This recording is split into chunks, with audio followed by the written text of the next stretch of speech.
Hello, hello, are you on?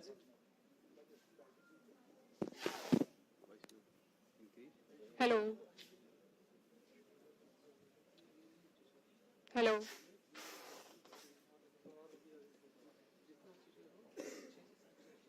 Are you?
नहीं रहने दे इसको कोई नहीं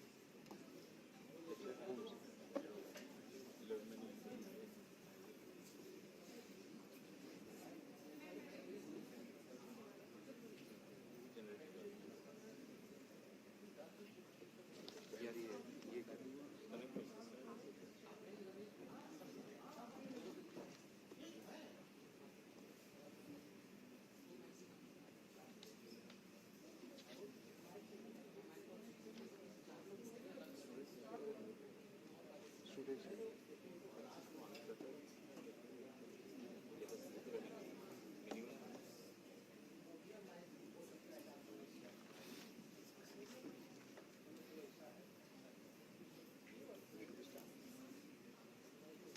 Hello, am I audible?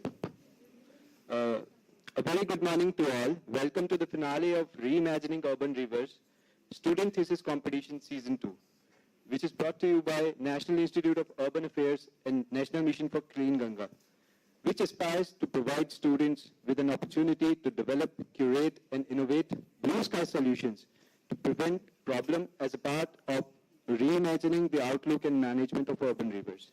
I am Anirudh Soni, a member of Water and Environment Team and NIUA and MC for today's event. So the purpose of this competition was to tap the intellect and credibility of young minds addressing complex river-related challenges in urban context. While the season 1 saw 10 postgraduate finalists delivering the presentations, season 2 has upped its game by inviting bachelor's and master's students enrolled in any discipline to take up the academic research on relevant defined themes for this competition. We are proud to share that the entries were received from more than 30 institutes across 14 states of India. So we are happy to have Professor Rajesh Kumar, Head of Department of Architecture, Planning and Design, IIT BHU, as the special guest for the occasion. Also, we have Dr. Amrita Dwivedi, and we are honored to have various experts with us in this sector, which are the jury members for this competition. Shri Rajiv Ranjan Mishra, former Director General in NMCG, Shri S. Vishwanath, Director Biome Environmental Solutions, Professor Gaurav Rahija, Head of Department Architecture, IIT Roorkee, and Amrita Dwivedi ma'am for IIT BHU. I'll introduce them in detail in a little bit later in this program, but for now, let me call all of them on stage for the Malya Arpan and Diya Prajwalan. Please, all the dignitaries come on the stage. Thank you.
Thank you everyone.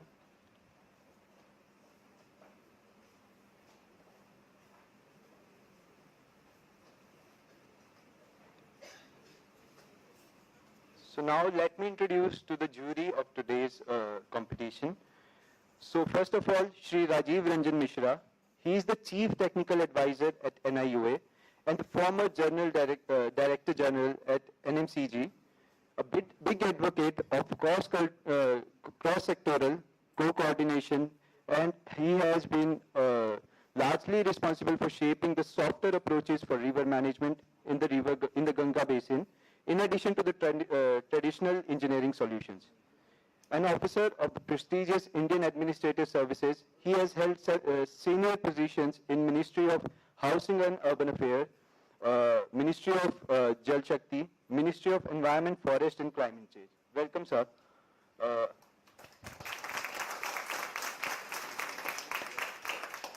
Also, we have Shri Vishwanath, S. Vishwanath, sir. He is a civil engineer and urban regional planner by qualification. Co-founder and director of Biome Environmental Solutions. He has worked extensively for the last 34 years on the aspects related to water, wastewater, and ecological management. He is consulted by both national and state governments for advice on water conservation, rainwater harvesting, and overall water security enhancement. We welcome you.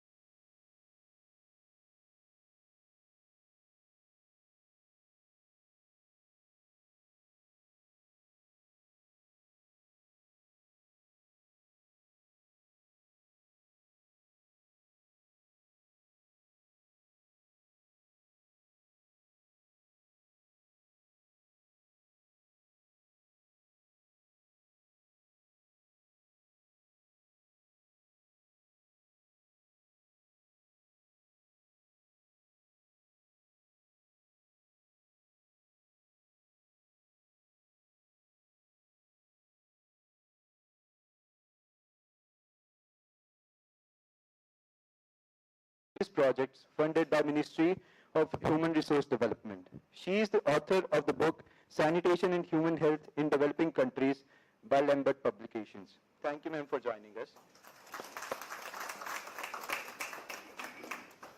So now I would like to call upon Mr. Lavlesh Sharma, Senior Water and Infrastructure Expert at Water and Environment Vertical NIUA, for the context setting of this two-day event. Yeah, sorry, we have to play this video first. So please, this is the BHU Kulgit, which is a tradition of IIT BHU. So here is the.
So now I'd like to call upon Mr. Lavlesh Sharma, a senior water and infrastructure expert NIUA, for the background and context setting for the 2 days. Thank you.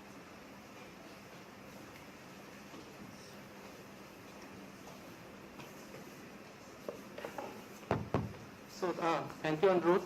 And good morning, everyone, once again. NIUA and NMCG together is glad to greet you and thank you for joining us for this grand finale of Reimagining Urban River Student Thesis Competition Season 2. And we welcome again all the esteemed jury members, especially Rajiv Ranjan Mishra sir,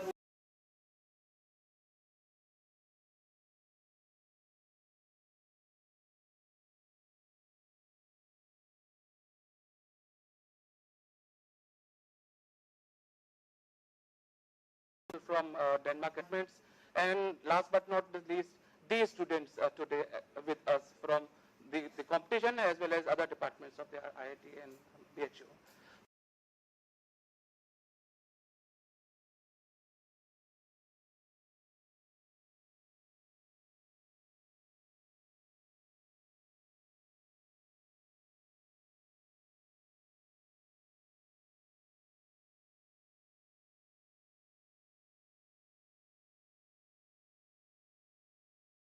So we are really glad that this way we are moving into the last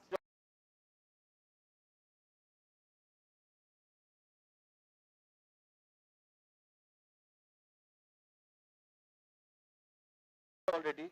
Looking forward to these 6 top projects and which will go further ahead.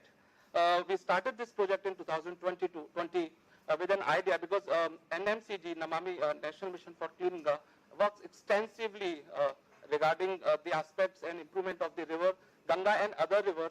And National Institute of Urban Affairs is also deeply involved in the improvement of the urban fabric of the country. So we thought, why not join hands? River management and urban management are very closely connected. Why not urban planning formally involve the rejuvenation and improvement of the urban rivers and otherwise? So we started a couple of projects and work together, and there we realized lot of work is happening around the country on rivers, but not much of knowledge is there in urban fraternity as well as academia. So we realized that gap, and we tried our level best. We started filling up that gap, and then we started capacity building. Then we thought, why not start bottom-up approach instead of going to the higher officials every time, and they get transferred and other things happen.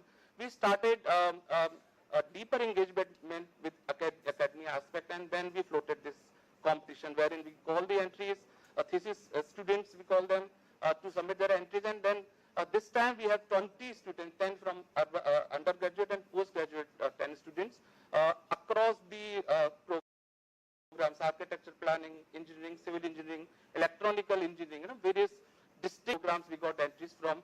So here we have 20 finalists with us. Primarily when Prime Minister of India upfront said cities are core responsible entities for the conditions of the river, they should come forward rather. Doing such missions and programs, cities should come forward and put their best foot forward to improve their own stretches of river. Hence, this sort of competition will help the society and the professional to create river-sensitive planners. So that was the competition idea, reimagining the urban rivers in this aspect. Also, कभी-कभी इस बात का भी फर्क पड़ता है कि क्या बात कही उससे ज़्यादा कहाँ से कही गई.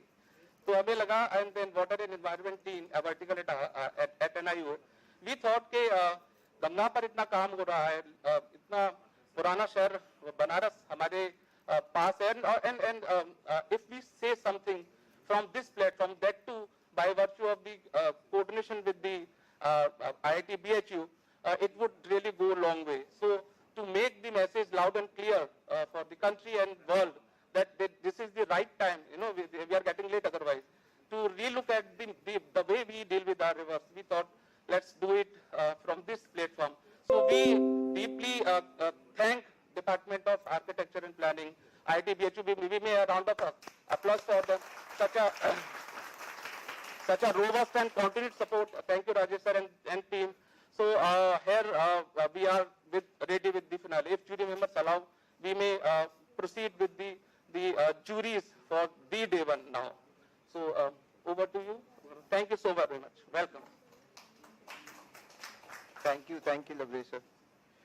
So, before we start, all the participants are kindly requested to note these following things. Each student will be allowed 15 minutes of time, out of which 10 minutes are for you to present.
We'll be interacting with you for a precise duration of 5 minutes.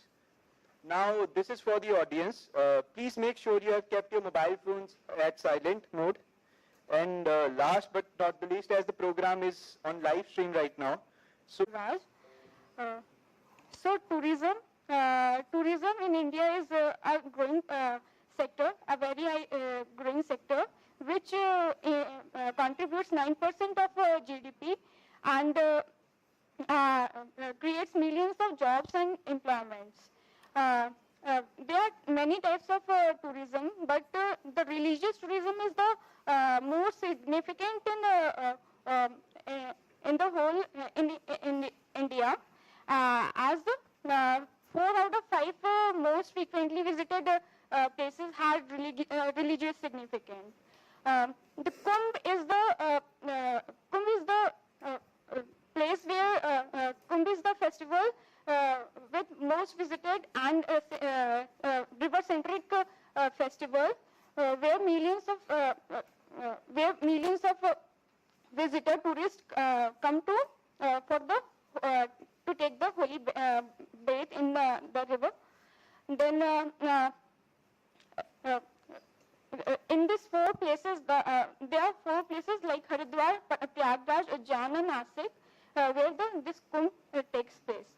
But among them, the Prayagraj is the most significant among the all 4 places where confluence of 3 rivers, Ganga, Yamuna and the indivisible river Saraswati meets. And it is the most visited place in India by the pilgrims. Here, the Prayag is also known for the king of Tirth Raj, Tirth, where Lord Brahma, the creator of universe, performed the yajnas, many yajnas over that place. So the river, which is the Sangam place, where many come to visit to take the holy bath, they believe that bathing in a river will wash away their sins. And on the annual basis, the Magh Mela is created. Magh Mela is festival of Magh Mela is created, where millions of visitors come to visit there. So there is a creation of tent city, temporary city, during the month of January to February. Then on the floodplain of the bank of the river. So the whole the floodplain has the dynamic has its dynamic nature as during the month of January, February, the Mela is there. Then from March to January, it changes into the agricultural land. Then during the month of July to September, the whole land is become flooding and the inundation is happen. Then during the month of October to December, the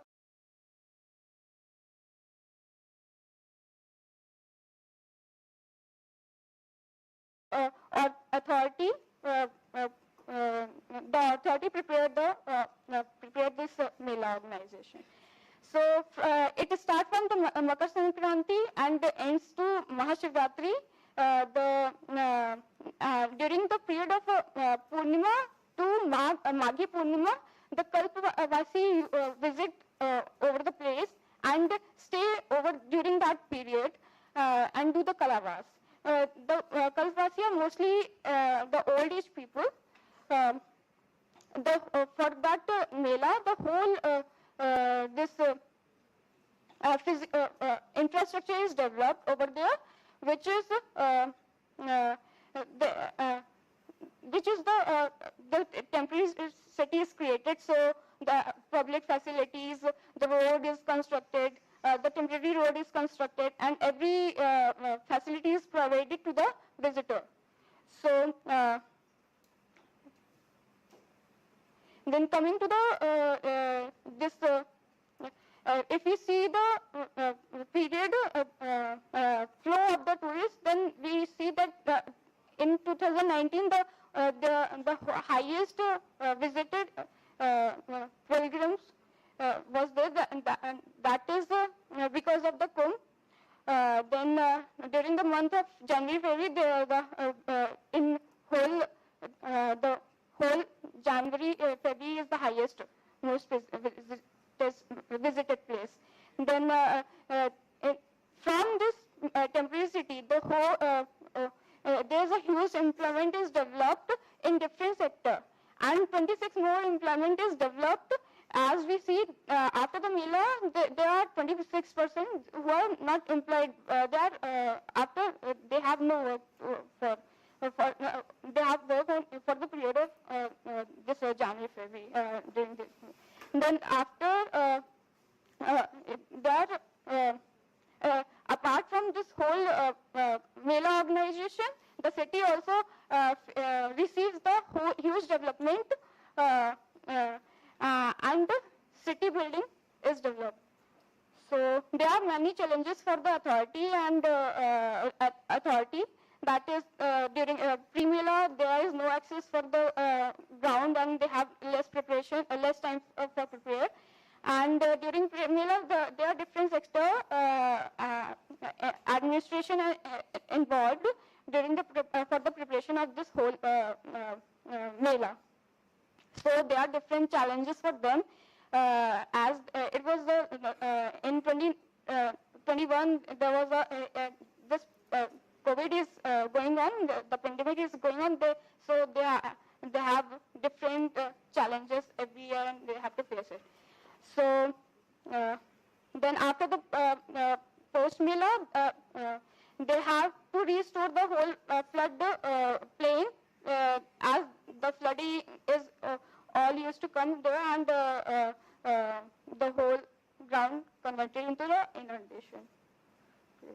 So the challenges for river, as there is a huge visitor, huge pilgrims used to come there and have a bathing, holy bath. So they used to from that it not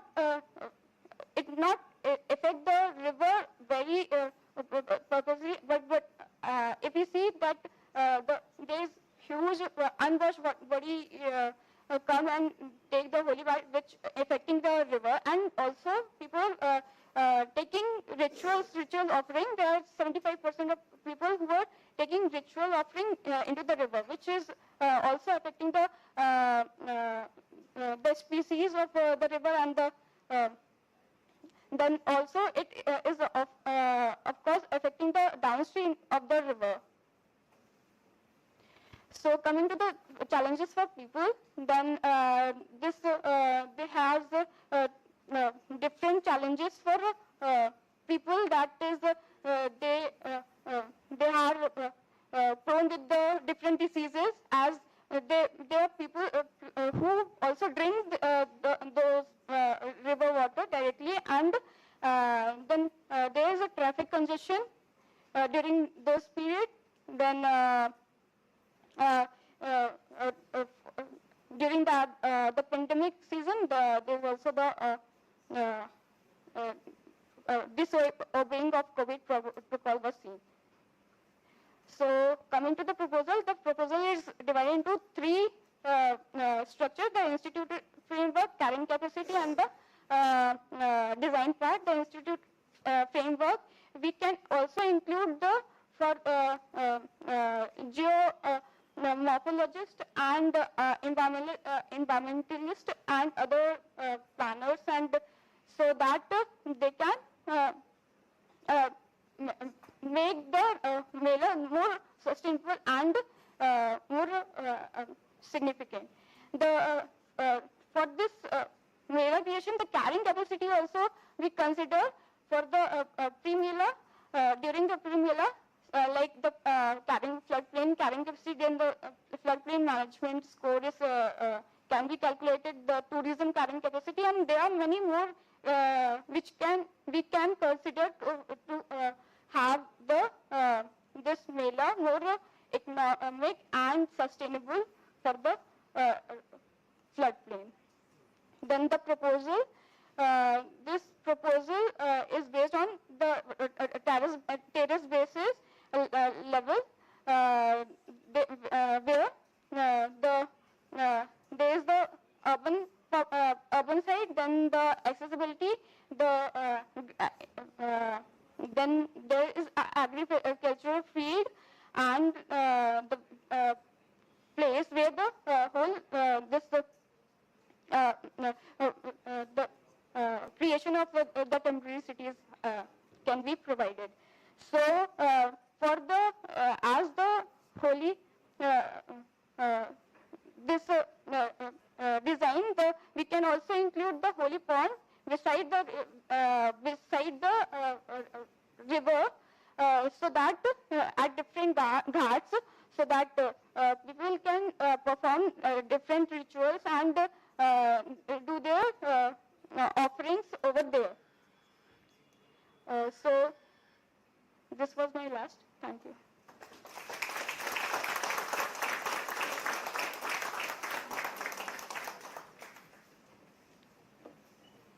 I would like to ask Rajiv sir to have any question.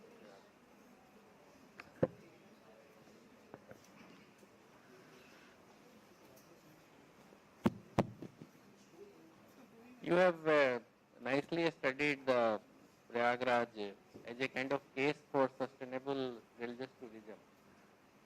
Now,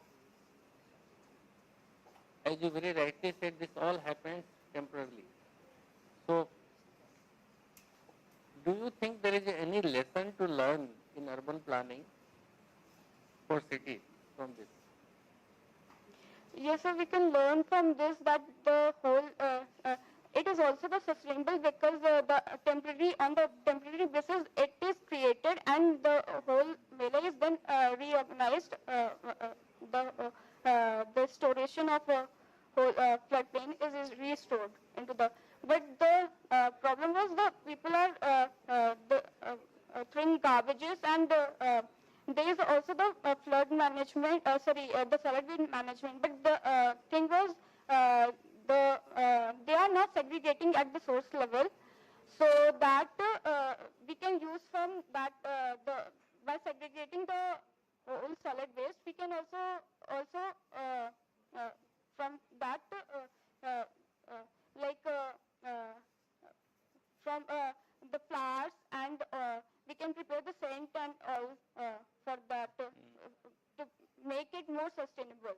And as the bathing in river also polluting the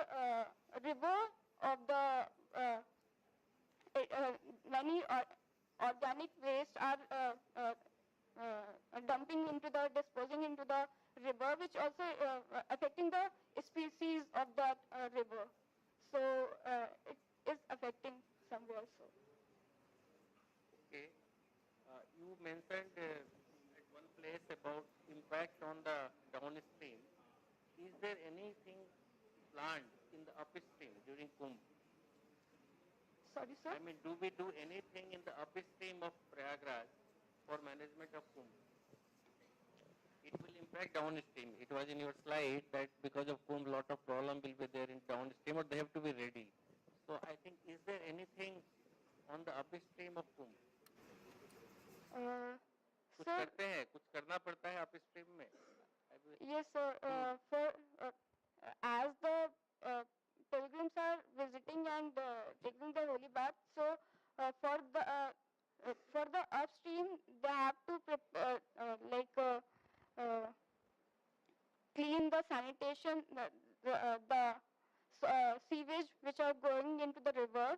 They have to maintain that so that the BOD level and the whole gets into the in balance, for which does not affect the pilgrims as well. But the thing, it is affecting somewhere, but during the there's huge bathing taking place, so it will again affect the river, affecting the river. Okay, thank you.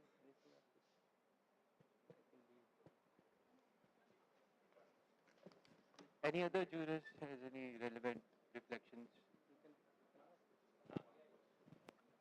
So, Akriti, in your design, you mentioned the word carrying capacity also.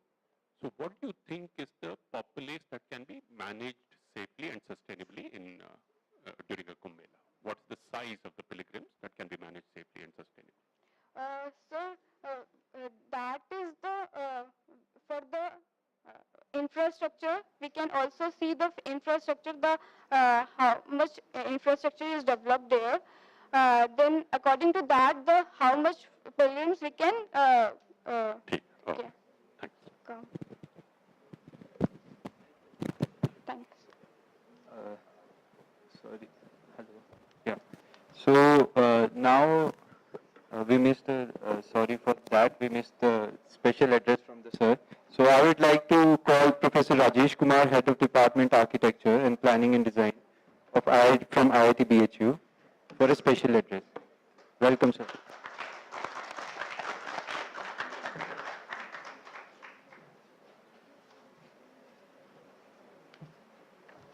Good morning to all of you.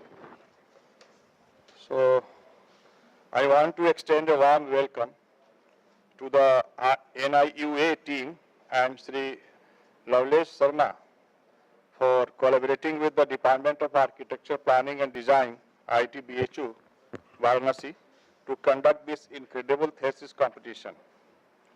I would also like to extend warm welcome to all the expert jury members, Sri Rajiv Ranjan Mishra, Sri S. Viswanathan, Professor Gaurav Raheja, and Dr. Amrita Dwivedi, who are here to judge these beautiful designs, which have been curated by some of the country's best young minds. I would also like to welcome Professor S. Mandal, Head of the Department of Civil Engineering, Professor P.K. Singh, ex-Head Department of Civil Engineering, who are here with us in spite of his very busy schedule. I want to welcome and congratulate all the participants here for exhibiting their hard work and innovations through their presentations. It is a powerful feeling to see such young and energetic members of our youth focused on such an essential aspect of preserving and revitalizing the water bodies of our country. I am sure that this holy city of Varanasi, which has a special affections in the hearts of Lord Shiva and Goddess Ganga, will be very proud to see such love and care by all of us in preserving our natural resources. Finally, a hearty welcome to all the participants from the diverse background to witness these competitions and promote the message of saving our most vital resource, fresh river water. Such a crowd also motivates the presenters, jury, and organizers alike to bring more iterations of such competition. As we all know, IIT BHU Varanasi has a long and illustrious history, having been founded by great Pandit Madan Mahalve ji and contributing as a pioneer in education for almost a century. The Department of Architecture, Planning and Design was recently established to commemorate the university centennial anniversary in year 2019. Despite being young, the Department of Architecture, Planning and Design has made a name for itself by winning numerous national awards for students and staff. This collaborations with the NIUA adds another feather to the department's CAP accomplishments. I congratulate the organizer team for conducting this national level thesis competitions and hope that all the participants have a great experience over the next few days. Thank you very much. Thank you.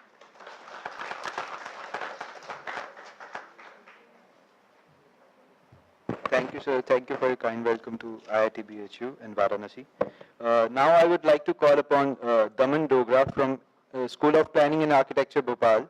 His thesis title is Revitalization of Urban Livelihood through a case of Jhelum River in Srinagar.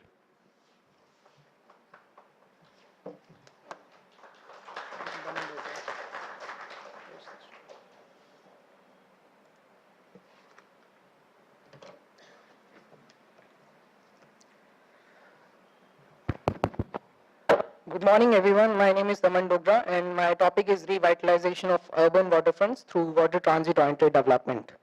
So, I'm a student of Bachelor of Urban Planning from School of Planning and Architecture, Bhopal. So, let's start with the topic.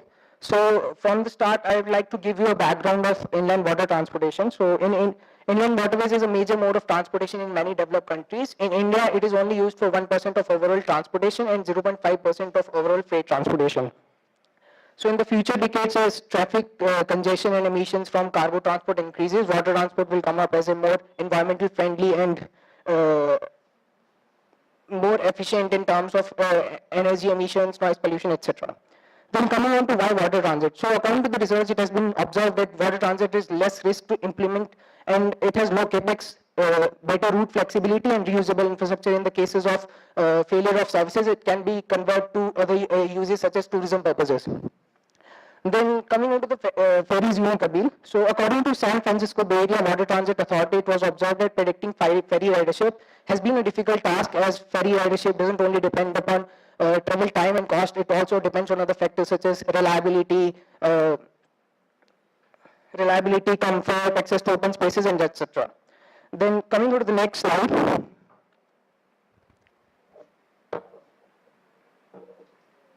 Yes. So how ferries differ from roads and rails? So there was a decline in ferry ridership as during the industrialization period, as provision of water bodies happened through bridges and roads. So basically, ferries feasibility depends on degree to which the route is differ from other modes. Is it providing a quick passage through a congestion point or otherwise? And then tourism and sightseeing also plays a supplemental income from the ferry ridership, as ferry companies can also add routes that are for tourists. Then coming on to the characteristics of ferry riders. So ferry passengers are often leisure users, less concerned about time and more likely to spend time to the supporting land users. Then coming out, it was observed that in the case of Brisbane, 4% value uplift on the riverfront land and 8% value uplift in the case of New York.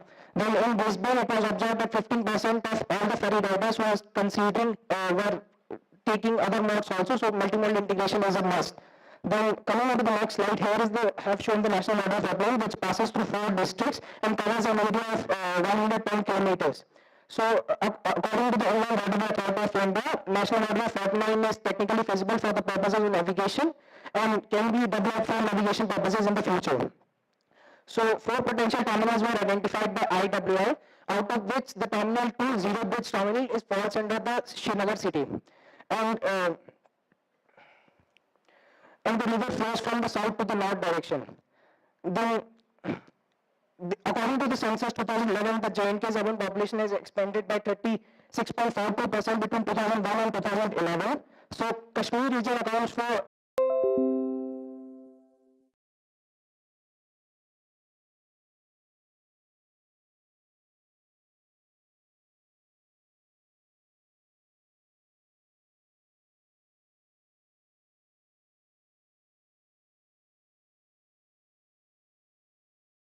fragmented from water bodies and increase the city's vulnerability to floods. Therefore, vertical expansion is the only way for the city to onboard, and city also needs a plan that is oriented towards water bodies for the better management of water bodies, and that promotes river Jhelum as one of the major transits. Then intercity routes. So Srinagar was once called the Venice of the East, has a deep history of inland water transportation, being both the major means of transportation until the canals were closed in 1970 to make room for roadways. Srinagar has faced uncontrolled migration from the peripheral areas. According to the CIP of Srinagar, roadways with IOW of less than 20 meters dominate the road network, and 99% of the entire road network has tunnel speeds up to 20 kilometers per hour, which was congestion in the city, which requires interventions related to road widening, which is a tough proposition, and will also use the historical essence of the city. The state government is also making efforts towards rejuvenating the water transit system of the city, in which in this comprehensive mobility plan for Srinagar, they have proposed 6 intercity water transit routes covering the stretch of 60 kilometers, which will be actioned by the year 2044. Then coming on to the aim and objectives of my research, I have 3 objectives for my research: to establish a scenario of existing land use pattern and transport along river, to evaluate the theory framework with existing land use regulation along water body, and finally to formulate a comprehensive water plan with detailed theory implementation strategies and multimodal integration.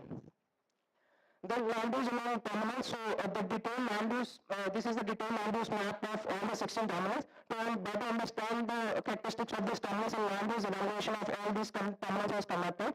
So the city is split into 2 sections: the old city and the new city. The new city is from terminal 1 to terminal 5, and the old city is from terminal 5 to the downstream.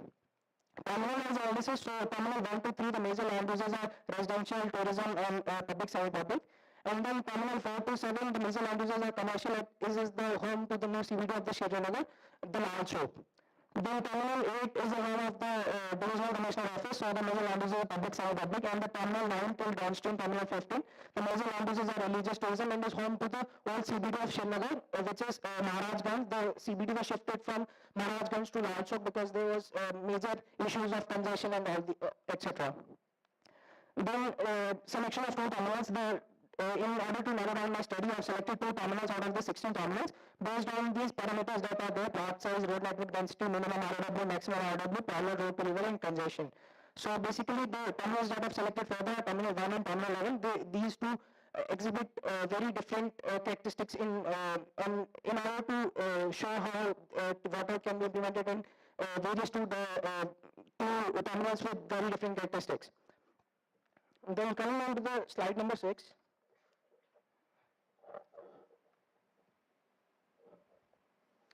So, it was observed that through primary survey that traveling from terminal 1 to terminal 11 takes 50% less time through water transit. So, the current road transport usually takes more time because of congestion points and bottlenecks. And the proposed transport infrastructure, the metro and bus infrastructure, also passes outside of the old city and doesn't enter the old city. So, the best way to avoid the delay is to use the water transport to access the old city of the Srinagar. Then the major issues identified. Then in the terminal number 11, it was observed that the terminal 11, 65% of the buildings were either abandoned or either used for warehouse purposes. And out of that, 74% of households, that there is more sense to invest the money in buying a new house in the new city rather than renovating this old house in the old city. Because of the reasons such as low PT connectivity, congestion, and low quality of lives. Then coming on to the land use distribution. So basically in the 0 days, the major land use changes were observed in the residential and commercial. So basically they have increased the residential, but in order to meet the residential demand that they have increased, there needs to be the commercial, but they have decreased the commercial. So basically this require the needs of mixed land use, which will be I will be proposing further. And in the case of Khanka Mala, there have been very minor changes, but they have converted the special areas into adaptive reuse towards tourism purposes. Then coming on with PID, so basically it was divided into density, velocity and design. So first, there is, I've calculated density of the area. There are three scenarios: existing, moderate and dynamic. The existing is the existing density of the area, then moderate is the, according to the master plan density, and dynamic is 25% increase, which has been observed from the case studies. There is 25% increase in the TOD scenario from the master plan scenario. So then I adopt the Delhi TOD policy for the diversification of the density. So here I've shown the commercial, TSP and residential plot mixed land uses. Then here the calculations that I did through that diversification of Delhi TOD policy. Then here is the built-up distribution, proposed built-up distribution, which shows a better mix of land uses than the master plan land use. Then the same has been done for the Khanka Mala terminal. It also exhibits mixed land use division. Then coming on to the design part, now coming on to the design part, the circle has been divided into 400 meter, buffer zone has been divided into three parts, 200 meter, 300 meter and 400 meter. The first is to provide the support of land users to invite more of ferry riders, and then in the original case of TOD, what happens, we provide the high density development adjacent to the transit, and then we go to moderate and then low. But this is the case of moderate transit, so basically low density in the immediate side of the transit, and then we go to high density, and then to provide moderate density so as to merge with the wind form of the city. Then here, as in the case of Brisbane, it was observed that 15% of all ferry riders were using another mode, so multimodal integration is a must. So here I've done the same for the two terminals. We have identified two routes such as NMT route and the pedestrian routes, and the easy accessible to other modes has been ensured through integrated ticketing and wayfinding and signages.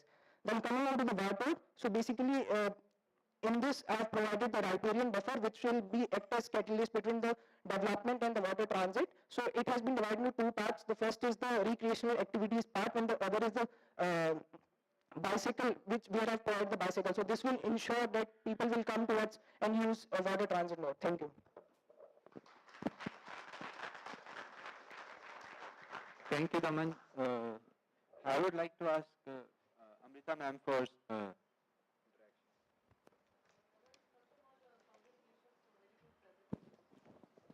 Thank you, ma'am.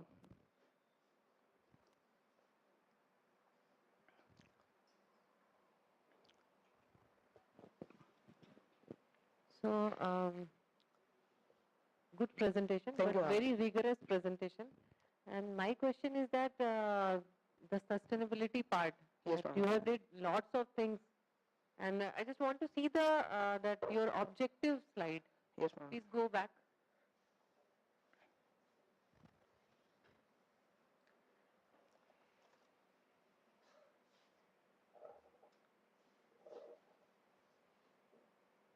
Yes, ma'am. Yeah.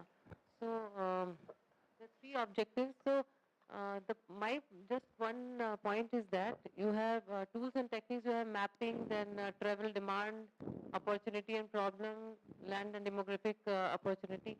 So the whole work, how much time it will you have taken this to complete this work? Ma'am, And so basically it started in the January and it ended in the June. okay. Yes, ma'am. So these are the results, the whole result. Yes, ma'am. So you had used that, your title is also very interesting, revitalization of urban waterfronts through water towed. Yes, ma'am. So what is the sustainability that? Ma'am, so basically, by going backwards, basically ancient developments have been on the rivers. So the infrastructure is very old. So basically, people are shifting from those areas to the outwards of the city. So my proposal is to, rather than going backwards from the river, let's go towards the river and into the river through water transit. And by better management of infrastructure and all that, we can make it happen. Okay. And other, the scope one. So I like the presentation, but I'm curious to know the implementation part, Yes, which is ma'am. always difficult in any project or any thesis work, that we have lots of plan and practices and the methods. But when it comes to implementation part, I find always that become a difficult because there are lots of things involved like the citizens, Yes, ma'am. the people residing that areas. So, so how you will manage all the? And for the implementation that it is a way forward.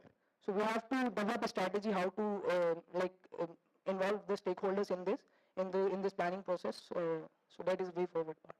Thank you. Thank you, ma'am. Thank you so much. Any other juror has to reflect?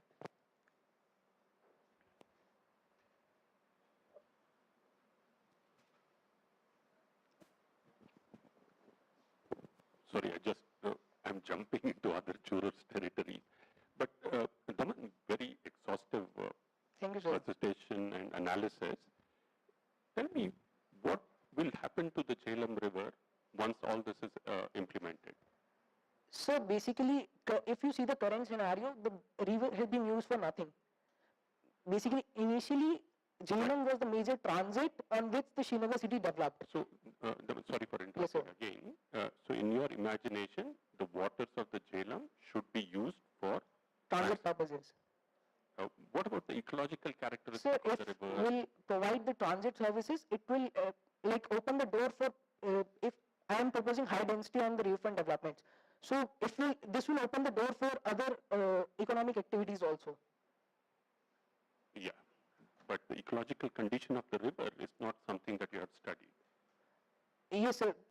So there have been strategies that have been developed by providing the riparian buffer and to ensure the sustainable development of the infrastructure that I'm proposing. Thanks. Thank you, sir. Thank you, Raman. Now I would like to call upon Dhruv Mistry. He is from Academy of Architecture, Mumbai. His thesis title is Revitalizing the Nalas of Mumbai.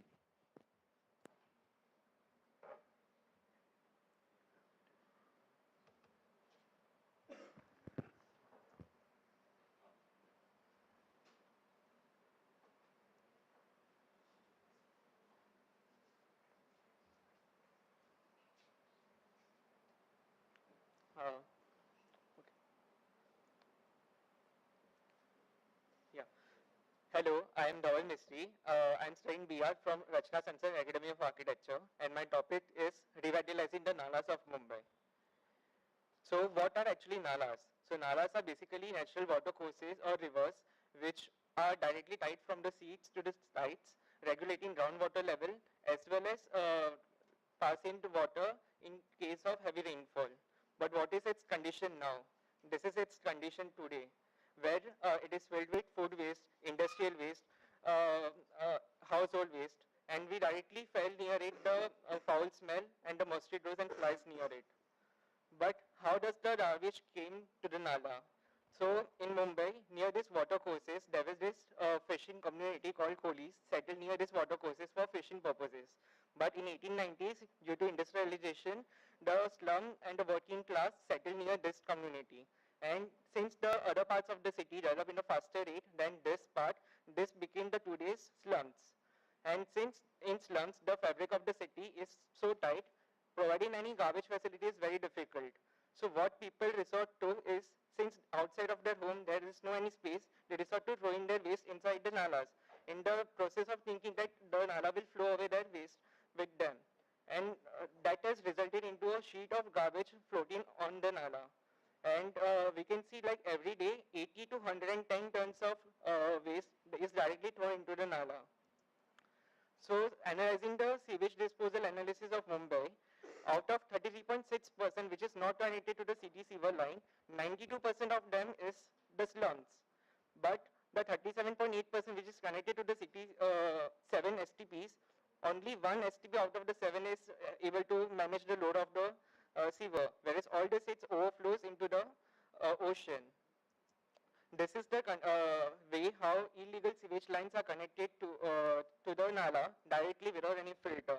So according to a BNC survey, there are 76,400 certain illegal sewer lines which are connected to the nalas, and 107 nalas directly open to the Arabian Sea. So it impacts the water culture in a different levels. So first of all, on ecology, as the garbage and sewage increases, the waste on beach increases, and the oxygen decrease, and the ecology also decreases. And there is a survey done by the Maharashtra Pollution Control Board about the different water courses near the coast of Mumbai, and all of the water courses were found in the polluted zone. It also impacts on the slum dwellers which are living besides them, because they have their occupation on the ground floor itself, and due to the flooding caused by the Nala, their occupation is hampered, and which also affects their loss of school days, missed days of work, economic activity hampered, that leads to delay in other activities. Nearby areas are always unclean, there are water conflicts, and also personal hygiene is hampered. The problem of Nala also hampers on the city level, larger level, where choking of Nala at one point impacts the other parts of the city, choking the national highways and all. So Mumbai actually became famous because of the fishing activities which was happening earlier. But today, due to the waste accumulated around the coast, the fishing activities are lesser, and fishermen have to go very far for fishing, which is which is opposite of what made the Mumbai itself. And on the picture on the right, we can see a drastic inequality between the fabric of the city. This has happened because of the ill effects of the Nala, where certain part is not developed, and we can see drastic inequality between them. So why we need a different approach?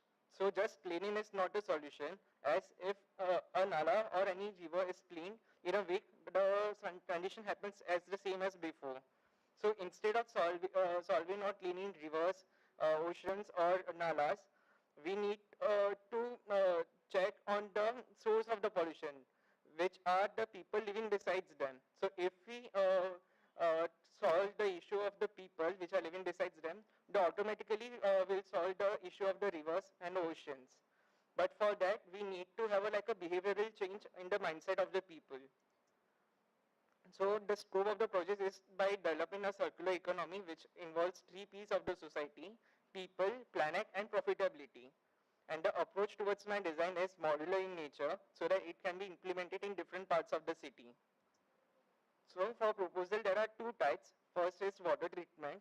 So for water treatment, Nala water treatment, it's based on Renew water filtration system, in which it is developed by CSIR NERI, which is a low-cost, economical, and it requires no extra space there. Second is for illegal sewer lines, which is based on Eco-STP, which is same based on baffle system, and it at the end has a plantation bed where the water filters through and the water is clean. This is an exploded 3D view of the Renew filtration system, which is applicable on one of the site in Khadanda, which is the south of the Juhu beach, where there are 3 filters of 65, 35 and 15 mm. Then there is a sedimentation zone, biocurtains, aeration zone, Kerwell treatment units, biomats, floating plantation bed, and there is the one NOC treatment, which is for nitrogen and phosphorus removal. So for that procedure, it needs to be covered in the absence of sunlight for that to happen. So optimizing that covered space, there is a second function of community facility provisional center. So I said earlier that for people to change their mindset, they need to have behavioral impact. And for them to impact a behavioral change, it can be done only if they receive certain profit. So receiving incentives, money or profit is the easiest and the reliable way to bring a behavioral change to the people. And that's why I have a program called Waste to Incentive Exchange Program, in which a person giving 4 kg of waste can exchange, for example, household woman can get 1 kg of vegetables or fruits. A working man or woman can get bus or train passes. Students can get in exchange stationery, or senior citizens can get medicines. Because waste is highly profitable, the waste from the slum dwellers, the wet waste can be used to convert into fertilizers, and the dry waste can be used to send to factories which demand segregated recyclable waste, which both are mainly profitable. Also, since there is a new space created on top of the Nala because of the treatment system, there are BMC services of free polyclinic and community toilets, which can happen insert to the slum dwellers over there. And there are the same. The structure sits on the transfer girder. So the transfer girder is attached at the both ends of the nala. So no part of the structural member affects the flow of the nala in any way. And this is modular in nature, so it can be implemented in different widths.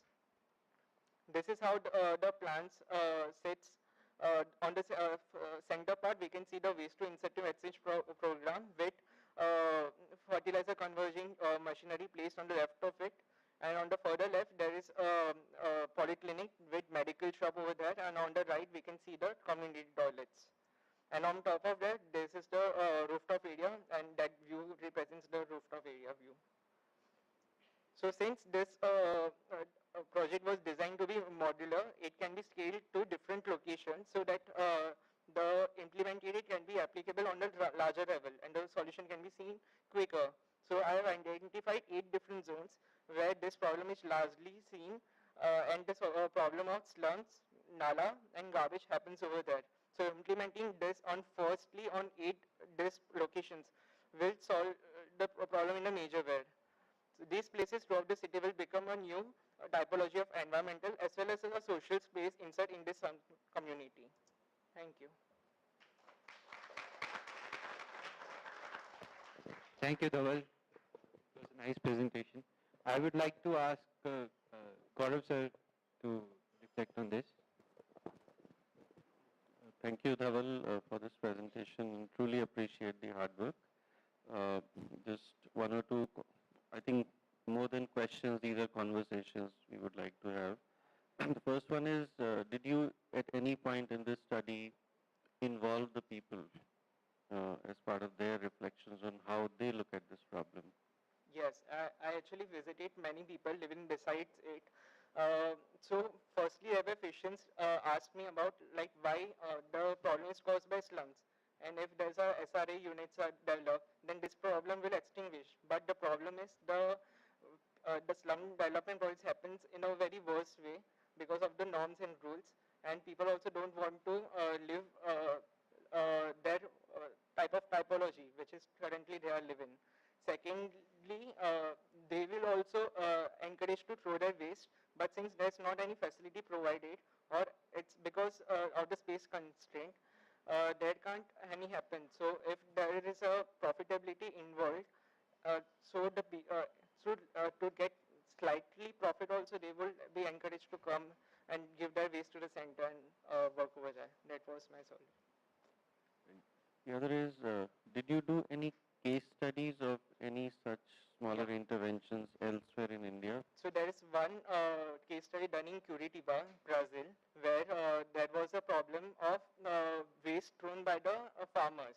So there they were throwing their waste and burning them, which was causing environmental effect. So what the government did there is they demanded that waste to give to them, and in exchange of them they will give certain benefits like monetary benefits or any transit-oriented benefits. So same kind of scheme I implemented in different, slightly different scenario over here, but the ratio will be same for them. Any case from India that you know of? So in India, there are I don't know any such case which are done over there. Of course, there is no case directly of this scale, but I believe Delhi Heart in Delhi is one such case, which is a revitalization of a nala, but in a very different context. So I believe we can look at many more such smaller interventions and look at alternative materials that you're using to cover that space as well, because I think time is short to go into that domain. But appreciate your efforts. Thank you. Thank you. Observation. Nice attempt. You have gone into some technology, specific technology, etc. also. But I will not get into details of why this technology or that technology. But sustaining it is an important challenge. So did you think of, I mean, community you are saying, but community, O&M of all these things, it's not an easy thing. Otherwise it would have happened earlier. Yeah. So that you have to keep in mind. And another thing I appreciate, because this is a general thing for any nala.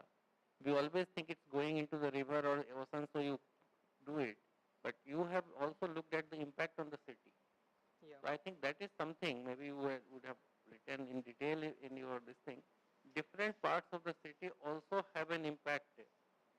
They get impacted by the nala. Correct. So I think that's also something which is very, very interesting thing I found in your thing. If you want to tell anything on that quickly, you can tell on these. Yeah, because so Have you thought of any PPP model or anything, some cases where these things can be done with community or private player? I don't know about the cases mainly, but what I'm seeing is we consider like a nala, we associate like it with dirt, but not consider it like a water course which is going to affect different parts of the city. And when we heard the word nala, we just have an implication of ignorance. So that's why the nala is leading to seas, beaches, cities part, and as well as mainly largely the development of the city. So the urban development happens because some parts of the city doesn't develop because of the ill effects which are caused by the nala, because of flooding issues which are very well versed in Mumbai. So I think that was suddenly ignored, and that's why I did a presentation on it.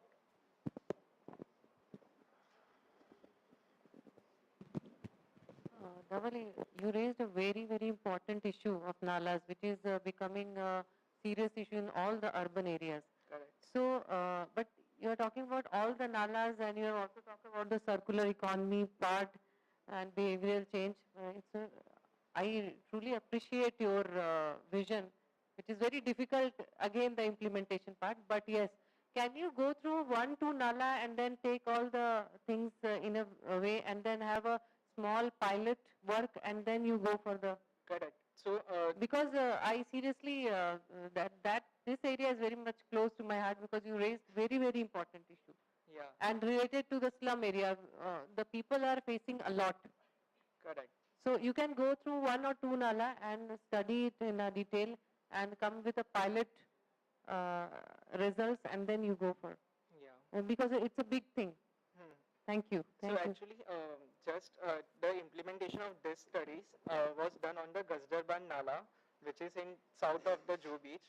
So I studied that area first, and accordingly, the problems I came to know more about studying after that area, and then I thought of this all 8 places. Then, Thank you, Dhaval. Thank you for your wonderful presentation. Now I would like to call upon Mohini Vikas. She is from Dr. Bhanuben Nanavati College, Architecture, Pune. Her thesis title is Pragati Setu, linking the river Virachna, resident of Shinde Vasti and Satuda village.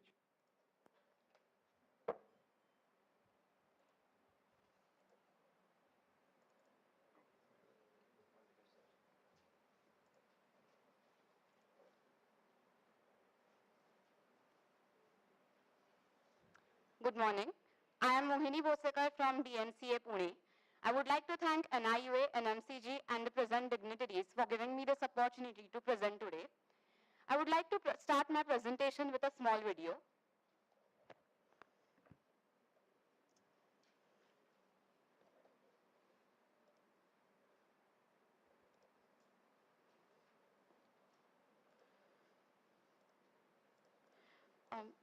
The voices, can you just check? On a daily basis, using it. The story of a hidden oasis in Maharashtra. The backwaters of river Vidzana split the Sautara village in 2 parts, cutting off the island of Shindevasti. 500 residents of Shindevasti cross the river on a daily basis using rafts because they have no other choice. The livelihood of these people depend on the agriculture and pisciculture, which is flourishing due to the existence of abundant water source over here. Located within 1.5 kilometers radius is the majestic Rameshwar waterfall Gange and Rameshwar temple, through which the river Vidzana takes its course ahead and becomes a part of the Godavari river basin. This waterfall and temple observe an annual yatra of 1 lakh pilgrims from nearby areas. This is the natural heritage of Sautara, its rivers, backwaters, waterfalls and temples. Can river tourism uplift the socio-economic conditions of this village? Setu, bridging the socio-economic gaps with river tourism as a catalyst, a case of river Vinsarna and Shindevasti in Beed. My site is located in Sautara village of Beed district in Maharashtra. The construction of Sautara Dam over the river Vinsarna caused it to overflow, resulting in the riverine lake or the backwaters of Vinsarna, which ended up splitting the village in two parts and forming the isolated part known as the Shindevasti, which is only accessible by rafts by crossing a river. Due to the presence of the river, the agriculture in the Shindevasti started flourishing. Within 1.5 kilometers radius lies the Rameshwar waterfall, the Rameshwar temple, and the valley, which observe an annual yatra in the month of Shravan every year. This is the site analysis that I carried out, where I studied the seasonal streams, the topography, and the open spaces on the site. The river Vinsarna is a tributary of river Sena in the Godavari river basin of Beed. Beed is blessed with a series of lakes, waterfalls, and temples along the river. So I have proposed a potential river-related tourism circuit map. My study followed a participatory methodology approach where I interviewed the villagers, the Gram Panchayat, the Sarpanch, to understand their needs and aspirations. The key issues that arise were lack of accessibility, lack of tourism infrastructure, which led to socio-economic decline and migration of youth. In case of any development, river ecology might be in danger. The key assets are the flourishing agriculture, pisciculture, and the existing religious and natural heritage of the river, waterfall, and temple. The goals that I identified are to uplift the socio-economic condition of the village, to develop river-related tourism potential, to enhance the existing ecology of the river, to ensure safe accessibility over the river, and to ensure safe management of waste.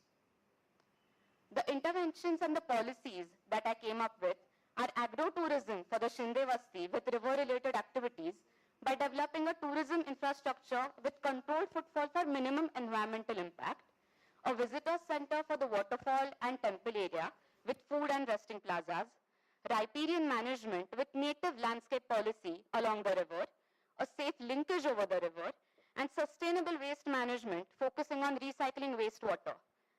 The design concept is to connect, transform, innovate, and reflect.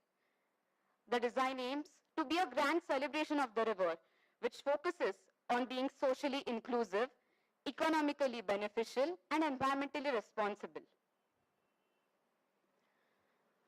So this is the first intervention, that is the agro-tourism and water tourism at site A Shindevasti. The site has been carefully designed after considering the existing site conditions. There is a welcome pavilion and parking facility for the visitors. The entry to the main site is via boats to give the experience of the river for the tourists. There is an agro experience zone with mango grove, Gaushala experience, community kitchen and gardening at the heart of the site. An open amphitheater overlooking the river for cultural performances, yoga pavilions and bamboo bridges along the seasonal streams.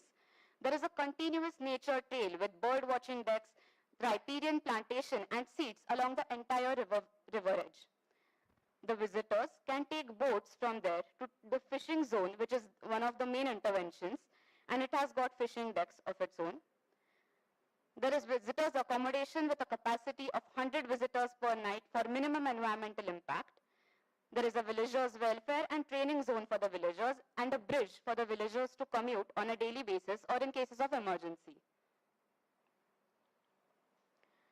So these are the views of the designs for the intervention.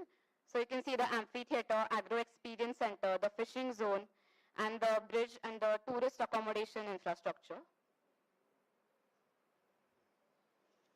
For site B, that is the Rameshwar waterfall and temple valley, a visitor center is provided, which has got food and resting plazas, public toilets, refreshment kiosks, and parking facility for the incoming huge crowds.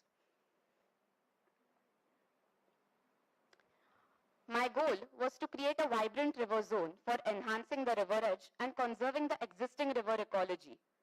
The policies to be implemented are public gathering spaces, like an amphitheater in this case, along the river to increase the river citizen connect, a to design a landscape features along seasonal streams in a sensitive manner by using local materials, enhancing the existing riparian zone with native plantation and nature trail with jogging tracks, bird watching and fishing decks, seatings that will promote river tourism activities. To enhance the river edge and ecology, I created a zone-wise native landscape policy. So each zone has got different species like the riparian species, the bird attracting species, herbal and medicinal species, vegetable farming and fruit plantations. The plant species recommended are all native to the region and thrive in the climate of the region of Bid. With development and rise in footfall arises the question of waste management. For that, I have proposed a sustainable development model where the output of one system can be used as an input for another system. For example, the cattle waste, the kitchen waste, and the community waste can be treated in the soil biotechnology recycling plants and can be used as manure for the trees. Rainwater harvesting and recharge wells can be done to enhance the groundwater table level. And 95% of the wastewater can be recycled and reused in organic farming. So how do we go from this to this? For that, the stakeholders that I identified are the villagers, the Gram Panchayat, the river ecosystem, tourists, and the investors, that is NIUA, NMCG, and Government of India schemes. This project can be implemented by adopting a public-private partnership model, where a cooperative society of farmers along with the Gram Panchayat and government can be formed. CSR funding can be tapped for initial capital, and with a definite ROI and time frame and stage-wise execution, this project can be developed to become economically sustainable over a period of time.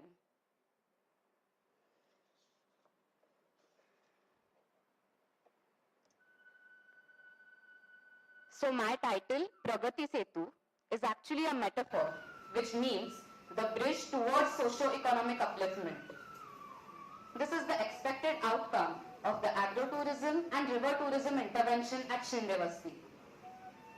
The interventions and policies of this project will serve as a model to develop river tourism circuit in Bid district, and eventually it will act as a model for many such remote villages which are spread across different rivers, tributaries all across India.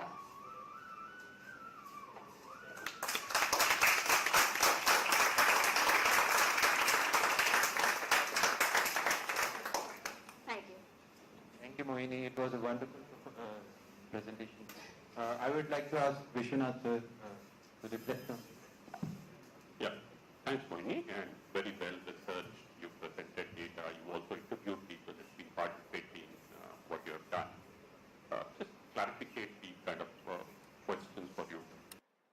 Is this a reservoir we are talking about, or is it a river we are talking about? So these are the backwaters of the dam, and it's a riverine lake that is formed. So it is perennial in its form right now. Correct. So it's not a natural river, it's a reservoir created No, there by was a river over which the dam was formed, and then the water has overflowed and resulted in the formation of the lake. So there was a river to begin with, and eventually the river spread has increased over the years. So the village has split into two parts, isolating the part of Shindevasti. This is in the backwaters of the dam, right? So we're dealing with the backwaters of the dam. And so yes, so that's right. Now, you're also proposing a dam, a bridge to link the island. How are the residents of the island linking themselves to the project that you propose? Okay. So when I interviewed the villagers, their only concern was the linkage, a safe linkage over the river, because there have been so many cases where people have been struggling to cross the river even for the basic necessities like purchasing grocery or even in terms of any medicinal emergency. So the bridge was the one thing that the villagers wanted. But for that to happen, the socio-economic upliftment is also necessary, where the Sarpanch came in and he said that the development of this region is very much important, and agriculture is their plus point, that is their asset. So using their existing condition, how can we uplift their condition was my challenge. Right. So you're trying to involve the Gram Panchayat as part of the solution, right? So through the unit of the Gram Panchayat, the village is likely to develop, quote unquote, and benefit, right? So was there any study that you did of the biodiversity of the reservoir itself? Did you do that? Right. So I was having conversations with the forest department for the Rameshwar temple waterfall area, and even the bead irrigation department. So the biodiversity right now, as I said, there is pisciculture practice also going on. So the natural ecology of the river is thriving, and that's why, as you can see, the Yeah. So you've done an extensive mapping of the landscape in terms of the trees you want, Right. in terms of natural trees. But for the reservoir itself and the water body itself, you haven't been able to do a study. Because pisciculture is the introduction of commercial species into the reservoir, which are generally non-native, right? So there's an element of non-nativeness or ecological destruction because of the economic activity of pisciculture. right. That's why they're doing So it. how do we handle that? And the last question that I want to ask you is, you rightly pointed out that you wanted sustainable, limited tourism, right? Right. How are you going to cap the number of people if this is a grand success of a project? It's going to be inundated and you'll probably have tent cities all around. How are you going to cap the tourism there? So for the initial development, that's why we have limited the number, and the policies are according to the number, that is 100 people per night. So the number of accommodation that we have provided on site is according to the number, that is 100 people. So the accommodation is provided that way. So only a certain amount of people can be accommodated per night on the island. And if we go ahead and if this is really to be developed, there can be many more accommodation facilities around the village and in the village as well. Right. Thanks. Thank you. Thank you so much.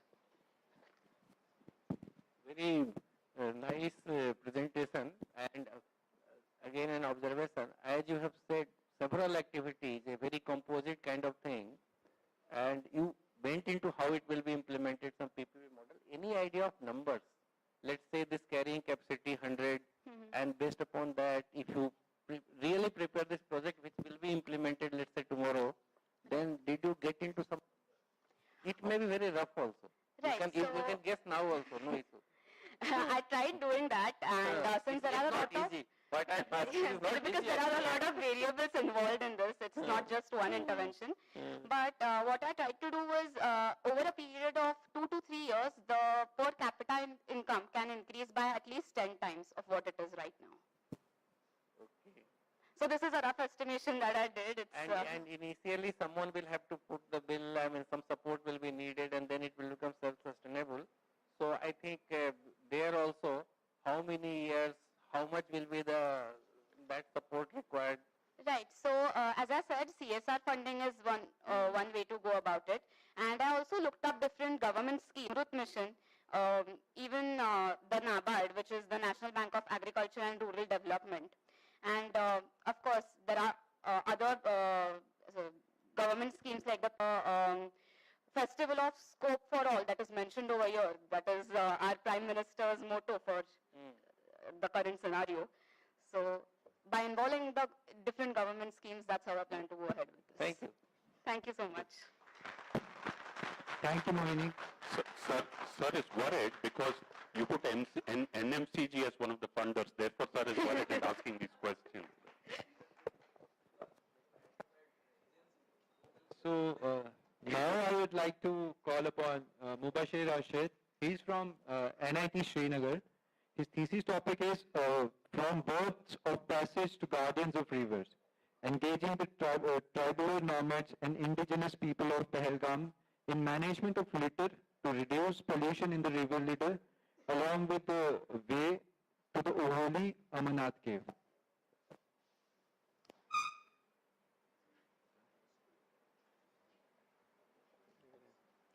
So, good morning everyone. Good morning everyone. This is Mubashir Rashid from Civil Engineering Department of NIT Srinagar. Today I'll be presenting my thesis that's titled as From Birds of Passage to Guardians of Rivers. Herein we'll be engaging and engrossing the tribal nomads and indigenous people of Pahalgam in overseeing and management of litter and encompassing the sacred river Litter that's all along the way to the Holy Amarnath cave. So let's begin with the presentation. First of all, about the study area detail. The study area here was the river Litter, which is the Litter Valley, which has river Litter as the main water body. The river Leather, it runs over a length of 73 kilometers and it originates from the Kolhai glaciers. It's located in the Anantnag district of the Union Territory of Jammu and Kashmir. Usually the Leather Valley is famous for tourism and Amarnath pilgrimage.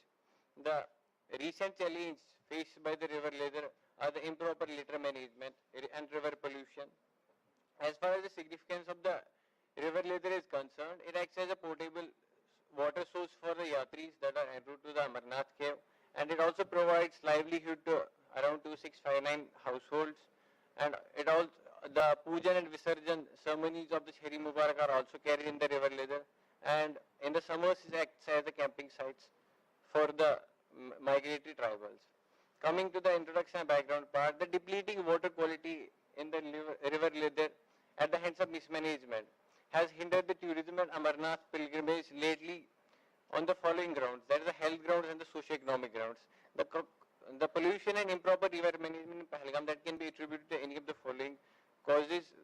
It could be the hectic pace of urbanization, it could be the wallowing or bathing of animals by these tribals into the rivers, open defecation and urination by the tribals into the rivers, dumping of the dead animals by the tribals into the river tributaries, even when coming to the local population, the household waste dumping that occurs along the river side. Generally, it was observed that only 3% of the general households are equipped with door-to-door waste collection system.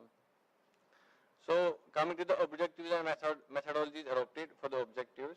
The objective one was done in two parts. Firstly, it comprised of educating the tribals related the health related issues that arise from the polluted waters, and the second part of it was educating the tribals about the river related management and training them for sampling and small scale water testing. Firstly, coming to educating the tribals, here we adopted 4 steps. Firstly, it was the workshops and meetings that were held with the tribals. The tribal children were engaged by organizing some river related drawing events. Fortnightly river cleanup drives were also held. Calendar distribution that focused on the theme of river conservation and river management, that was also done. The tribals were taught about sampling of water, and also were taught about some small scale water quality parameter checks by means of Jaltara kit. Here are some of the images that represent the objective 1 methodology. The calendar was divided into 3 parts. The first part focused on the beauty of the river Leather. The second part highlighted the source of the pollution, and third part it focused on the theme of restoration and management of river Leather. Coming to the objective second, was the identification of litter swarmed areas and carrying out sampling and analysis of the litter collected from there. So the tribals were employed in identification of the litter hotspots around their localities along the river banks. Here the tribals were used as microplastic samples. As you can see in the picture, manual net was designed which resembled a fike net. So the net had 2 things. The net collected the solid waste and the bottle was connected at the end of the net that collected the water. The water and the solid waste collected was finally analyzed in the lab. Here are some other pictures from the dumping sites or the river banks that have been used as the dumping sites. So coming to objective 3, the formulation of 4-pillar engagement model. So here the tribals could be engaged by either culturally linking them to the river, prioritizing their health and well-being, providing economic opportunities to them, and the shared benefit is between the river management organizations and the tribals. Coming to the 4th objective, it was the assessing the reason for limited participation of tribals and local people in the river management practices. Here the survey questionnaire was prepared and the tribal people and locals were surveyed in the form of this questionnaire. Coming to objective 5, it's the development of synergistic and sustainable framework. The educated and trained groups, which were the educated and trained tribal groups, are to be sustained into the NGOs. So if the government in the coming times comes up with any of the schemes for these tribals, so these organizations could be consulted for efficient management owing to their experience in this very field, and this plan will also complement other town plans and ongoing national missions. So coming to the results and conclusions part, during the progressive workshops and drives, it was found that the tribals showed an elevated interest in participation and came forward voluntarily. And besides it, the workshops were very instrumental in developing a sense of stewardship in the tribals, and it could also be suggested that the more thrust to be given upon educating the younger sector of this community for a longer sustenance in future generations. As I said earlier, that the water quality analysis was also done. It was done in 2 seasons, the dry season and the rainy season, and the variations were monitored.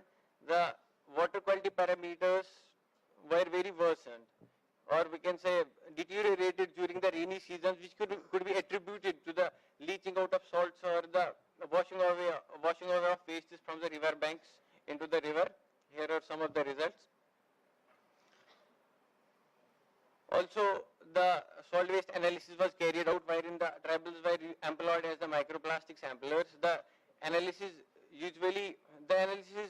concluded that, or it suggests polythene and plastic as the major contributors from the solid waste category.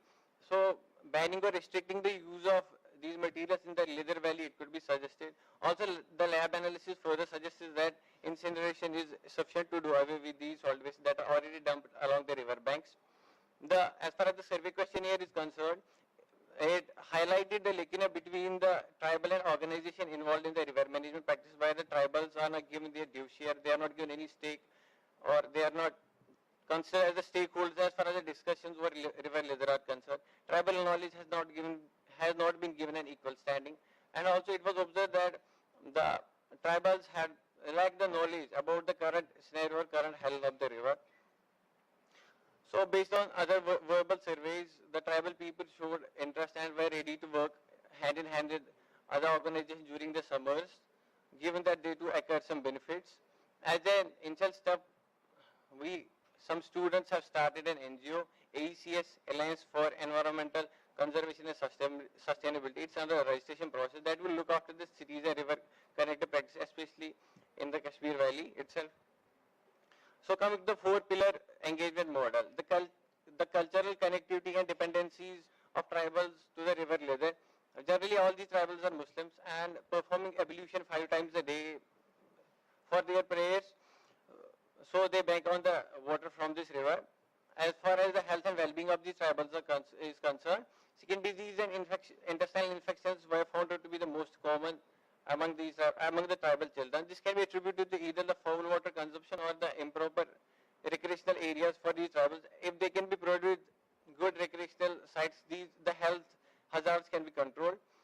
And the economic connectivity to the river, training, as we know that rafting in Pahalgam is every tourist's go-to. So training and employing the tribals for rafting, livelihood can be provided to them. Also, the fishing license charges for them could be reduced so as to develop again in them the sense of stewardship. The shared benefits between the organization or between the government and the tribals. The vacant river banks can be used for recreational purposes. Artificial water markets can be made, and the tribals can be made as the caretakers of these markets. Here is a stretch of the river before and after the clean-up drives. So a clean-up drive was done in collaboration with tribals, and the condition of the river, it was very deteriorated, the condition of this very stretch, and at the end, after the clean-up drive, the river showed up to be clean. Thank you. Thank you, Mubashir. It was a great presentation. I would like to ask Rajiv sir.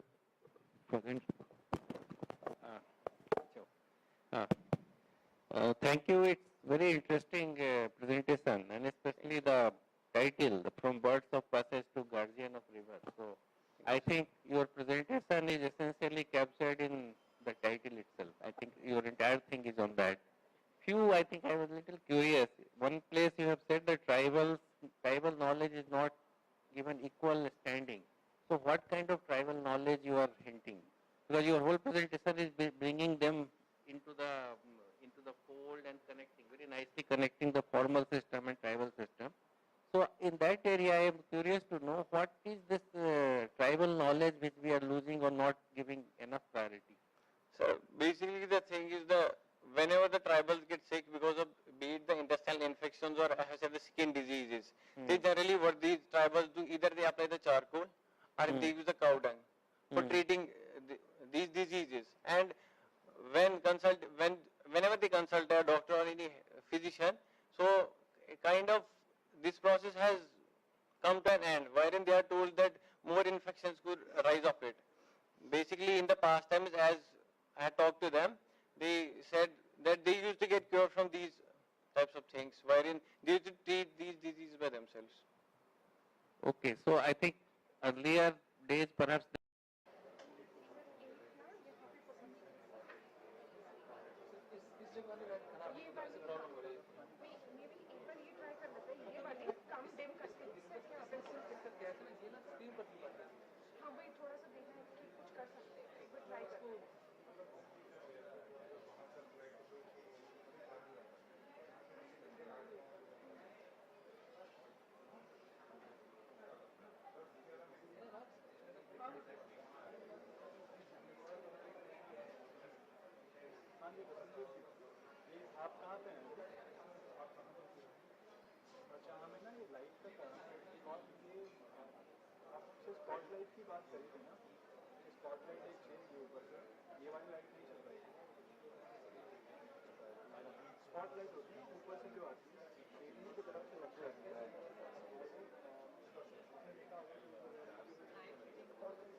अभी कितने present है?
welcome everyone.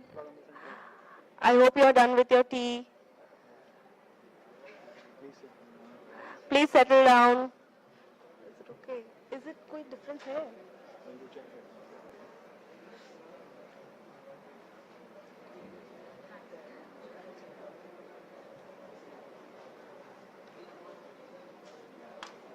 We are checking if the live telecast is going fine. Hello.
So good afternoon everyone.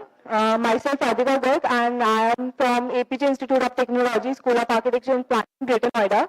And my thesis topic was Noida Riverfront Development, and this is the final outcome. So what's the first thing that comes to your mind when we talk about Noida? I think it's the expressways, the high-rise buildings, and the concrete jungle. But have you ever heard that there are two rivers flowing from the same city? People are neglected and are not aware of the fact that there is two rivers and they can take advantage of. So developing a riverfront along the river Ramna is an attempt to bring back the lost existence of the river and connect it with the city. So the aim of my topic is to create a new public realm facing towards the river that is strongly connected to the city's urban fabric.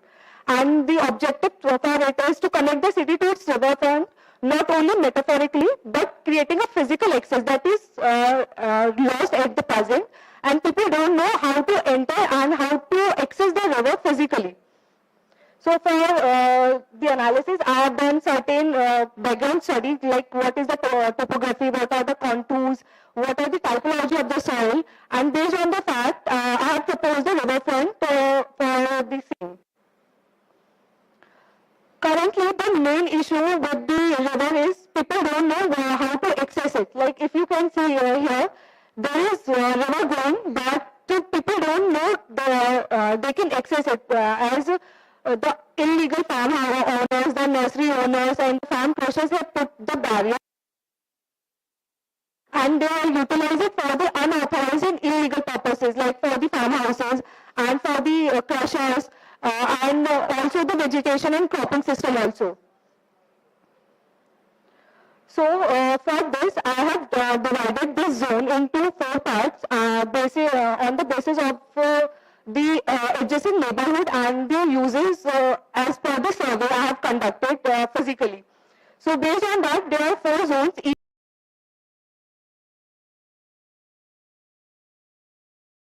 Eco zone that is near to the Okla bird sanctuary, so it is kind bit sensitive zone.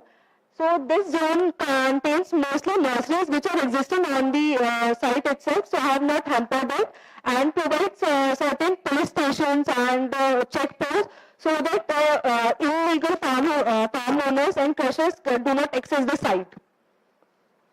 Then second is socio-cultural zone. Since this zone is very near to the institutional zones, like you can say here, there are mainly institutions like MIT University, Law College. So I have proposed spaces and activities that are accessible and catch the interest of the students mostly. So this contains like cafeterias, fairground, center of socialism for the bit of education and to promote every age people, starting from the young age to the old age. Then drive-in theatres, amphitheatres, light show, view deck, etc. Then the third is neighborhood recreational zone. Since this zone is in front of the village that is existing in this area, so main purpose for this is to provide the neighborhood interaction with the which are missing in the metropolitan cities. Like people don't know how to interact with each other. They are very concentrated in their own lives. To create certain parks and provide them activities that they can engage and conduct social activities together is an attempt for this zone. And the zone 4, which is very well equipped with the existing flora and fauna, is used for the future expansion and can be used as a night safari, which was the early proposal of the government also, but due to certain factors they have not implemented. So we can implement here. Looking at this, there is a loophole like in the master plan that is provided by the government. This zone is completely referred for the institutions. But when I do the surveys and analysis of this area, I found that there are many more industries here, IT companies, residential areas. It is a mix of every kind of land use that we can sort of. But in the master plan, it is missing. So I took the advantage of the existing scenario and the people resident there and was proposing activities way forward. So my main vision for this proposal is to defining a better connectivity of this zone with other parts of the city to boost the economy and employment opportunities associated with this start and to make people accountable for providing them benefits, the proposal and engage them in any manner possible. And for this I have done theatre cafeteria, center of socialism, socio-cultural hub that includes many activities engaging every age group of people, like parking, which is the main issue. Currently there is no parking system, so I have provided parkings according to that. And the main idea is to feel the water in 3 senses, through touch, through vision and through the sense of it. So these activities which I have proposed are on different levels based on the contours. Like on the site, we have 6 meter level difference from the Bund Road and the bottom of the river. So based on that, different activities are provided which caters the 3 aspects: vision, sense and touch. As we can see, the amphitheater, the water show can be directly used for the entertainment purpose in different zones. So the activities provided here are such that they can be modified and utilized as per the occasion. The spaces can be utilized in the daytime for different purpose and in the night time for different purpose. So utilizing every bit of it and generate the economy from it. After that, from the proposal itself, I have divided the zone in different parts based on the forest cover, their woodland, their shrubs, their meadows and lawns, so that these plants can be used as a hindrance and as well as to for the land water recharge. Now, the main focus for my project is to establish the social and physical linkage, which can be shown by the rather arrows. These I have proposed, which is missing at the current time, to generate the social and support economic upliftment of the society, and utilizing the river as to showcase the real life as a theatre that is visible through different levels, portraying the lively ambience and of people and nature. Lastly, there are certain buildings that I have proposed here.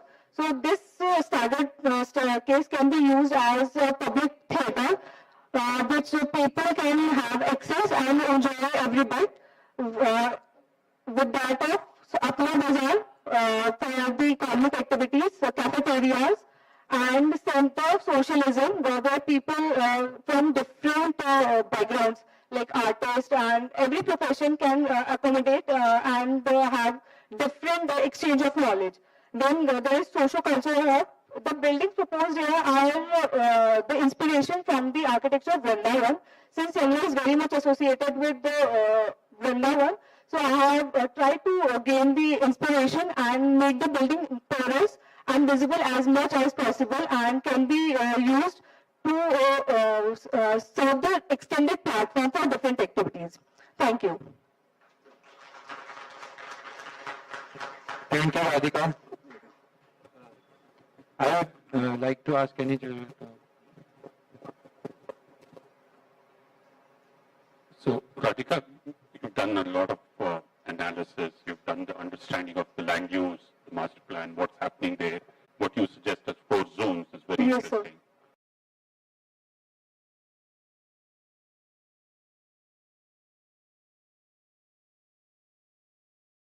That's all very interesting.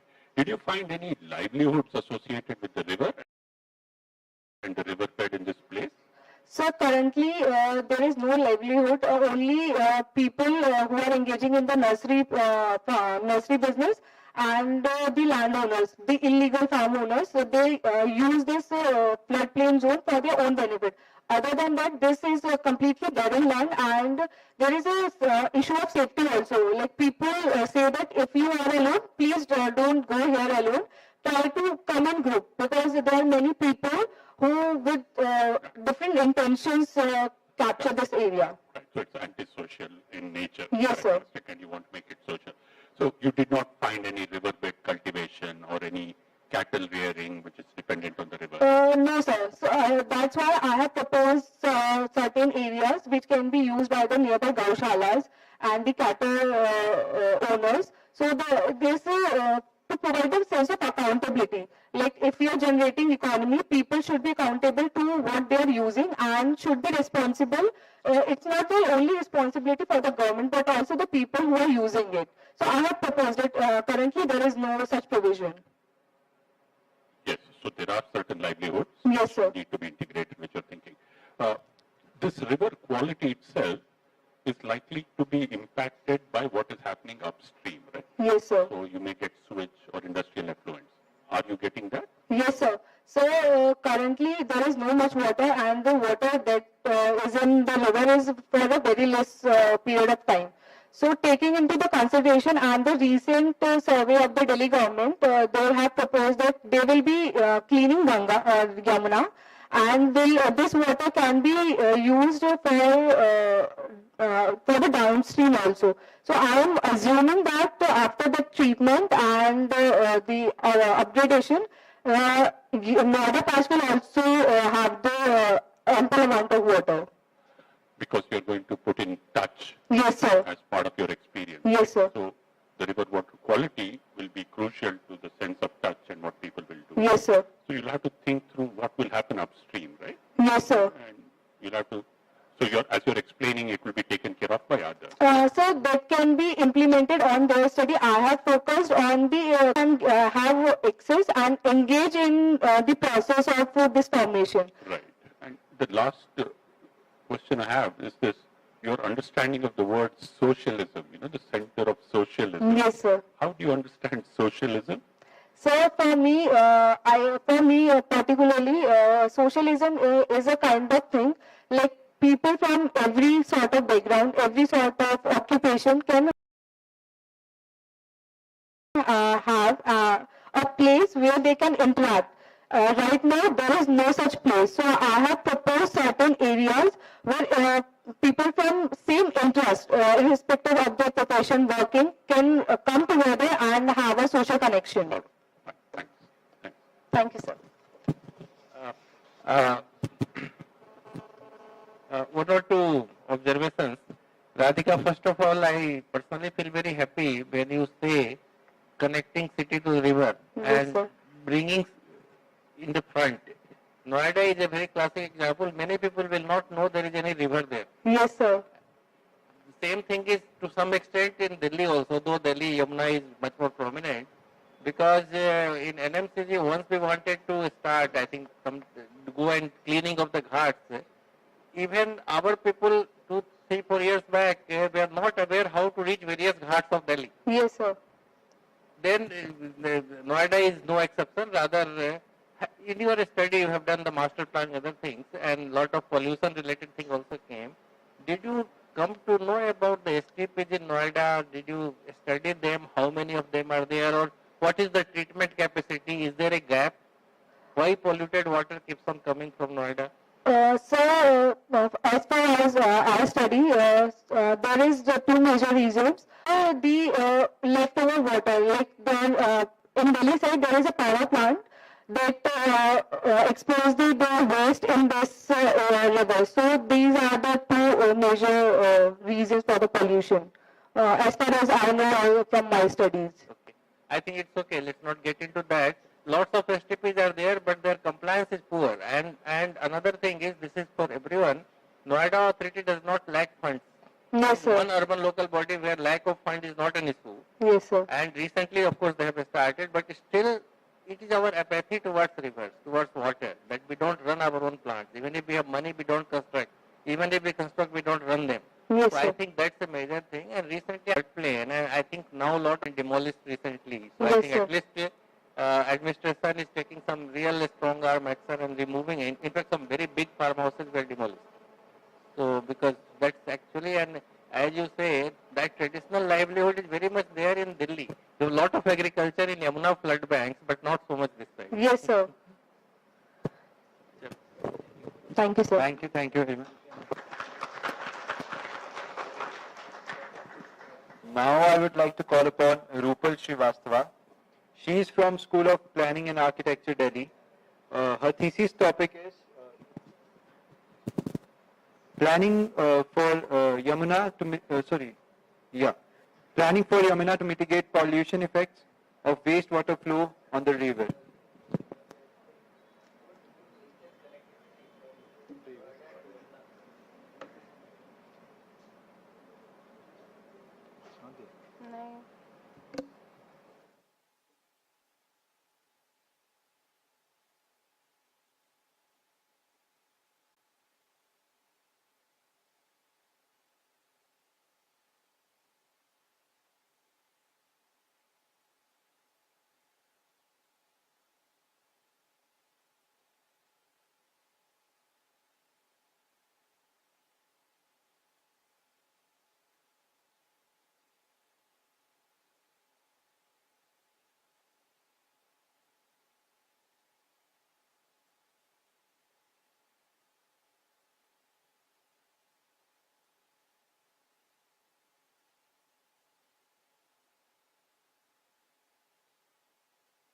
I'm sorry.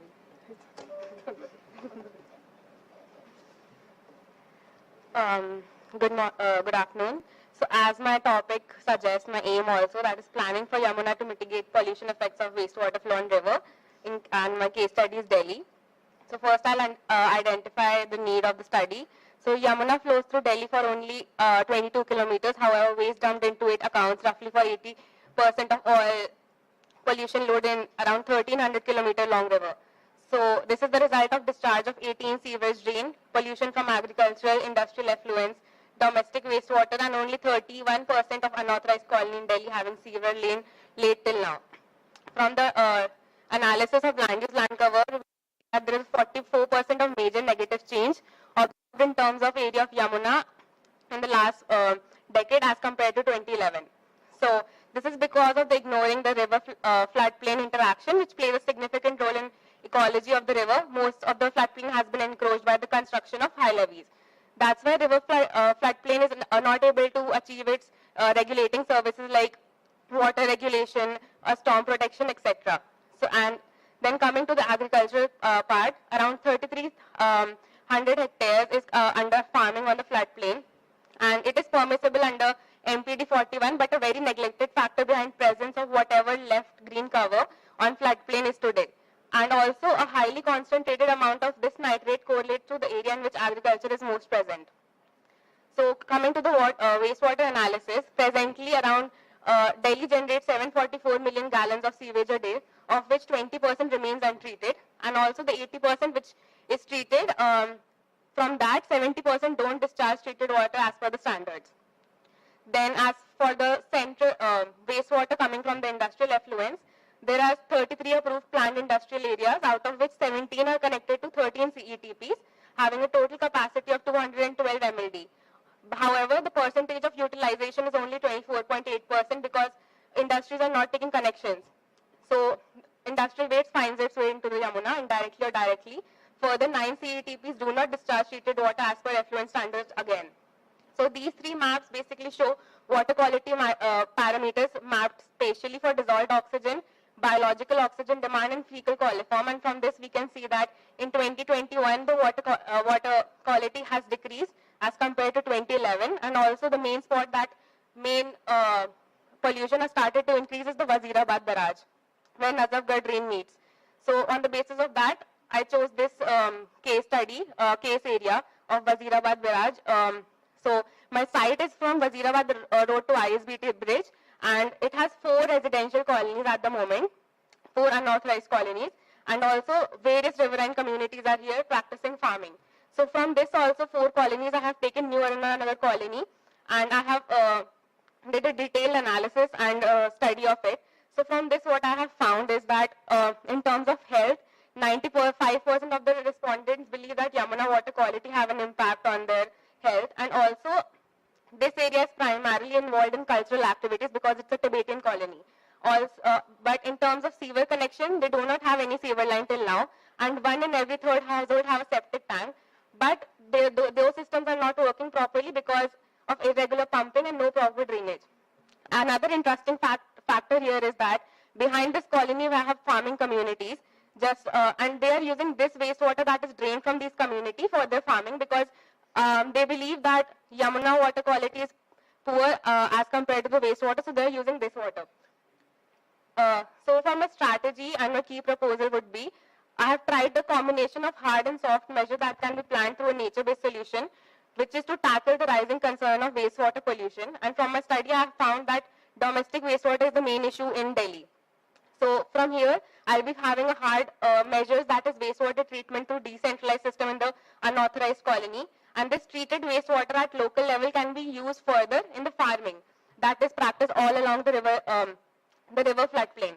And also I'll be promoting natural farming because since it is already a permissible activity as per MPD 41, what I want is basically through natural farming, this agricultural runoff can also be further mitigated.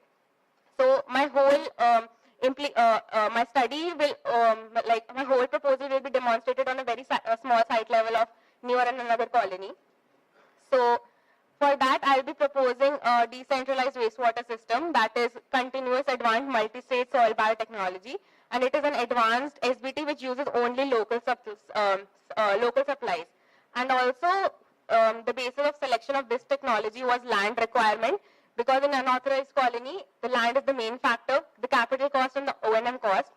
So the land required for the colony was around 420 square kilometer, which I calculated on the basis of 5,000 of the population. And also the capital cost that came out to be was 61 lakhs, 62 lakhs approximately, and O&M cost was 6 lakhs. So from this costing, I found out that around 1,300 rupees would be per person treatment cost would be coming. And also if we sell this water at a rate of 7 rupees per liter from STP, we can generate around 1,26,000 rupees per month. So I also try to see what is the scope of reuse of this water in agriculture. So behind, taking this as a small case, I have assumed that if 1 acre of inch of water per week of vegetable crops will require 2,700 gallons of water. So in my case, around 256 kiloliter per week of water would be required in my case study for 5 hectares of farming. Then if I want to propose this on a bigger level, that is subzone O2, that is from Wazirabad to ISBT bridge, my vision is basically to integrate this nature-based farming with existing proposed parts of the master plan, wetlands and public spaces to improve floodplain health in terms of biodiversity, which will help to basically floodplain to rejuvenated water on its own. So why I'm proposing natural farming? Because it promotes no synthetic fertilizer, pesticides, and improves water quality. This will also help in economy generated from riverine farming and support sustainable livelihood through green jobs. Then the second aspect that I'll be proposing is the environment factor, that is through riparian buffer of 30 meters on the both sides of the river, which will foster ecological restoration of the river and its surrounding, filtering runoff and fostering again a biodiversity richness. And the final and the last factor that I'm trying to include is basically a social factor, where I'll be promoting green pathways, that is community engagement and river people connect through integrated walkway within the farmland. So this will give a strong visual and physical connection between water, park and city, which will contribute to an urban image and also recognize the long-standing ground realities of River Yamuna, that is farming. And finally, the funding part. So for funding, I have chosen Green India Mission and National Mission for Sustainable Agriculture are two main parts which can help in promoting the natural farming in my case. And also Delhi Jal Board will be the main agency which will be for the funds of the decentralized wastewater system, as they have already numerous schemes for sewerage facilities in the unauthorized colonies. And in terms of the stakeholders I have identified, the authorities like BJB, DDA will be at the forefront, which will help in like land transfer, because at present the whole land belongs to the forest department, and in order to implement anything, we would first need the land rights. And also NGOs will play a very important part because of community awareness on the effects of current practices on the farm, and also conducting workshop and creating awareness about nature-based agriculture. And again, the final stakeholders would be potential end users for the reuse, that are the farmers. And why would they like to participate? Because of the affordable and safe products and yield increase. Because of wastewater, what they are facing right now is basically a shortage of crop and crop failure. So through this, there will be increased decentralized wastewater system revenue through selling of the end products. And yeah, this is the final slide.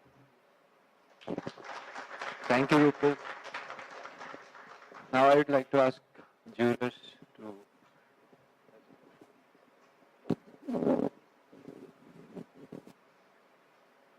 Rupali, this was very good presentation by you, and very so many things you involved for that is natural farming, then proposal for suitable wastewater treatment system, study of existing wastewater, and you also mentioned the major reason is the domestic wastewater. So have you done any field work that you know about that the major issue is the domestic wastewater? And yes, ma'am. Domestic wastewater you focus on. Yes, ma'am. The major reason for that river pollution, right? Yes, ma'am. So, ma'am, before like coming to this conclusion that domestic is the main problem, I tried to map out every source. So first is like domestic wastewater systems. So from that I gained like 20% goes untreated, and 80% that is getting treated. 70% do not discharge treated as per the standards.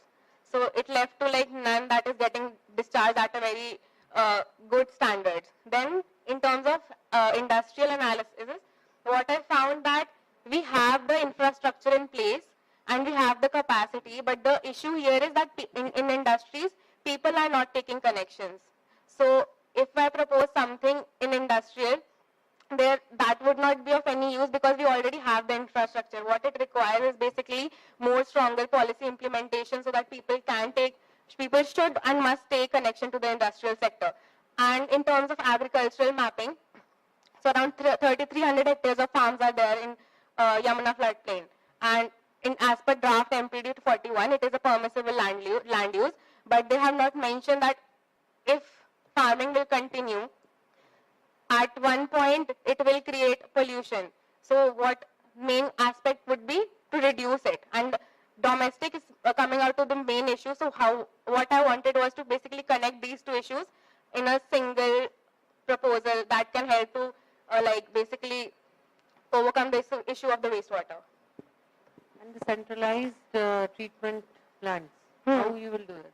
That sewage treatment plants.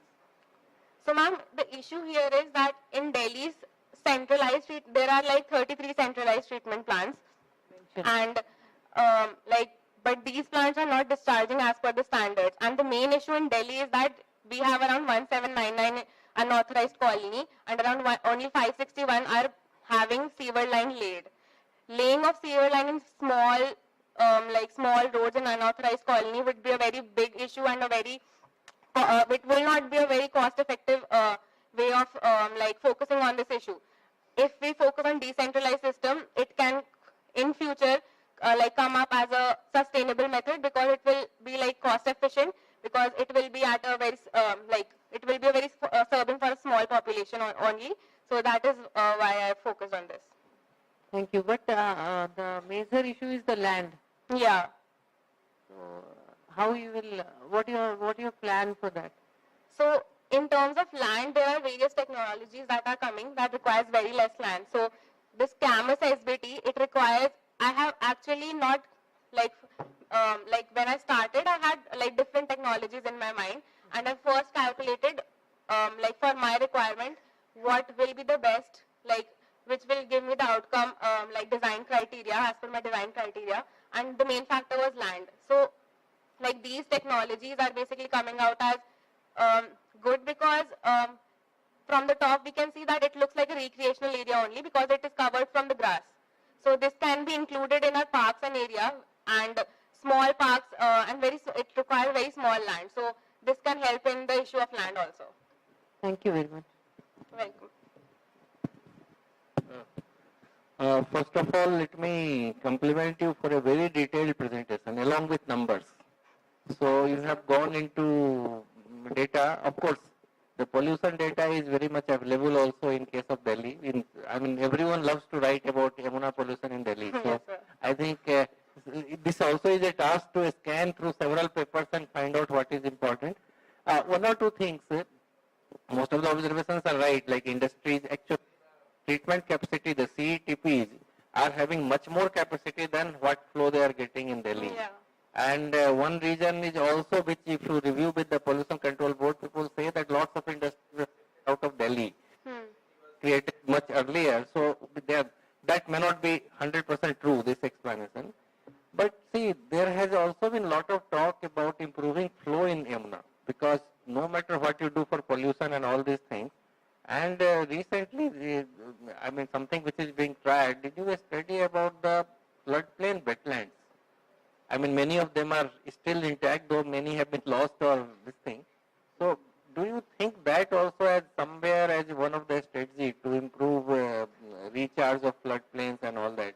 Because Jamuna in monsoon, suddenly it becomes a different river. So what to do about that water?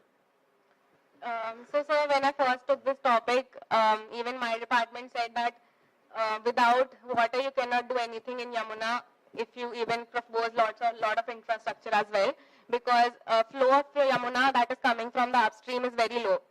So that is one main issue, and I certainly agree that wetlands will help in this thing, but I was actually going for this wetland construction only in the beginning, but in my area, when I went for the survey, there wasn't anything particularly present for wetlands.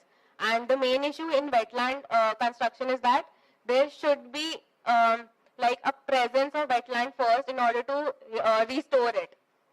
And along the floodplain, there are hundreds of wetland would be present in Yamuna, but between this stretch, it was not there. So that is why I didn't pick this. It's okay. Strategy. It's not very easy to get data about floodplains. People have, the wetland in Yamuna floodplains in Delhi. Now, this is coming for some discussion and debate.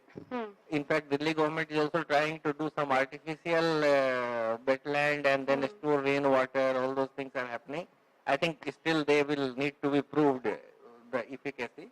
So, but it's good that you have looked at the best water flow essentially. And I will tell you, I will agree with you. Though flow will improve, but it does not mean that we don't clean our water. So I think these things also have to happen, and Delhi Jal Board has to run the STPs with good compliance thing. Many of them are old STPs. It's a major issue. So I think you have touched upon the real pain points in Delhi nicely. Thank you, sir. I just had one one item to add. I think you focused a lot on livelihoods, which is very interesting because the 3,300 hectares, it will be good to give a quantification of the number of people who will earn a livelihood through this. The number of farmers will benefit, the farm workers will benefit, the agricultural economy, the size of the agricultural economy that will be produced. The last point is that there is something called the sanitation safety plan developed by the World Health Organization, right? It looks at risk mitigation as a strategy. So one of the things they suggest is, can you persuade farmers to grow non-edible crops so that the consumers of these crops, whatever be the quality of the input water, domestic sewage or industrial effluents, they're sort of isolated from any health risk. So look at what are the kind of crop palette that the farmers can grow safely, earn their livelihood, yet not be harmful to consumers. Yes, sir. Bamboo, for example, flowers, for example, fodder crops also. So a lot of crop palette is available. That would be very good to integrate with what you have done, very comprehensive. Okay, sir. Thank you. Thank you, Rupal. So now I would like to call upon Sai Sharan. He is from Vignana Bharati Institute of Technology. His thesis title is Water Quality Monitoring System Using Machine Learning Technique.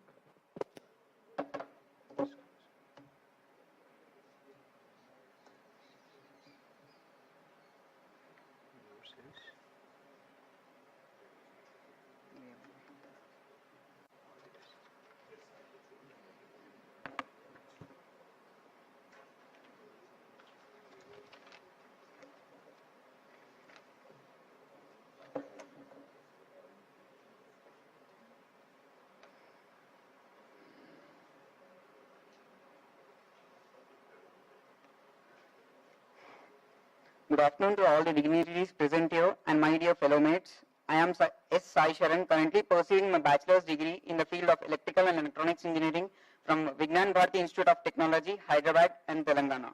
So I am here to present my thesis, which is water quality monitoring system using machine learning technique. What is machine learning? Machine learning is AI, artificial intelligence, that allows software applications to become more accurate. Here, there are three types of machine learning techniques. They are supervised machine learning, unsupervised machine learning, and reinforcement machine learning. My topic, my whole project is around in supervised machine learning. So coming to introduction, water plays a vital role in the creation of human beings and other natural phenomena. Both the health of the ecosystem and human life are dependent on water. Water is essential to the well-being of ecological system. As we consume water, it should be pure. And according to WHO and European Union, they have set limits for the drinking water called as standards. The use of high chemicals in manufacturing chemicals, constructions and other industries, fertilizers in farms, and also pollutants from houses are directly leaving the pollutants into the water bodies. About 80% of the developing countries are causing diseases due to the consumption of polluted water. And recently, we have seen in the news that a 11-year-old girl and 20 people were admitted in the hospital after consumption of contaminated water. According to research, 4 out of 10 people on Earth lack to access of drink clean water. Background. At present, water quality assessment involve collection of water samples of water at various locations, which is weekly or monthly, and analyzing them in the laboratories. This approach is not much efficient because it takes a lot of time, and water samples are collected only from few of areas, and it involves a manual work. In order to overcome the above drawback, we are here with the invention a real-time water quality monitoring system which monitors the water at every time. So coming to analysis, quality of the water can be predicted using its own properties. In this model, we are using a pH sensor, turbidity sensor, conductivity sensor, temperature and TDS as its attributes. Using these properties, we are going to predict a model through which we can forecast the water quality in the near future. Coming to the key issues, automatic monitoring and alerting will not be supported by the existing system. By tracking the water quality indicators using the sensors set up near the river basin, this system enables the end users to automatically alert via SMSs. This system offers analytics and future forecasting utilizing historical water parameters and machine learning techniques. So coming to the proposal, we are taking a 5 sensors, pH, inputs are 5 sensors, pH, temperature, conductivity, turbidity and TDS. And we are giving these sensors to a NOD MCO module, which is a YFuel model. And by writing an embedded system program, the real-time water quality monitoring is, the data is stored in a cloud, which is a ThinkSpeak. If the water quality deteriorates or it extends its threshold value, the people nearby, the people who are drinking that water gets an instant alert messages. And we have also developed a web page we can show of prediction of water quality and also the forecasting of the water quality. So this is the circuit operation of the project, and this is the figure of a picture of a model. And these are the output screenshots of serial monitor in which the real-time water quality monitoring has been updating time to time. And this is the alert messages we are getting from the GSM model, and the screenshot of it is it. And we are and this can also be customized like to any other languages or anything. And this is the web page which we have designed. And the front end of the web page is done by the HTML, CSS code, and back end is done by MySQL, and the framework is done by Django. Here it is this is first the user has to sign in the signing procedure. It asks some credentials like username, password, email, and address. After signing up, the user should log in with his credentials. So in the left side we can see in the left picture we can see that the water samples, and in the left side of the second in the second screen we can see that the water quality has been indicated that it's a poor quality or water and good quality. And in the second graph represents that the real-time water quality monitoring of and the forecasting system of a turbidity sensors. The green line represents the forecasted value, and the red line represents the real-time test data value. And the overlapping of both can be said that the forecasted value has been accurate. So way forward. In the future, we use many IoT concepts in the water quality monitorings, and more the parameters and mirror the results. Increase the attributes by using multiple sensors. Systems can be developed. This system can also be developed in mobile applications. More forecasting methods and algorithms can be implemented in this module. Thank you. Thank you, Sai. I would like to ask jurors if they have anything to reflect on. Sai, thank you for this very novice attempt. But my only question is it really novice? Sir? Is it really a novel attempt? I mean, is it the first time that such AI-based program would be used to monitor water quality? Has it not been already in application? No, sir. No, they are not using it. Nowhere in the world? No, sir. Then I think you need to look for a patent as well. So, Sai, thanks, because you're bringing Arduino also into this, is it? You're going to use Arduino as a... Yes. Yeah, immediate. So, here's what happens with this kind of artificial intelligence, and I don't know what your reaction to it would be. What you've described is very nice. So, it gives a false sense of security. Let's say, for example, you're not checking for cholera, because you're not checking for bacteria or viruses, you're not checking for biological indicators, right? But in my app, I will get a signal saying the water is good quality. Okay. How do you warn your consumers that this is only limited to those 7 or 8 parameters and that they have to be aware of other parameters? No, sir, we can add more and more parameters according to it, sir. You can add as and when the sensors become available. Yeah. In the absence of the sensors, Okay. how do you warn your consumer potential to be aware that this is not all the parameters that are being tested in the water? think of that? It's also very good that you come from an electrical and electronic background, not a water background, so that don't see it as a tough question, but see it as something to improve your product, right? Yes. How do you do that? So if there are no sensors, we can tell them to simply, if the water is not good or any other parameters are involved in it, we can simply say that due to boiling of water, you can drink it, and due to boiling all the parameters, an organisms can be dead, so it can be used for So here's the drinking next purpose. question. If there is fluoride or arsenic in the water, if you boil the water, you will concentrate the fluoride and arsenic, and therefore you'll be drinking more contaminated water. How do you warn your consumer about that? What I'm trying to put across is that there is artificial intelligence, there is app-based sensors, but there's also limit to what they can do currently, right? So obviously they will get more and more. But in the interim period, how do you deal with these inadequacies? It's a challenge that you guys who are working in the field will have to address, right? So be aware of that. Yeah. You get the point? Yes, sir. Yes. Good, I don't have to add much, but only I think some suggestion. I think Mr. Biswanath has very rightly told you the artificial intelligence or machine learning, these are all very nice tools and it will improve, keep on improving and developing. But to apply them, you have to understand then the core sector. So I think there has to be a good match between understanding of core sector and this.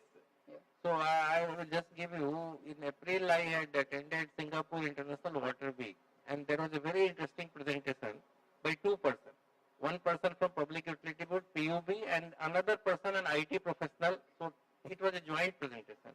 And in fact, I mean, because you are working in this and you have interest, they have started doing some modeling and using machine learning for predicting, not water quality, but they are trying to use it for predicting the failures of the sewer line, even more complicated. Okay. Because they are saying with the climate change and its impact and then the temperature variations, etc., the sewer lines may have, and Singapore is a huge city with lot of, and they also have a lot of reuse. I think they reuse to the extent of drinking water capability. Yes. So I think they have gone much ahead thinking about it with a good mix of sectoral knowledge as well as the good IT knowledge. So I think perhaps if you have interest in this, Singapore PUB case study of machine learning and all that will be very, very interesting thing for you. Thank you.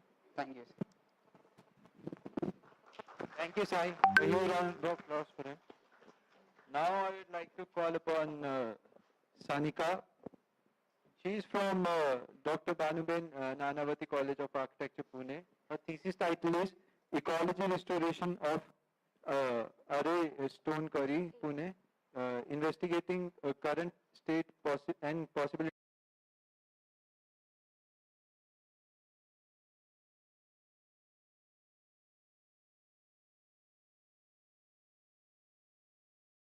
Ecology restoration of Array Stone Quarry, Pune, investigating current state and possible abandoned quarries. Okay. So just a second, I'll just keep this on.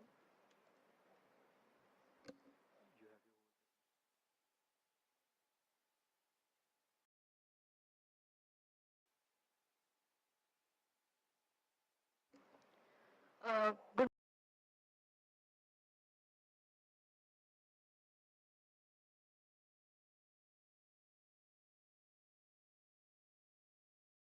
I'd like to thank today's esteemed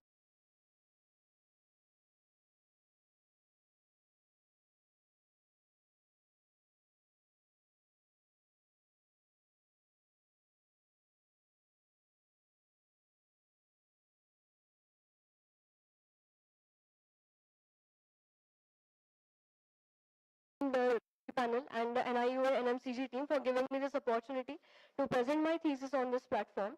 I would also like to thank Dr. Uday Bonde and Dr. Kavita Murukkar, without whose support my thesis wouldn't have taken shape the way it has right now.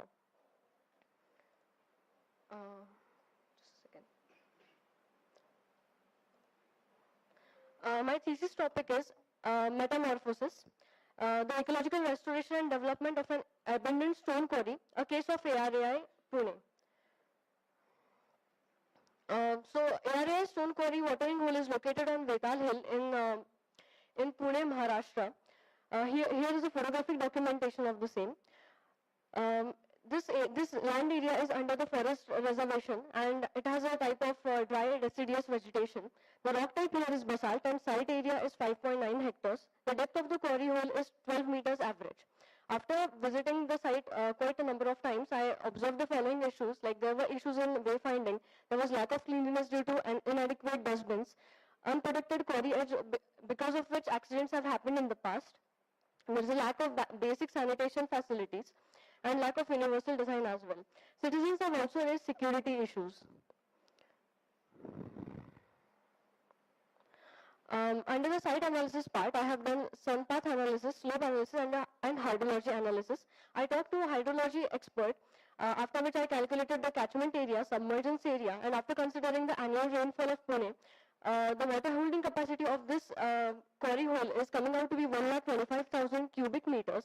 And I also calculated the annual runoff and possible high flood line. The water flow characteristics here are, from the site the water would flow into the river Mutha. From river Mutha it flows into river Krishna and then into Bay of Bengal. Here is the slope analysis of the quarry watering hole based on which water catchments are formed in the rainy season and the summer season respectively. I have also documented the flora and fauna of the nature trail. To ensure stakeholder engagement, I had an interview with the forest department, after which I realized that anything that is beneficial to the forest department can be built on this trail. The footfall has been mapped out to be, in the morning there are around 300 to 400 people, and in the evening one can estimate around 1,000 people. There is no maintenance done to the quarry as such, and as a reason, because of that, the security is lacking in this trail. I also had a discussion with an ecologist of Pune who suggested me measures for the ecological restoration of this quarry, wherein she suggested that a small wall should be built so that the wetland-like situation keeps in place, that stays in place, and we can also introduce silt from nearby water bodies so that the ecological value of that water would increase. We can plant thorny shrubs around the periphery of the quarry so that accidents won't happen. Also, fortunately, in this case, there is no introduction of sewage influx, so that's not a concern in this case. And hypothetically, I can also introduce pisciculture in this. I looked at a few global case studies who have done this adaptive reuse of the stone quarries in a very innovative and environmentally sustainable ways, in which they have converted these into environmental academies, a sculpture museum, and also an amphitheater. However, there was no case study as such done in the Indian context. I also conducted a citizens' opinion survey to investigate the issues and challenges that they were facing and probable interventions that can come out that they would like to have here. So the challenges include basic infrastructure is lacking. There is lack of washrooms and washrooms also. Lack of signages. There have been cases of theft, so lack of security, and finding routes is difficult. When asked what is ARI for you, the people responded that for some it was a place for their mental peace and relaxation. For some it was a place for them to trek, a place for them to work out. And based on all of these observations, I came up with the interventions for this trail.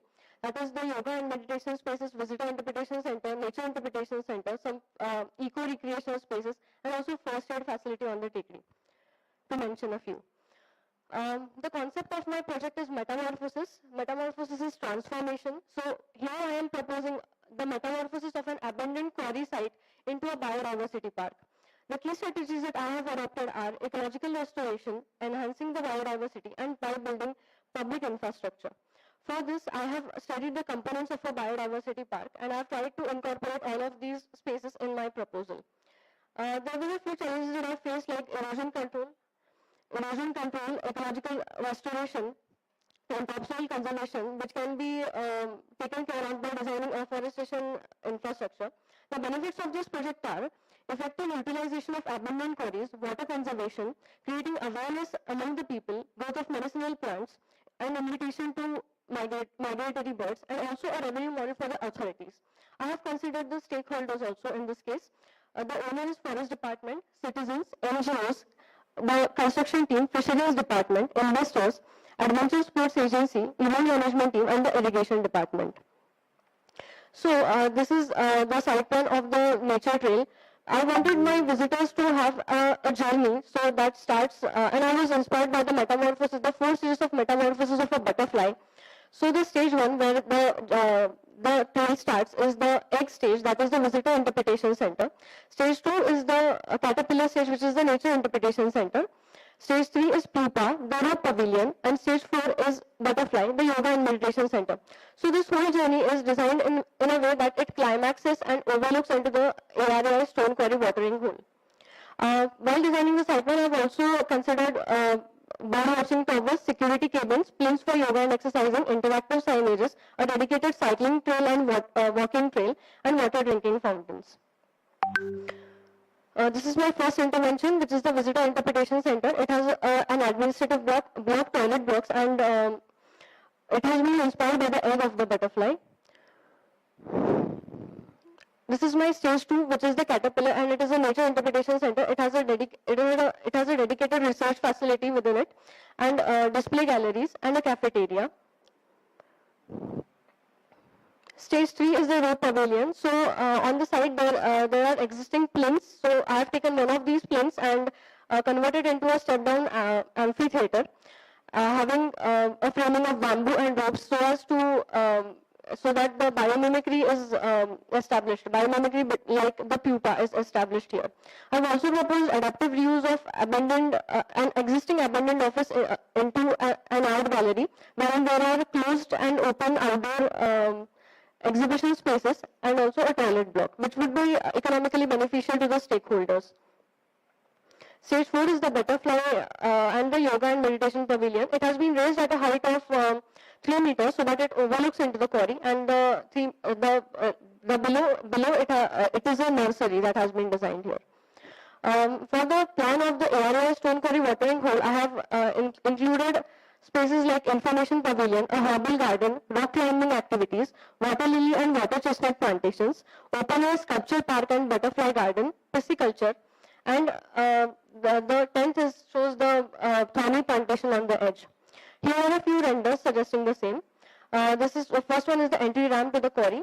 Then there is the water lily plantations. Third image is the open air sculpture park and the butterfly garden.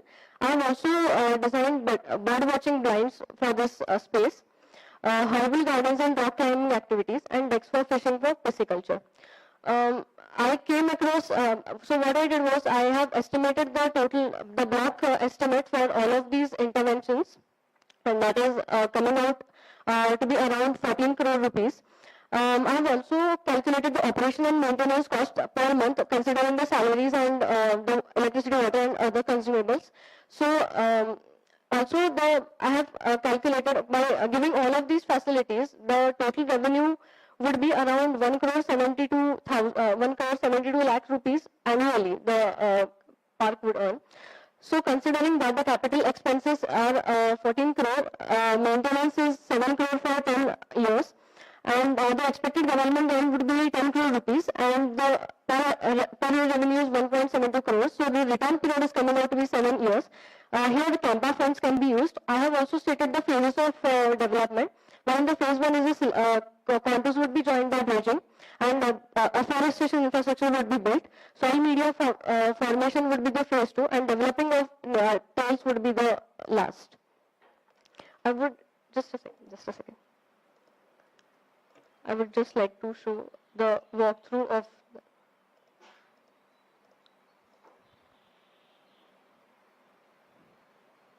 This is the walkthrough of the ARAI stone quarry watering hole, wherein this is the access ramp. Then there is a herbal garden. Here are a rock climbing activity area. Here the water lily and water chestnut plantations would take place.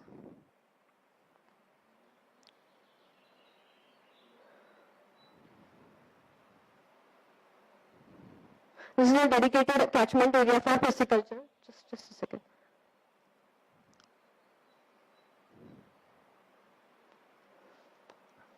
Blinds for bird watching. and a sculpture park and a butterfly garden in the end.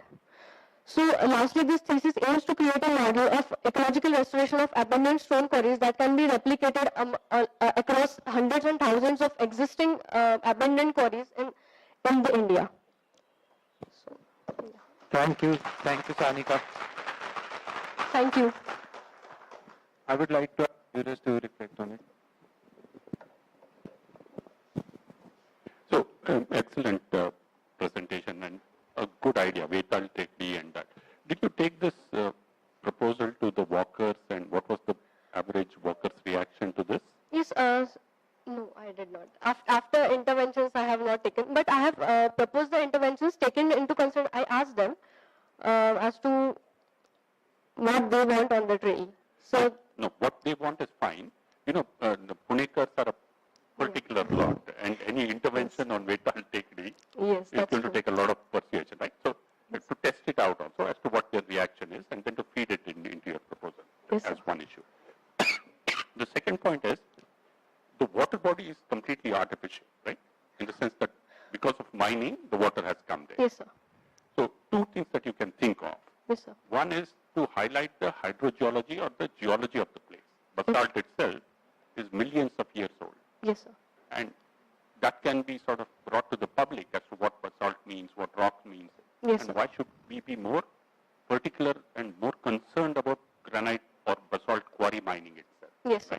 Right. So that knowledge is something that your theatre can work on. Yes, sir. The second is water itself, you said 1.25 lakh cubic meters. Yeah. That's Yes, sir. The water storage capacity of this. Correct. Yes, So sir. what Chennai City is doing is using the water as a drinking water source after from quarries, Yes, sir. granite quarries, right? So do you see that there could be a combined use in the sense that some water can be used and some can be left there, which is annually replenished? Is that part of your design? So that is not a part of my design, but there's definitely something like that that can also be done. Like, as I said, the adaptive reuse of such abandoned stone quarries is a major concern in India. Right. Like, so there can be a lot of ways in which we can deal with this problem.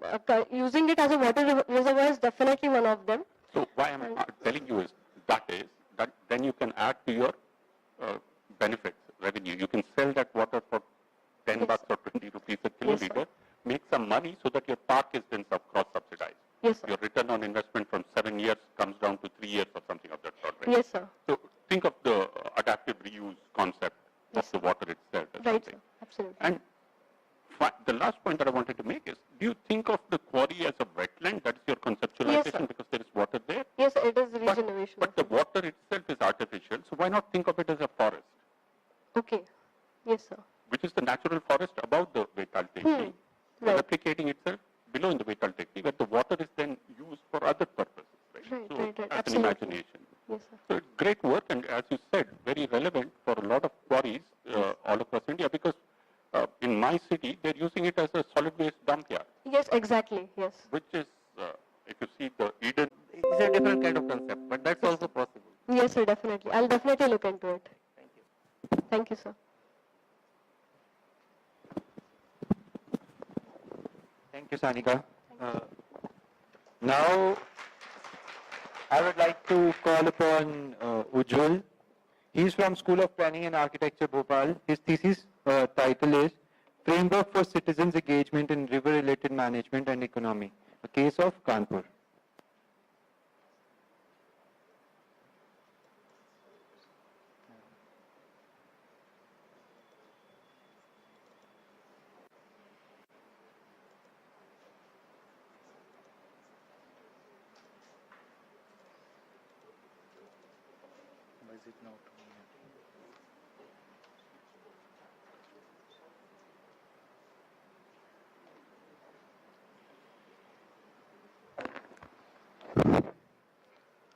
A very good morning to all of you.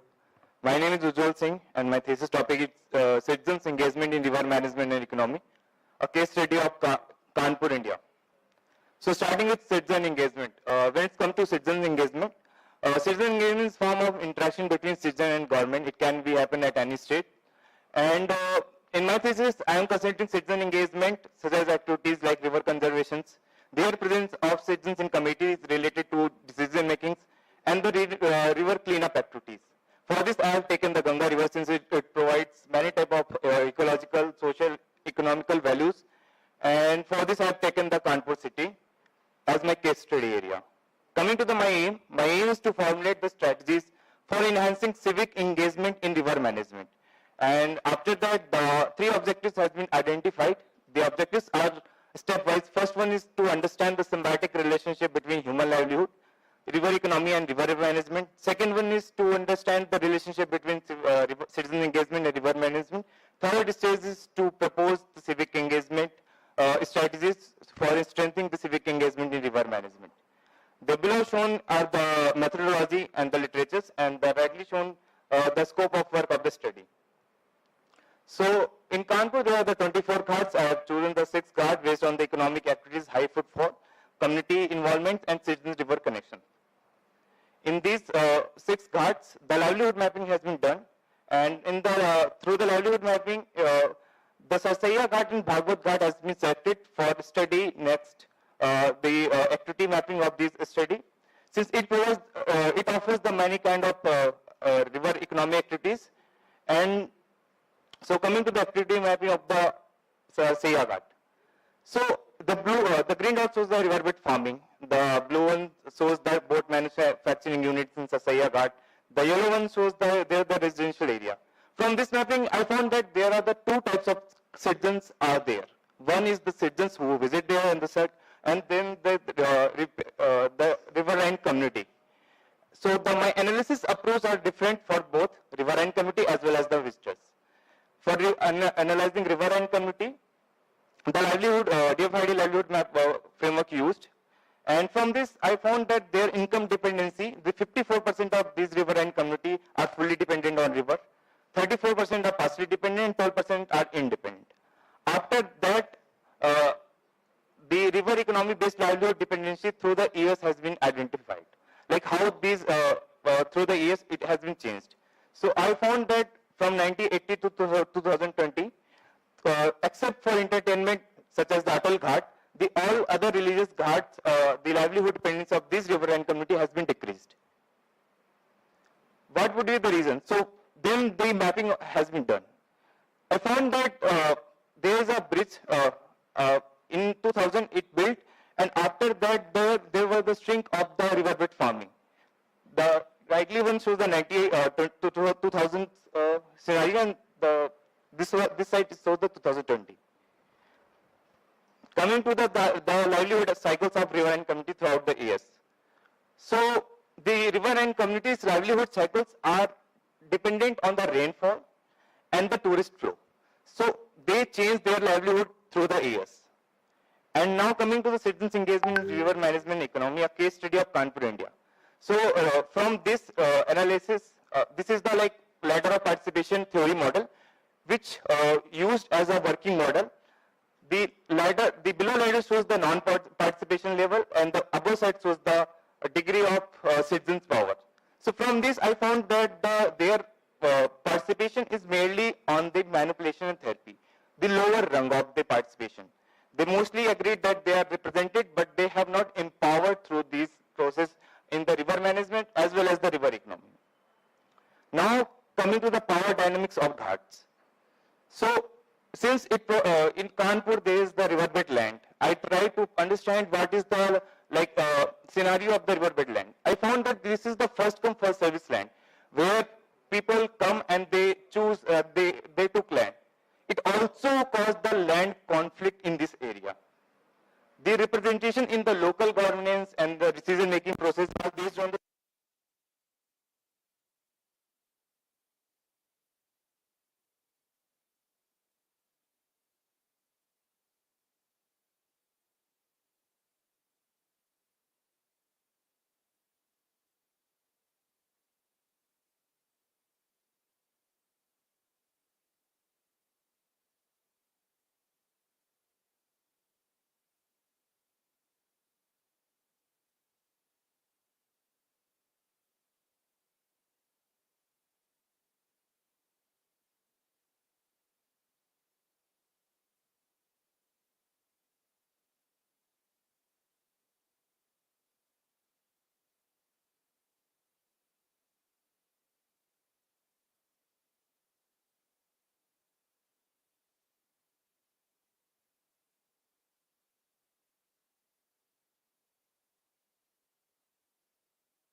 kind of given a very different shift to what we were thinking in terms of water and boundary.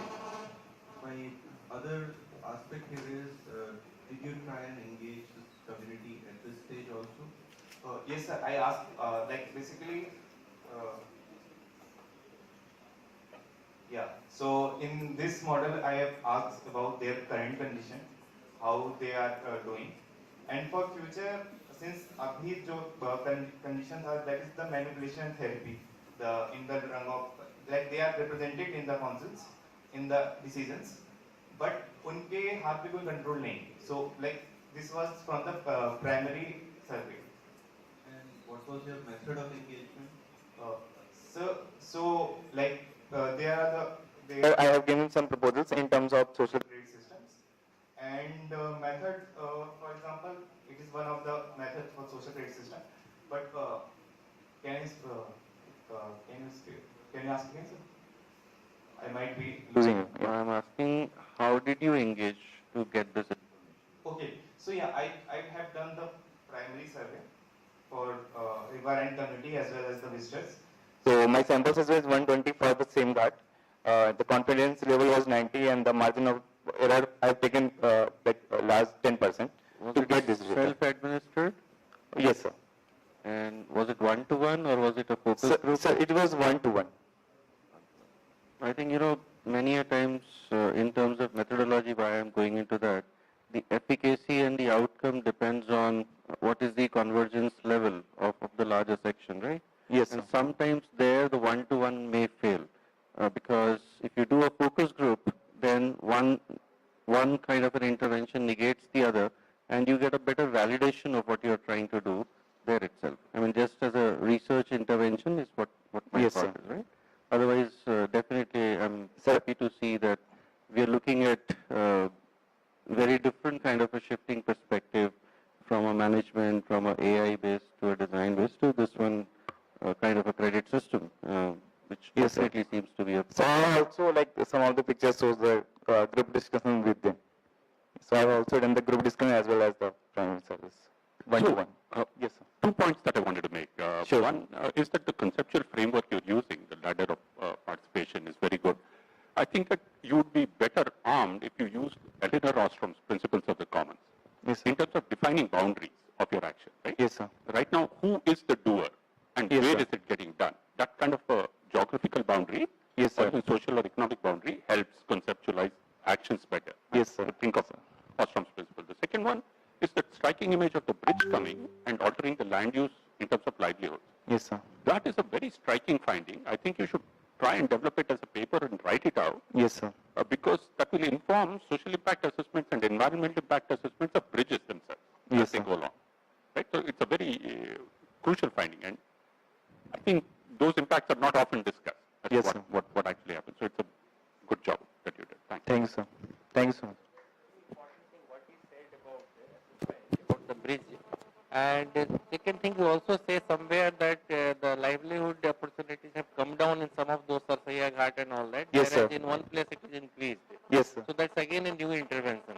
Yes, so I sir. think when you do some sort of structural intervention like a bridge or any other kind of development, how it starts impacting upon livelihood. Normally we don't factor those things. Yes, sir. We simply create it because of the water balance or trying to bring drinking water needs of Kanpur, a barrage comes. Yes, sir. But it will lead to some sort of livelihood pattern and impact, or we create a new ghat, like the livelihood increase because Atal Ghat is a beautiful place, so Yes, sir. lots of new type of livelihood is coming. So what is the traditional livelihood that may be more in connection with Bhagpat Ghat or Sarsaya Ghat, and new type of livelihood which is coming, so nature of livelihood also changes. Yes, sir. So I think there are some very, very interesting findings which your work is leading. And there is a lot of potential because in this field, not many papers come with this kind of composite knowledge. So I think Yes, sir.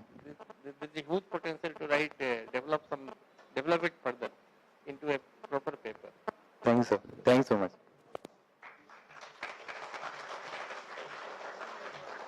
Thank you, Ujjwal. Now I would like to ask. I agree with the Rajiv sir and Gaurav sir and Vishwanath sir. Yes, But sir. I really like because you come with a solution base and with the livelihood, you are just making some effort, and you have done it actually a pilot study. And the suggestion is that you have mentioned the Shakti Foundation. Yes, sir. Yes, ma'am. Actually. Shakti Foundation. So, is it a NGO? Yes, ma'am. Actually, it was a one report where I was studied, so I just mentioned their name. The source of my few insights. So, I like the presentation, and with that, the citizen engagement in the river management and economy.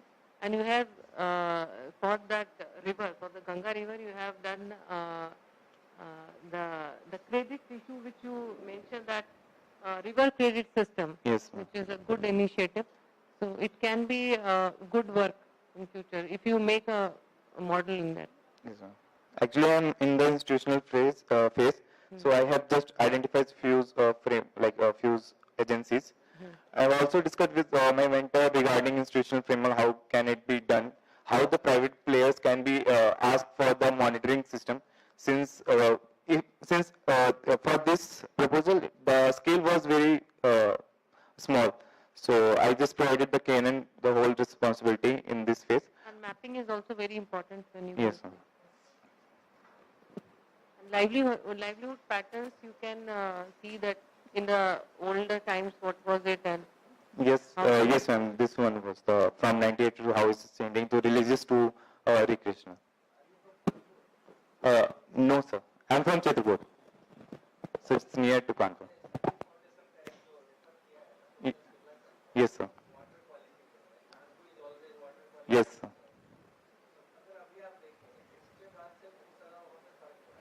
Yes, sir.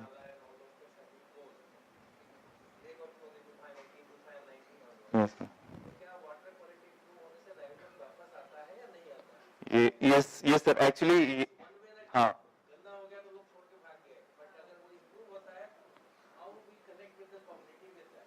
Sir, yes, sir. Actually, काफी interesting fact था sir. शक्ति foundation का इनकी report में they mention कि water quality की वजह से लाइवलीहुड चेंज हुआ है, लाइक डिक्रीजिंग. बट अभी फ्रॉम 2022 में जब when I did survey, the water quality is changed and it's quite far better than, but the livelihood का जो streamline था वो down ही हो रहा है, it's not changing. So the 2016 like Shakti Foundation report might be wrong in this time. Yes, sir. Yes. Yeah. Thank you, ma'am. Thanks, sir. Thank you, Ujjwal. Now I would like to request our jury members to reflect on the overall presentations which are there. So I'll start with Dr. Amrita. presentation, and very much I congratulate all the UG level students.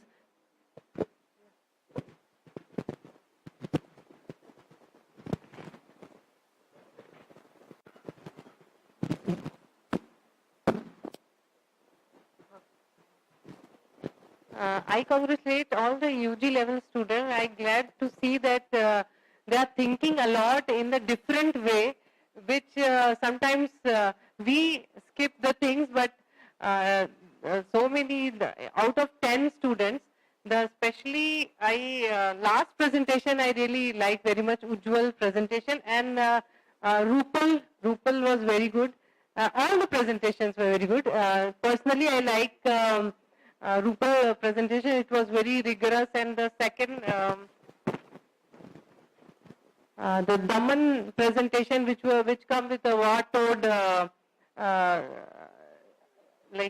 revitalization of urban waterfronts through the water, and then Dhaval presentation, revitalizing the nalas of Mumbai, which was really very good, because the point is the idea of a student, idea which come to us, which is very interesting, and we all were thinking that how the UG level students can give their ideas, and with what can be done, and what should be the solutions for all these issues they are raising, and obviously they are raising the issues on their observation level, study, observation, and through their teachers, but definitely their own ideas come with a very innovative things, which I really like the most.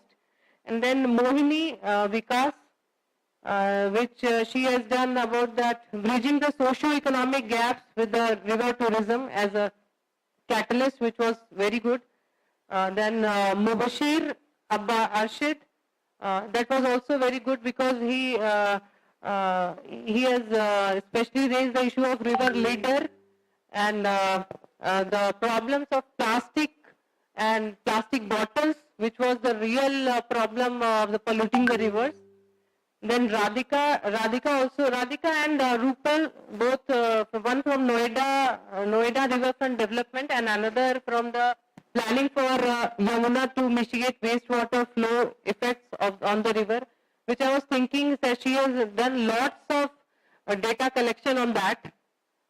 Then Submaker Sai, water quality monitoring system using machine learning technique.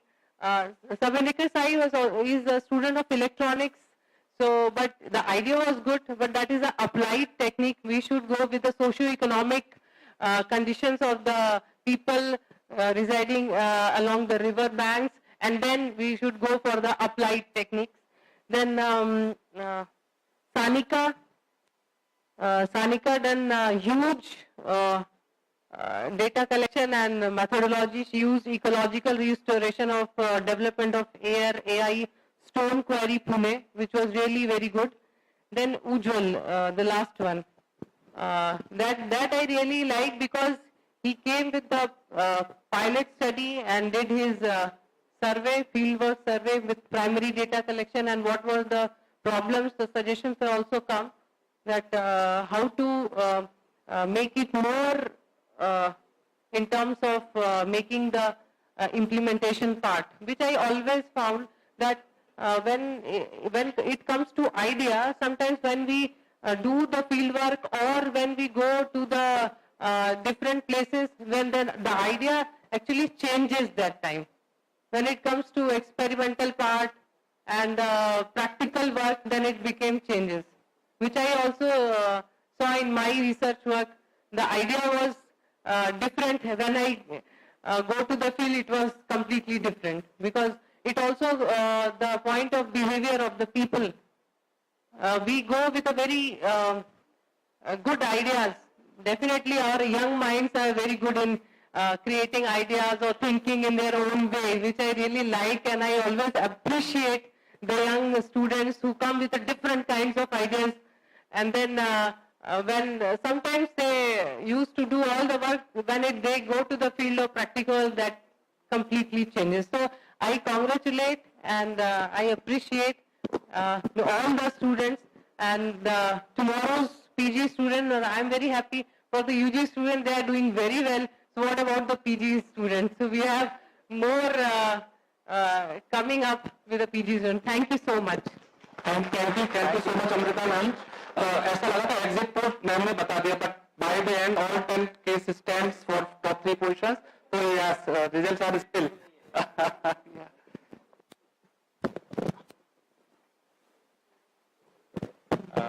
First of all, let me really thank all the young participants for keeping us so much engaged. And as the name goes of the program, Reimagining Urban Rivers, I think you were taking all of us through the process of reimagination of different aspects very, very clearly. So at this time, I will also like to recognize the work done by NIUA team with you in last few months, because I think that is showing in your presentation. The kind of interaction we had, I think for some of the students who may not be participants, it's very important to continuously interact. So when this competition was announced, and after that there were a number of times where interaction was there.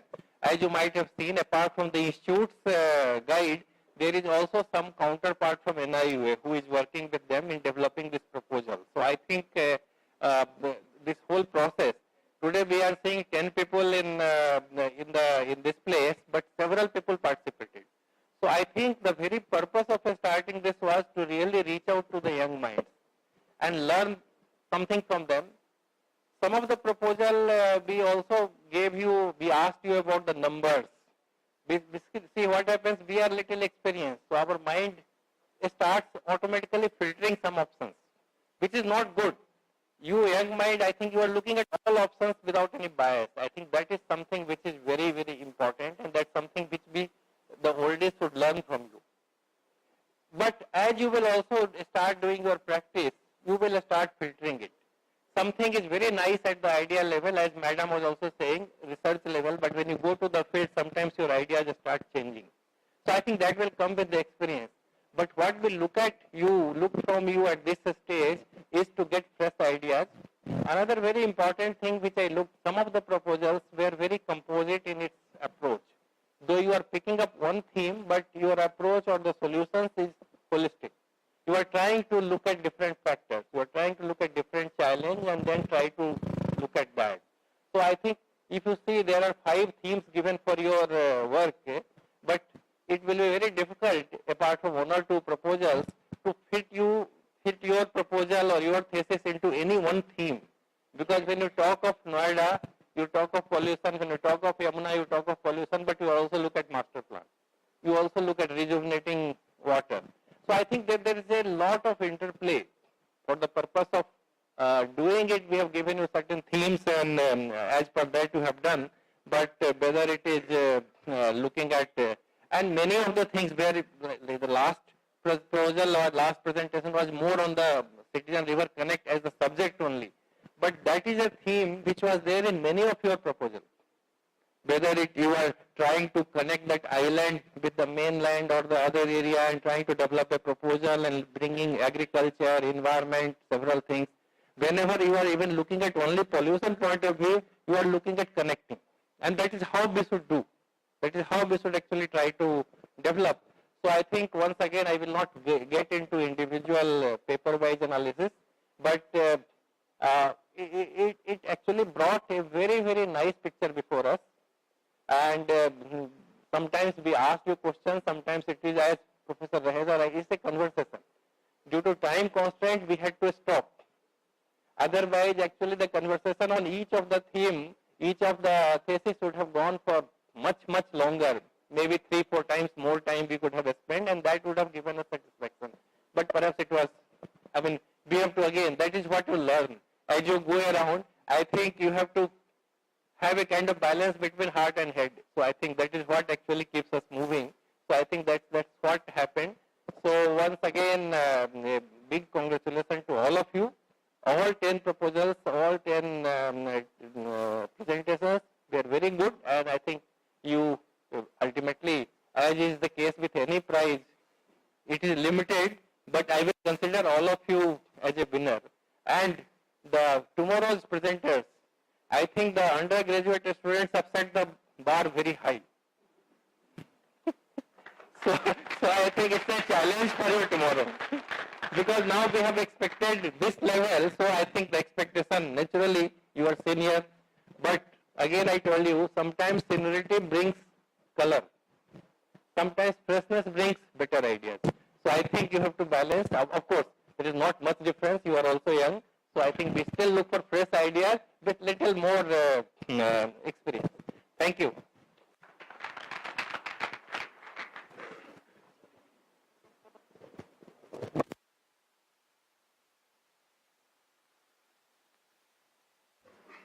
I had to put down a quick couple of points, and then I can't hold the mic and speak. It's a privilege to be a jury member. Thanks to NIUA for getting me and Rajiv Ranjan sir back again. So we see the improvement in quality and structure of the presentations and the kind of issues that students are engaging with. And it can only get better with time. So that's fantastic to see. There's also a pressure on the jury members to sound profound. You don't know.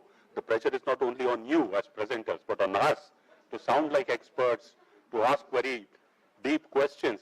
So it's quite difficult to do that. But as you know, and as you will appreciate as we go along, that there's a great learning from each other. As much as you learn from your own presentations and the questions from the jury, you learn from others' presentations too, right?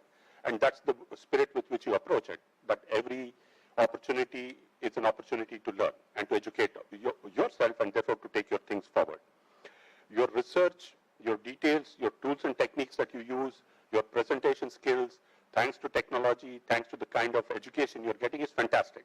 I mean, I'm sort of ashamed of the PPTs that I do in my life with 36 years experience when I look at all your presentations. It's absolutely fantastic. So, and your communication skills are very good. The one point that I have, and I won't bear that as a grudge against you, don't spend too much time on the past. Spend time on what your analysis is and what your recommendations are. That's where you need to spend your time. Do that, right? And I'm sure you'll learn along the way. You're already very good. You also would appreciate that this is the age of multidisciplinarity. Not good enough to be an architect, not good enough to be an engineer, not good enough to be an economist. You have to be everything. You have to know agriculture, groundwater, river water quality, artificial intelligence, architecture, planning, everything, right? And so that's a wonderful time to be young, to learn, to appreciate what other disciplines bring. And you're seeing that for yourself. So that's fantastic to see. You understand the value of mentorship. Those who mentor you, guide you, can be inhibitors, but can also give you wings, can give you ideas and can take you places. So always search for good mentors and do that as much as possible. Don't throw away the existing mentors. Try and find other mentors who are going to arm you better. So no comment on all mentors. It's fantastic that you address the topical issues of our time. And as the theme itself comes, India is right now at the cusp where it says that we have to address our environmental issues very seriously, especially rivers. And so you're doing that. And so there are many, many more challenges.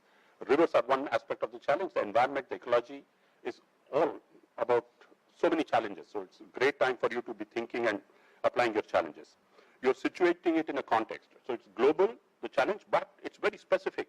So whatever idea or geography you pick has its particular solution, right? And particular way of trying to address the solution. So don't pick examples from other places. Do pick from that for learning generically, but apply it to your place. Remember, in our context, whatever solutions we find for the environmental issues have to be embedded in a social context of livelihoods. And therefore, that's where my heart is, right? So poverty, unemployment, underemployment are our challenges equally. How do we merge employment and what we call development with protecting the environment is the challenge of our times. So always find your solutions embedded not in capital, but in labor, but in people, right? So try and do that if you can. You're doing it already, but if you do it more, wonderful, that will come across. And the last mantra is a 6-letter mantra called STIFLE. STIFLE, S-T-I-F-L-E. Every problem is social, every problem is technical, every problem is institutional from a governance perspective, every problem is financial, every problem is legal, and every problem is ecological. These are golden words which are being recorded so you can see the review later on. You don't have to make notes right now. But it's the STIFLE approach, and many of you have brought all these points together to bear. Make sure that every time you view a problem, you view it through the lens of STIFLE. And your solutions will be better armed, India will be better armed, our society will be better armed. Good luck in your journey. Thank you for giving me the opportunity to listen to you. Thank you very much. Dr. Gaurav.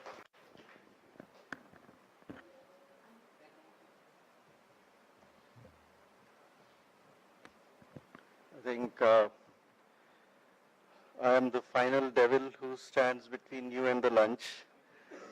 I don't know how much appetite I'm going to take away, but I believe some thirst has already been created in our minds.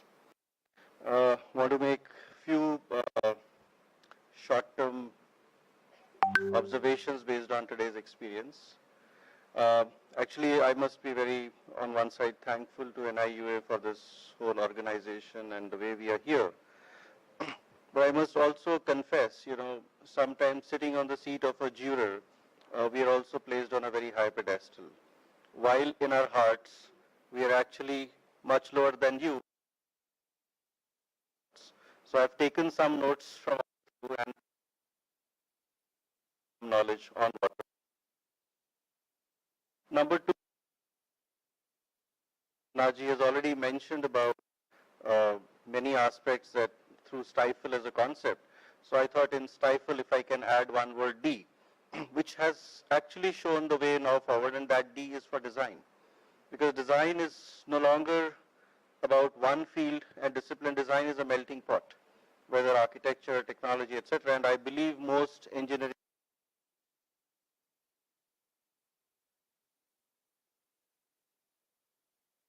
can be consummated. And because of which, one phrase which I want to share here is, many a times in the hurry,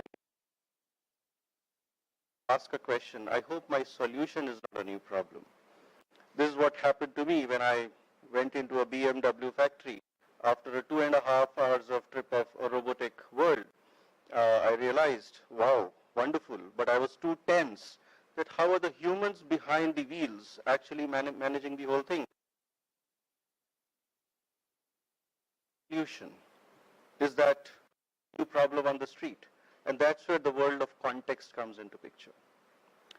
Third point I want to mention here is I am absolutely enthralled and impressed by the presentation skills, which definitely takes the benchmark very, very high.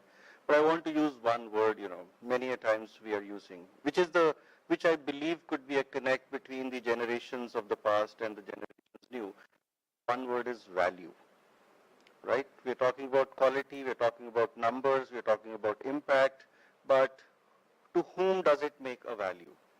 And here I have to bring a little spiritual content here from one spiritual leader who said, the value of a value is a value only if it's valuable to you, right?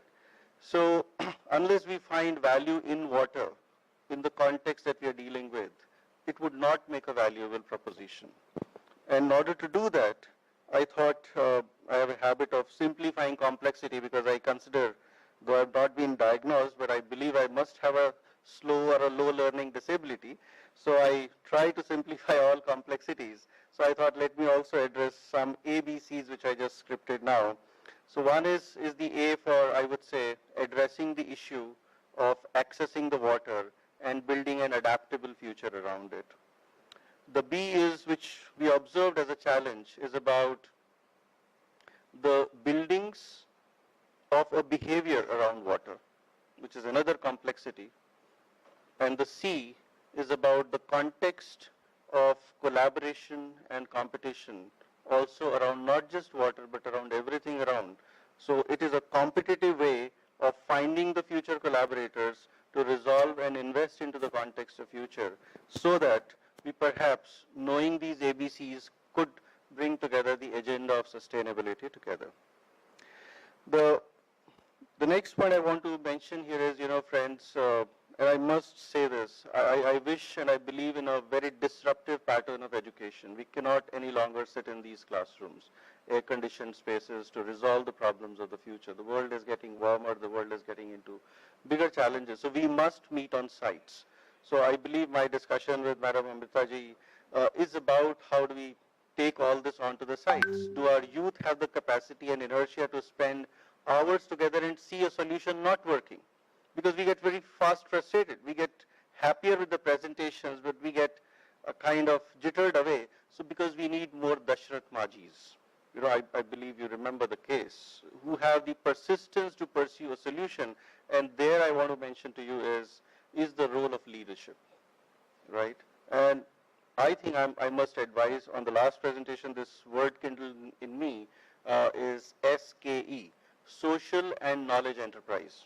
We are building startups in one direction, which is usually tech startups, but I think the India of the future does need social startups which are funded and proposed through knowledge as a seed. So it's not delinked from knowledge. And that is where I wish the future of all of us comes together, and it could kind of segregate us from the idea of classrooms into actually learning environments. And therefore, I think on this entire thing, my last phrase to you would be, and I hope we'll also understand, we've learned a lot. We've learned to use the water in one way. We've learned the same copper vessel which we used, we made fun of it many years ago. Till you find now AquaGuard's advertising copper in it, zinc in it, right? So it's like repackaging new knowledge, etc., and not accepting our mistake. Is one important thing is unlearning. Unlearning is far, far, far more challenging because that's a bottleneck into new learning. And with that, I think I would leave behind a note for all of you is that please continue to re-script a new learning for all of us, and I hope with that we all come together on the convergence of sustainability. And with that, happy times and happy lunching. Thank you so much, Gaurav sir. May I also quickly invite Rajesh sir, HOD Architecture, any reflection for the students today?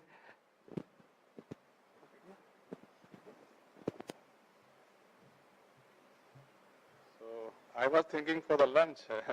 Professor Raja was still the last person between lunch and the audience, but I am the last person.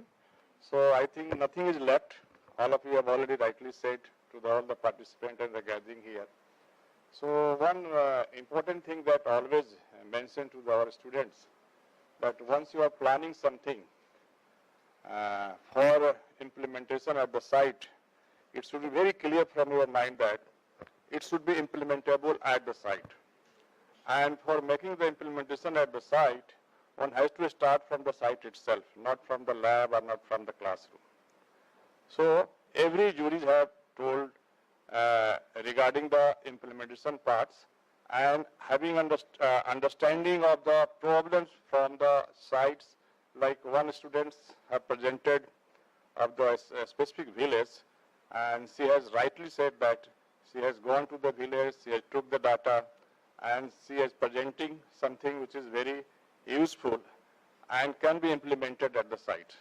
So these type of things which is very helpful to all of us, and for our country, I think I like the ideas which is coming through the young minds, not from the teaching fraternity or the industry, and that idea is entirely new and innovation in the terms of concept.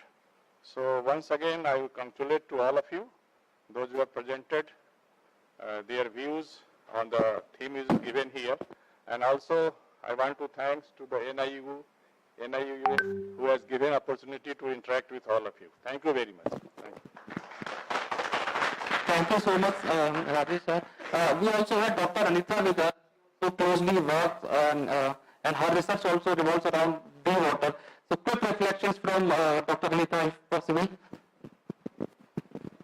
Thank you, thanks a lot. And it is so exciting to be here and to listen all of you presenting your thesis. And it took me back 30 years when I did the bachelor's, and then back again here. And whenever you presented, I had a stretch in my front and say, okay, if I rejuvenate for the ferry, if I rejuvenate for this, and then my entire this become a complex process, you know.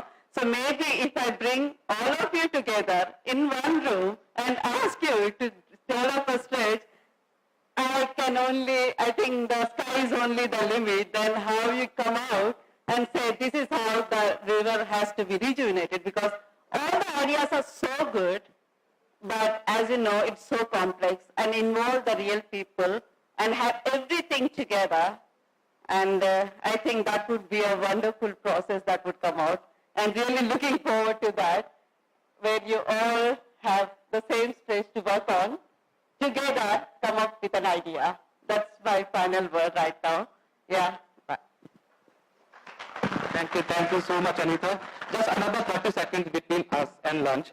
So, this first part was the pure business, talking about the juries, listening to students, and the results are already done, closed. We'll announce them tomorrow. And as Rajesh sir rightly mentioned, PG students, you have a lot of work now to tweak your slide if at all possible. Secondly, in the second phase, where we'll go for a knowledge exchange part, where IT, BHU's Department of Architecture and Planning, they'll share their work, their vision, and what all they are doing and students' work.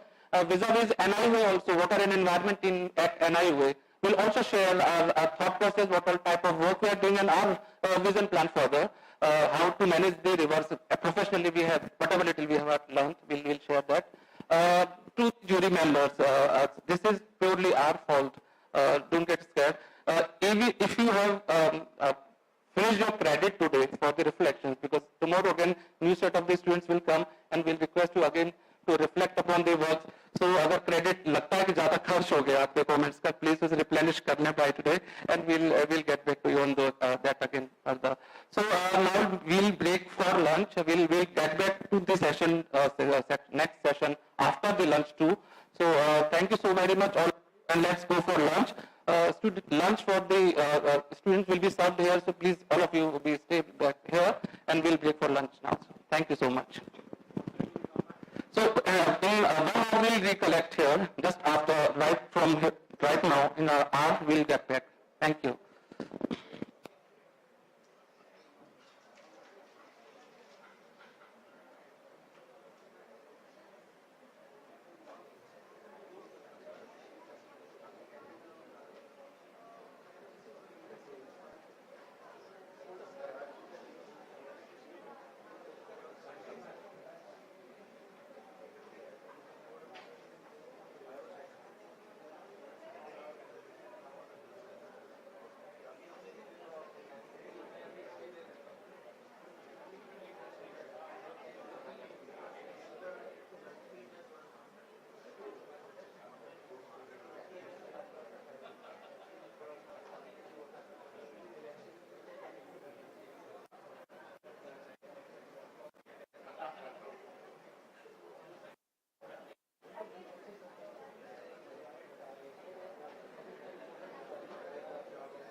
नहीं हम अपना काम ना अपने लोगों को भी बता रहे हैं कि ये important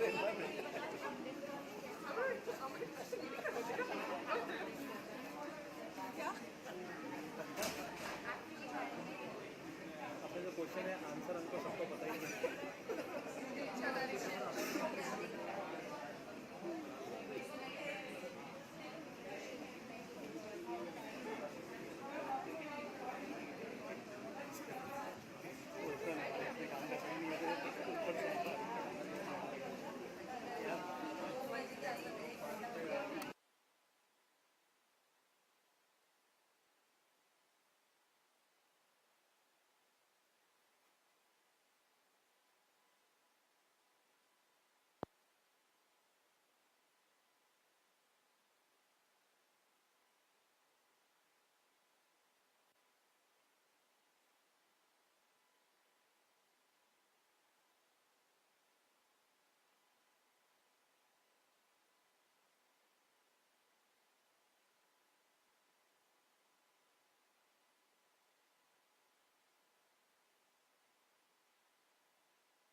Hello, hello.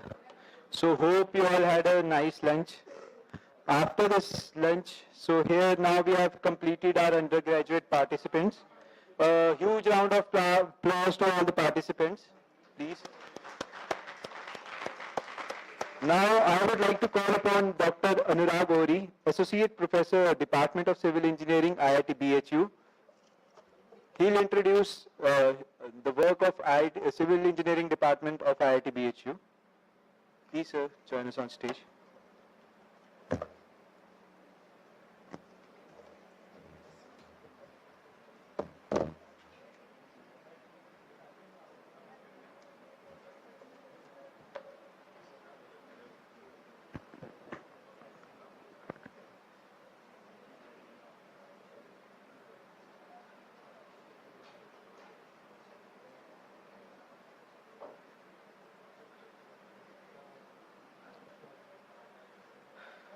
Okay.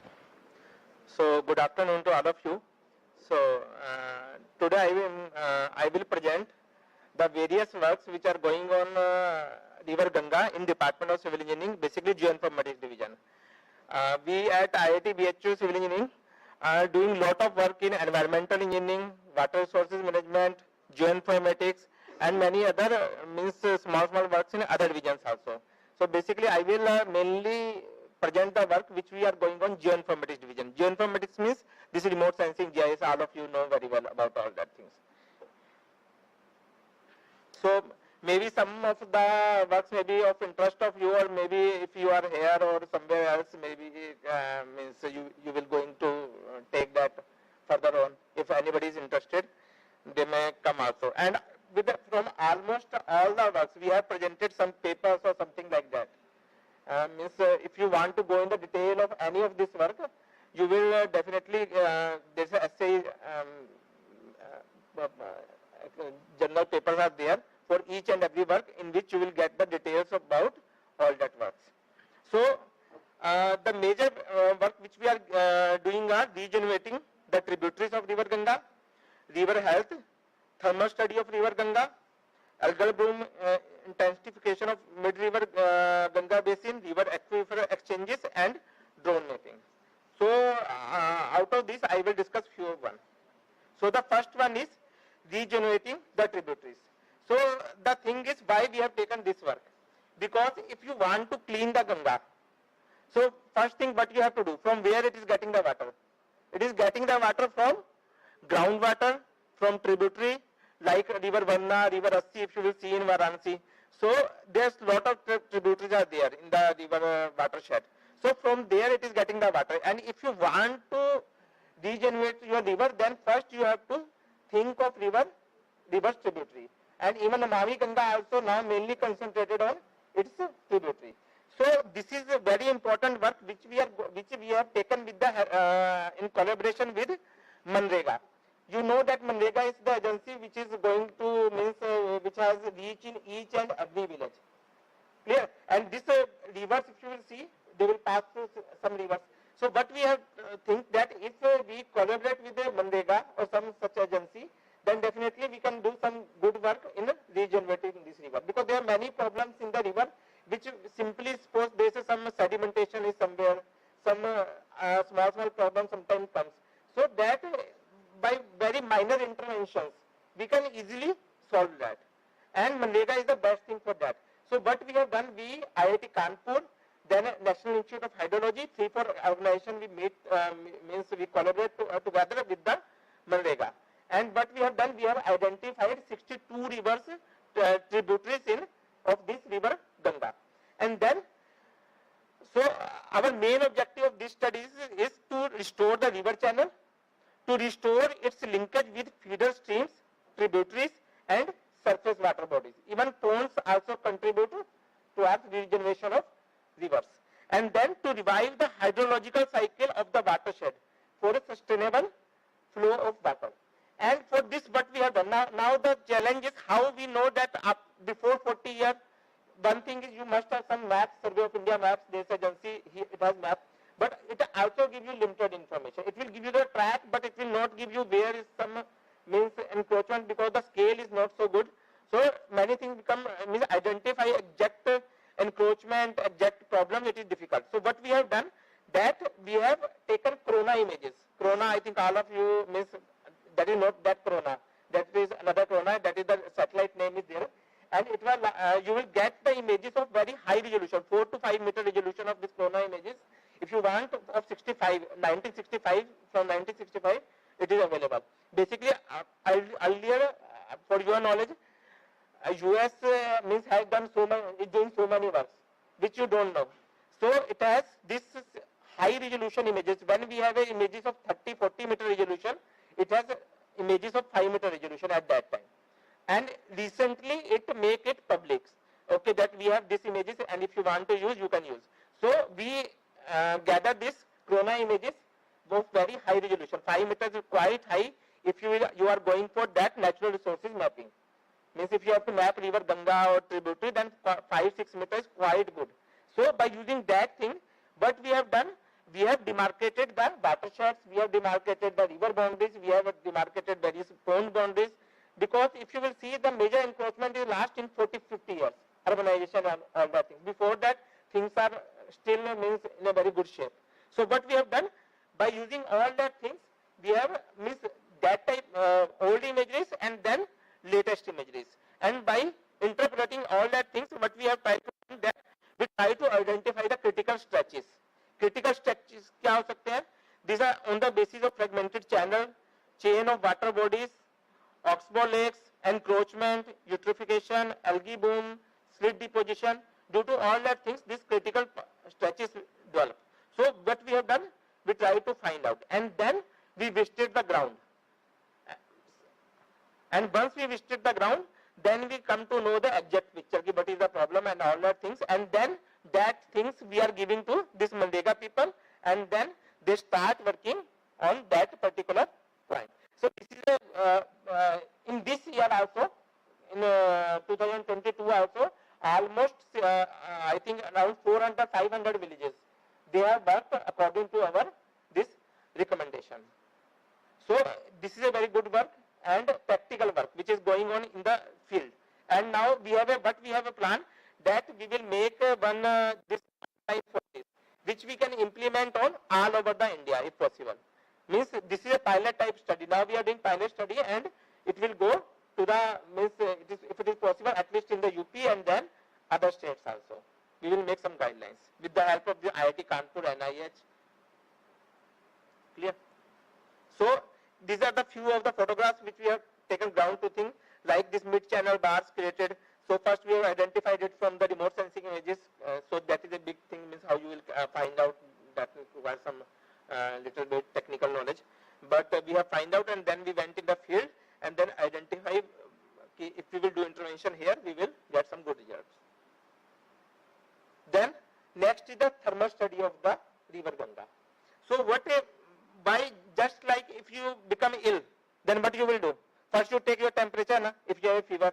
So if your fever, if your temperature is high, it means your body has some problem. Similarly, if you will go in river Ganga also, if we know what should be the temperature, what should be means optimal temperature for it, and if it will go beyond or less than it, it means if the temperature is less, it means there is some weakness. If it is above, it means fever and all that thing, something going on. So similarly is with the river Ganga also, or any water bodies. It has some temperature. If we will go, means if a temperature will give us very good idea about what is going on in the river. And not only the surface temperature, even if you will go, means vertically and both horizontally, longitudinally, we try to capture the temperature. Because temperature gives us very good idea. And if you know, in remote sensing we have lot of satellite, mainly not much satellite, but few satellites are there, which give us this thermal data. Thermal data means we will get the idea about the temperature. Okay?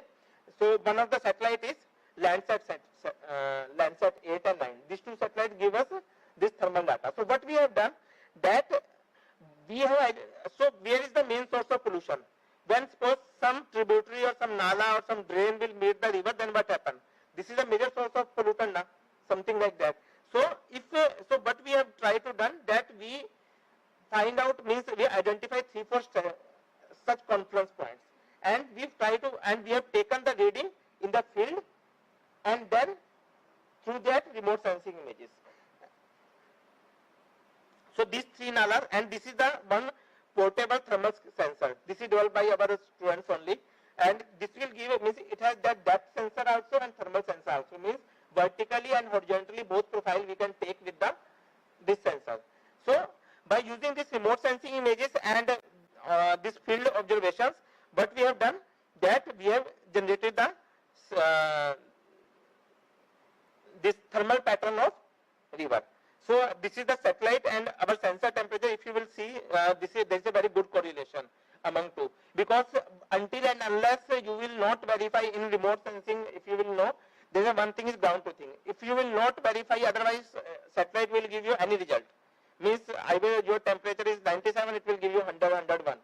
So first thing is you have to calibrate your data, sensor and all that things. If it is good in giving good results, good correlation, only then you will go for that. So these are the images. So basically this study where we have done during Corona time, COVID time. So but if you will see February 2019, February 2020, November 2019, October 2020, this just I have shown 3-4 images, otherwise we have taken lot of images. Means for different months, like February 2019, February 2020, February 2021, like as April 2019, 20 and like that. And but we have that during COVID time, the temperature of the river was very, very in good condition. Means ki whatever we have required, ki okay, it should be the ideal temperature for this ecosystem, means to ecology and all that, is the optimum temperature. We got that. Before that, it was much higher, and after that in 2020-21, we have taken 21. It is much higher. Then much higher का मतलब अगर 10 degree अगर आपका temperature बढ़ जाता है, if your temperature increase by 10 degree, this organic and all that activities increase by almost become double, and which is a danger of all these species, fishes and all that things, ठीक है, in the river. So basically this paper is available, means if anybody can read, want to read. So basically our main part of studies is to see the effect of COVID on river Ganga temperature. So in this we have found that there is a significant change. Then similarly there is a one phenomena that in I think May 2021, in May 2021 and May 2022, suddenly what happened, there is a lot of algae bloom means there in river Ganga. The whole water become green. The whole water become, means of this river Ganga become green due to all this bloom and all that. So we try to study that, but maybe the region and but maybe the extent, how much it is. So again, by using the remote sensing, it is possible to map such type of thing. And then now identification is key, but exact identification means if you want to quantify it, then it becomes very difficult in remote sensing. Suppose you want to how much is some sedimentation load and other things, how much is DO in the water. So quantification is really difficult. Qualitatively you can say that okay, in the last year it is less, in the previous month it is less, now in this current year it becomes more and like that, but exact quantification is little bit difficult. So what we have tried to do by using the ANN and other techniques, we try to improve that thing, how much accurate we can. The first thing is to identify the source, why these things are happening, and the other thing is how to exactly map it, कि कितना है हमारे पास, ठीक है. So for that, this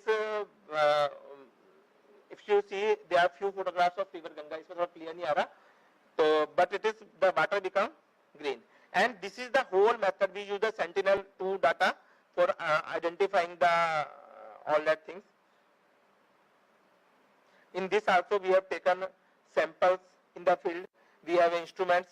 So from that we have taken from Mirzapur up to this Banaras, we have taken many samples and then try to correlate it with the satellite imageries, different bands, and then by applying the artificial neural network, we have tried, means we have very well correlated this, try to estimate the chlorophyll and all that things. we have tried to identify the chlorophyll A.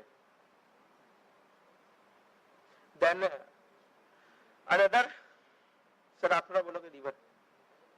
Okay.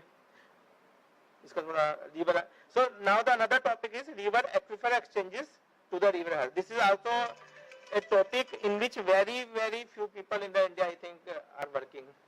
So Dr. Shishir Gaur is there, and he is also in geoinformatics division. So he will. This is basically this one. Okay, so.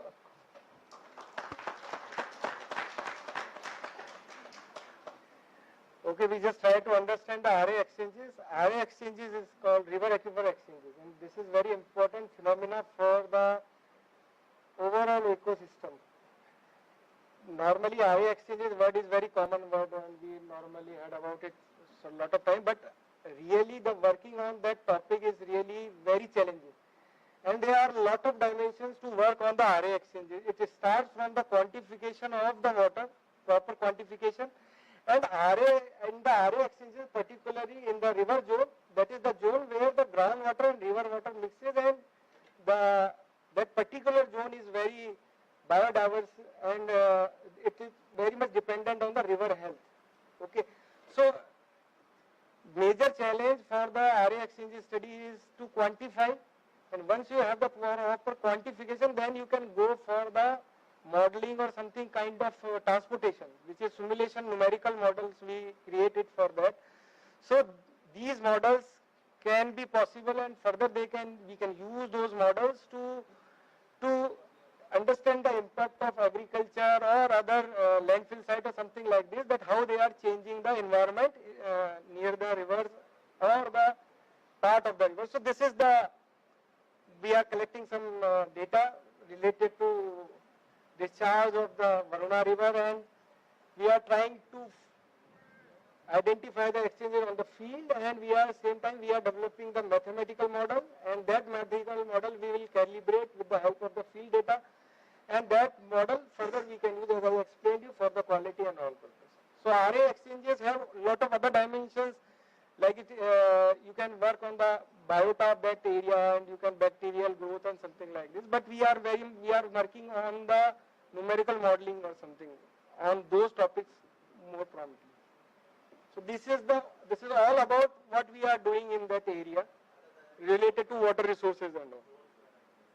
And other, like these are this we are trying to explain you different techniques which are possible there. Except this, we are working on the drone technology to develop the more accurate 3D models and all.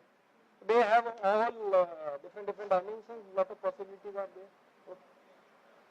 Is it okay? Okay, good. Thank you, sir. Thank you for your well-explained work which is going on there in IIT. Now I would like to call upon Mr. Rahul and yeah, please anybody, if you have any questions, please can you ask anyone? Any question? Yeah, please.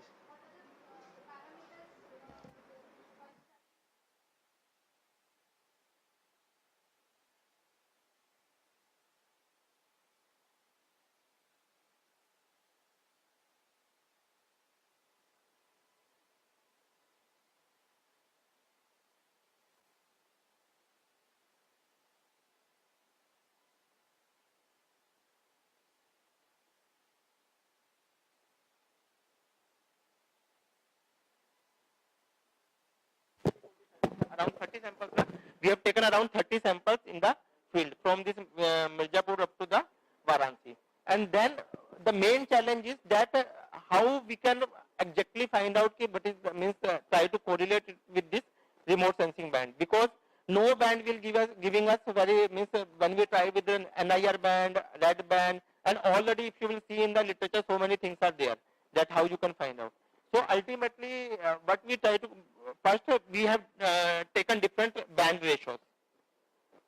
Clear? We have no, we have not. We have just considered that one, and then if we apply, because there's a non-linear relationships are there. So what we have tried to find out that we means after applying various models, we thought that this ANN is the best model, because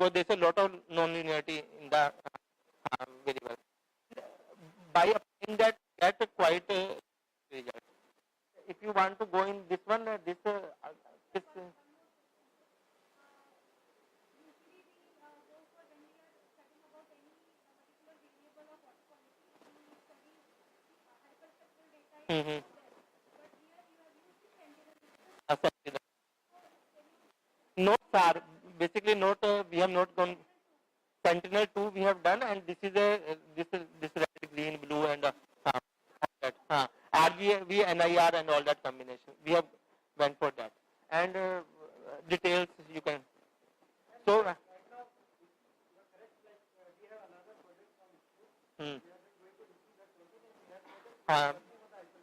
Within 1-2 months we are going.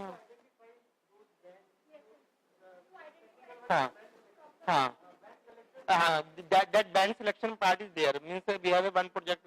Means maybe in 1-2 months we are getting from ISRO. Actually, there are a lot of ways. Sentinel data is very easily available. There is a main problem with this hyperspectral data is it is very difficult to get. We don't have much satellite, and there, so that is why we tried that from this technique we will get. Thank you, sir. Thank you very much. Any other question? Okay, thank you.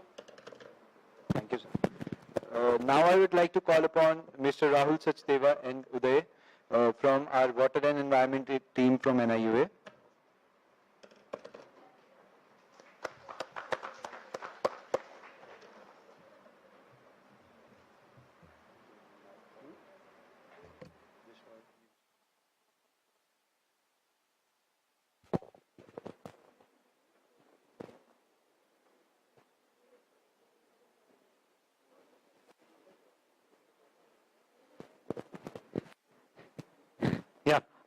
Good afternoon.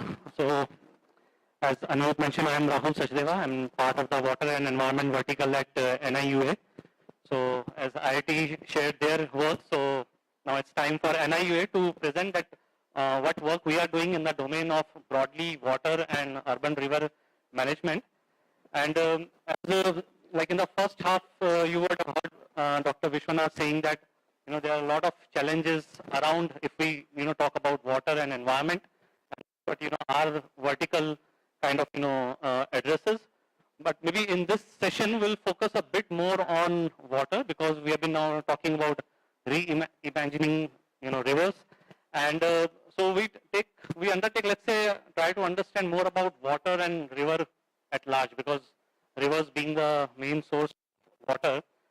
So what kind of challenges we are looking at to have some more understanding. We thought that will make it a little bit interactive and, in that process, maybe learn new things. So what I'm going to do is that we'll do a kind of, an interactive online session. So I would request, I'm sure everybody would have a smartphone with them. Who doesn't have? Sure, so that's great. That shows how we are progressing. Everybody has a smartphone. So on your smartphone, go to the browser and please type www.menti.com. MEMTI.com. Menti.com.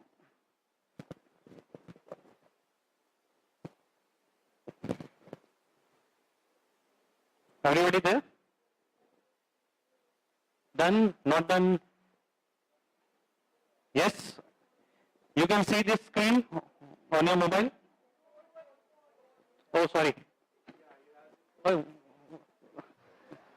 We have this code. who has started already? So the code is 5830. When you go there, you have to type the code 5830 8777. And once you do that, you get this first screen. So just as a warm-up, simple question. Which is the longest river in the India? So you just have to select your answer and submit.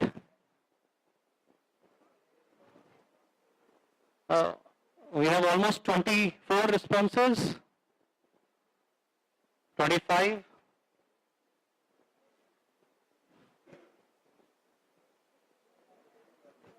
I see around 40 people here. More responses. 33, no, 34. Okay, good. So yes, as 91% of the response says Ganga is the, the longest river in India. There are some responses about Yamuna and Saraswati also, but it's fine. Ganga is the longest river. So this is just to learn. We'll go to the next question.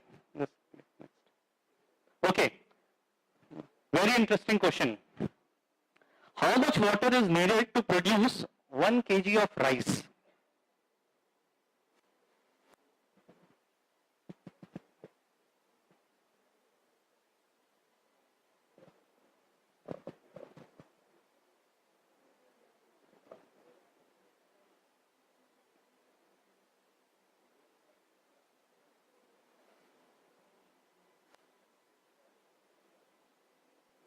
It's like, we are playing marbles. Some marbles going in first category, some going in second. But so almost we have 36 responses. So what do you think is the right answer?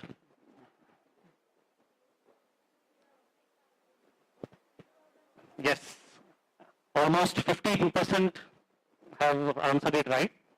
2,000 to 3,000 liters to produce 1 kg of rice. Like, have we thought about this anytime? Could you visualize, we eat 1 kg rice and the kind of water that goes into producing it? Maybe a new facet, maybe, we have also not, we don't think about, that how precious is water and what's the kind of a water, footprint each product has. So for rice, it's like 2,000 to 3,000 liters. Even if we are, drinking 1 cup of tea, 250 ml of tea, to produce that tea, how much water would be required? Around 27 liters. But just to tell that, even that 1 cup of tea requires 27 liters of water to produce the tea.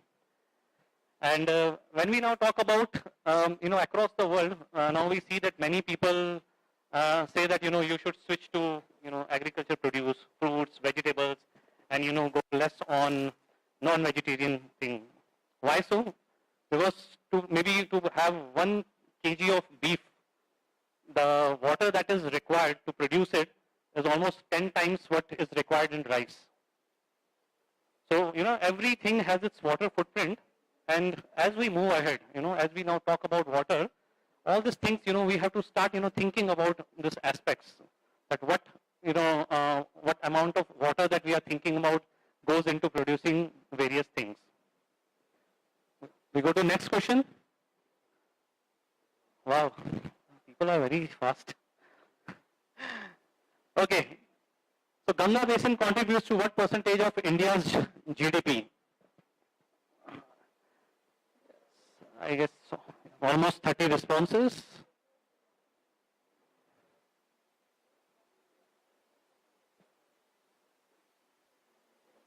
I hope this. Done, everybody? Great. So, yeah, again, almost 47% people saying 40%. So, if we see, Ganga River alone contributes to 40% of India's GDP. And how do you think it contributes to GDP? What do you understand by it? Tapping of water for what? Irrigation, industries, agriculture, hydropower, navigation, so that water is being used for so many purposes, and every, the money associated with each of these processes, so it contributes almost to 40% of the India's GDP. And then why, why is it important? Why we are asking this question? What we are trying to say that rivers are natural resource, highest, producer of water, and it helps us in so many ways. So that's where this entire aspect of reimagining urban rivers, conserving our rivers, maintaining the quality of the water, the kind of, importance that has in our life. So it makes very important to focus on them. Next question.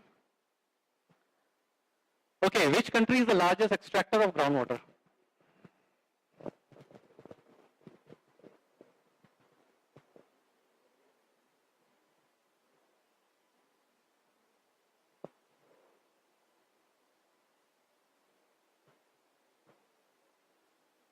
I hope you are not responding by saying that which bar is highest percentage and then you just click that.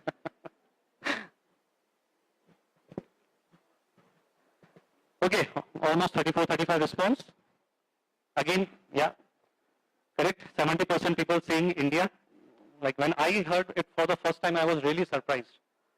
You know, in terms of China having more population than us, even though more area, but I thought that China would be the one who was extracting more water, but then it's India. And so what is the area of concern here? Why are we saying this? Depletion of water table. So, and even though, yeah, like, you know, India, land of rivers, we have so much of surface water, but even if you see, like our dependence on groundwater is, you know, great. Like across the globe, we are the largest, you know, consumer of groundwater. So, you know, we have to think about it and how we can change this situation. Next.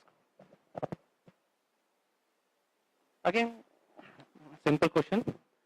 Which of the following is a national aquatic animal? Sorry, we haven't added India here, but national aquatic animal of India.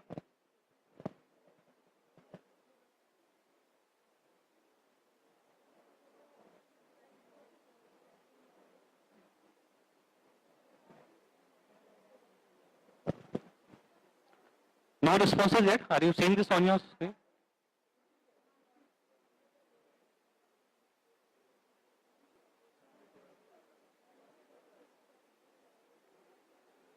Maybe our team has to put some wrong answer. Don't put right answer all the time.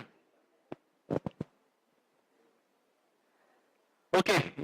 I think, yeah, almost 36 responses. So, no votes for river and shark and nothing for freshwater duck.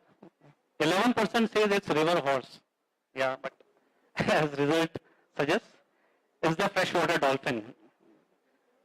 And what freshwater dolphin suggests? Anybody from the team can say why dolphin are important? Anybody? What does presence of dolphin indicate?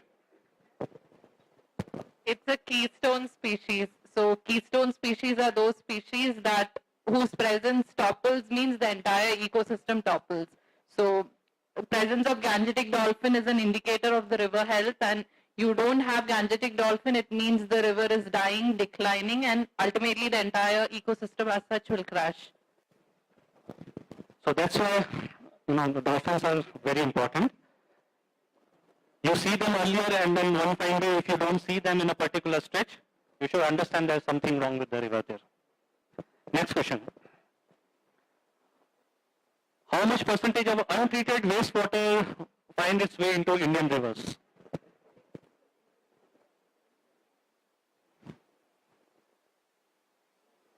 Wow.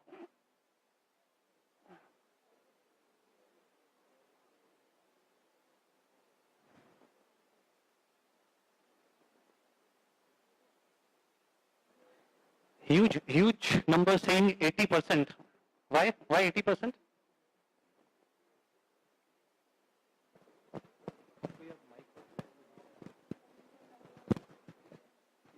Why you feel 80%?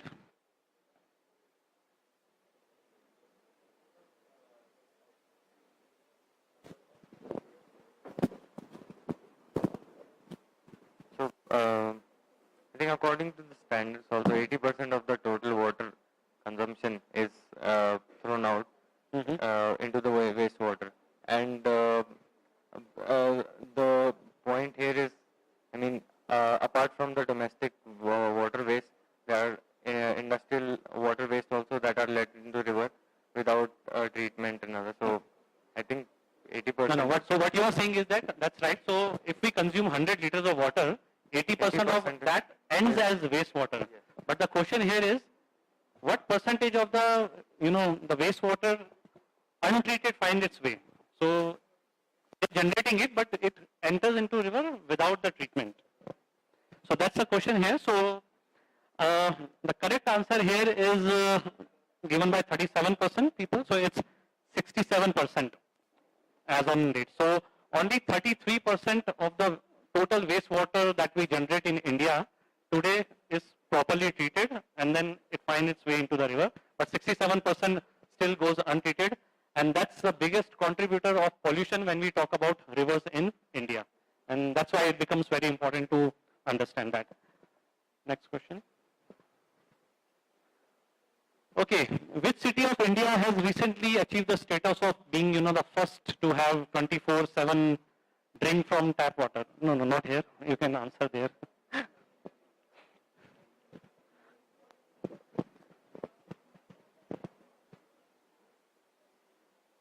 Oh, wow. So Indore, being the cleanest city of India, is also getting good score on water as well.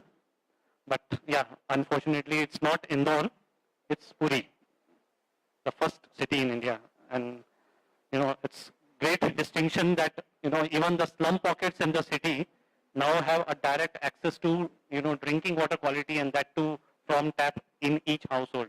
So that is something, it should really aspire other cities to achieve that benchmark.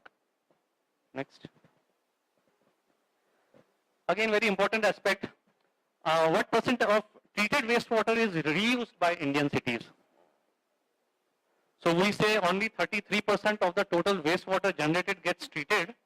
Now, what percentage of that treated wastewater is reused by Indian cities?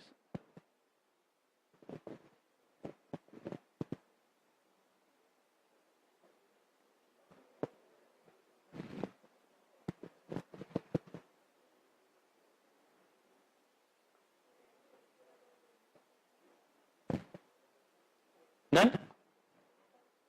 Almost 30 responses. I guess here we underestimated ourselves. It's not 10%, but it's 30%. So, and why we are talking about this? Because this treated wastewater is now a great resource, which otherwise, goes wasted. For a lot of unpotable purposes, this water can really become handy, and through that we can reduce our, we can reduce the stress on freshwater sources. Next. Yeah. So this question is something that, you will get multiple options, not options, you will get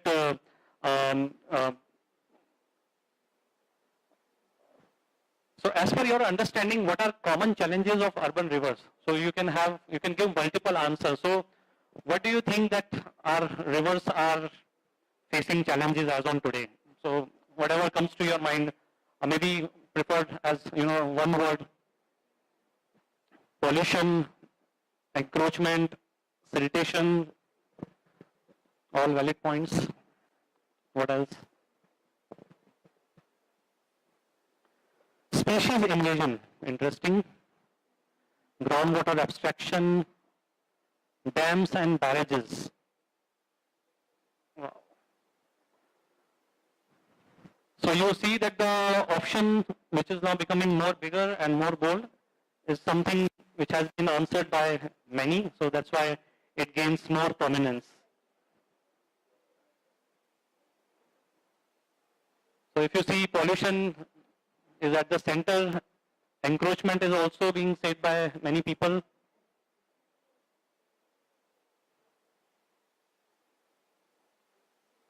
Low flow, water quality, flooding,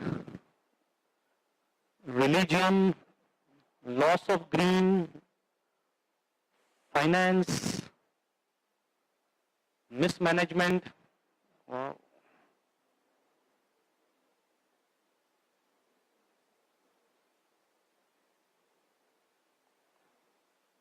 Yeah, all valid points.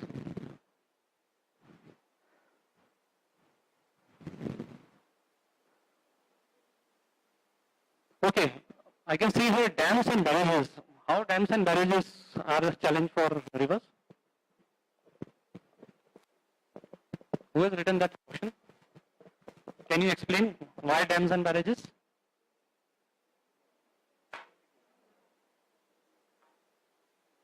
You have written.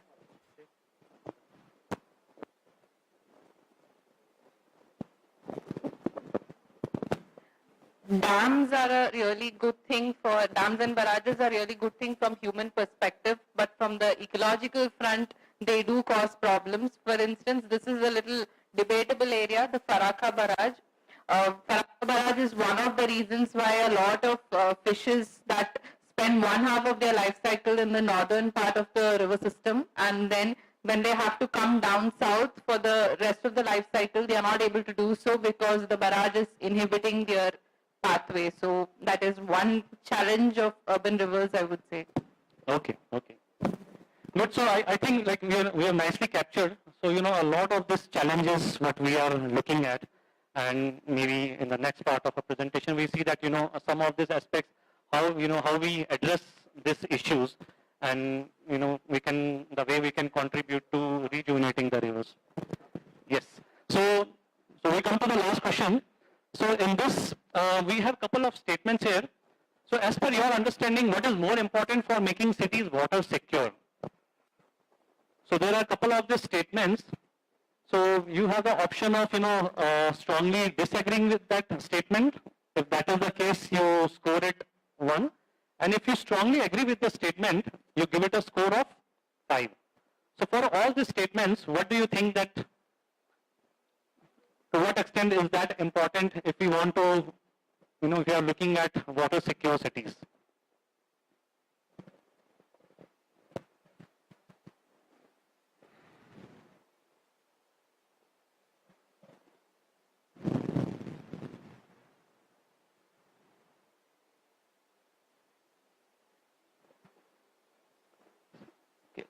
We are getting no responses, around 20. Wait for another 10 seconds.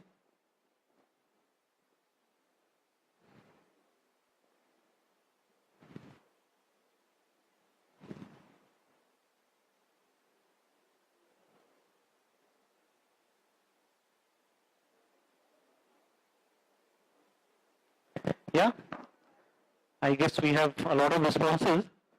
So if you can clearly say, a large part of the people here still believe that, raising citizen awareness.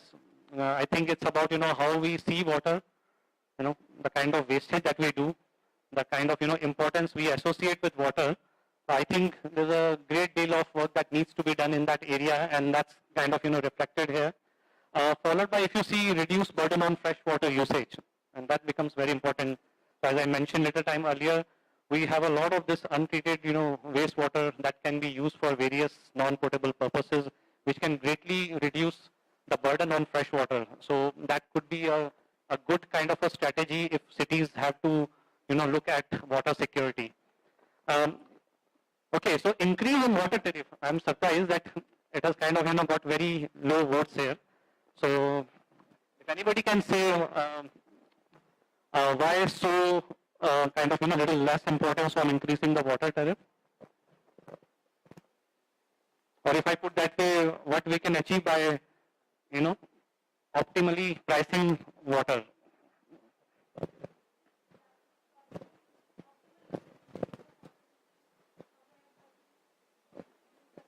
Exactly.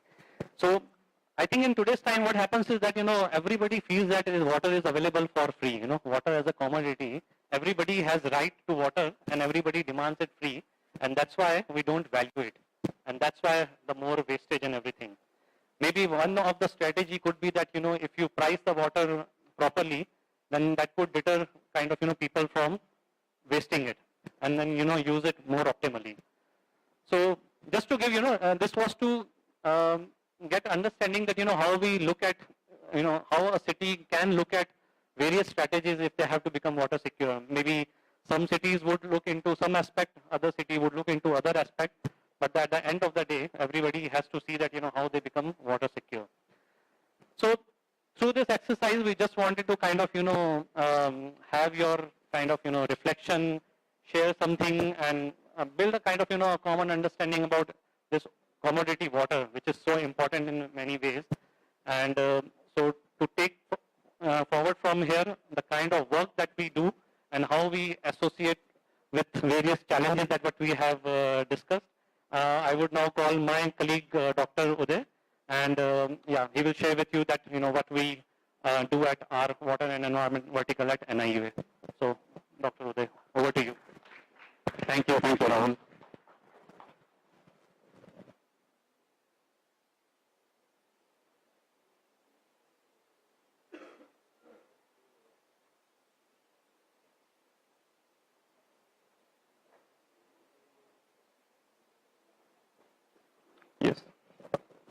Thank you, Rahul, for a very, thought-provoking exercise, and it was very wonderful to listen from you, hear from you, and get reflection from you about the perception of water and also some about the environment, right? So picking up from that last point, what you reflected that we need to have a secure water cities, right? And that's where we actually will survive in future in the context of something which is wrong, and that's where we need to actually think about how we can become more secure. So this map basically depicts that what is the overall scenario of water availability in the India. You can see that the dark blue kind of polygons are representing a high water availability area, whereas the lighter blue tones are indicating that the water availability is poor in those kind of regions. So overall, there is a problem. There is a problem which is also reflected in this kind of a map where red colors mainly indicate that these are the water scarce regions. So almost 54% of India faces high to extremely high water stress. These are well-researched maps, and this has a lot of scientific studies undertaken before producing these kind of maps. And the net result, this kind of a thing is a net result of multiple factors. Multiple factor, I mean to say, including urbanization, also climate change, over withdrawal of groundwater, pollution of rivers, water bodies. So there are a lot of factors which ultimately, puts us into this kind of a situation. And that's where there's a worry, and we need to work more on these aspects. And that's what is one of the, element that what we are doing here. Now coming to the cities, like if you look at the data produced particularly by the NITI Aayog, they say that almost 750 municipalities in India, they are water stressed.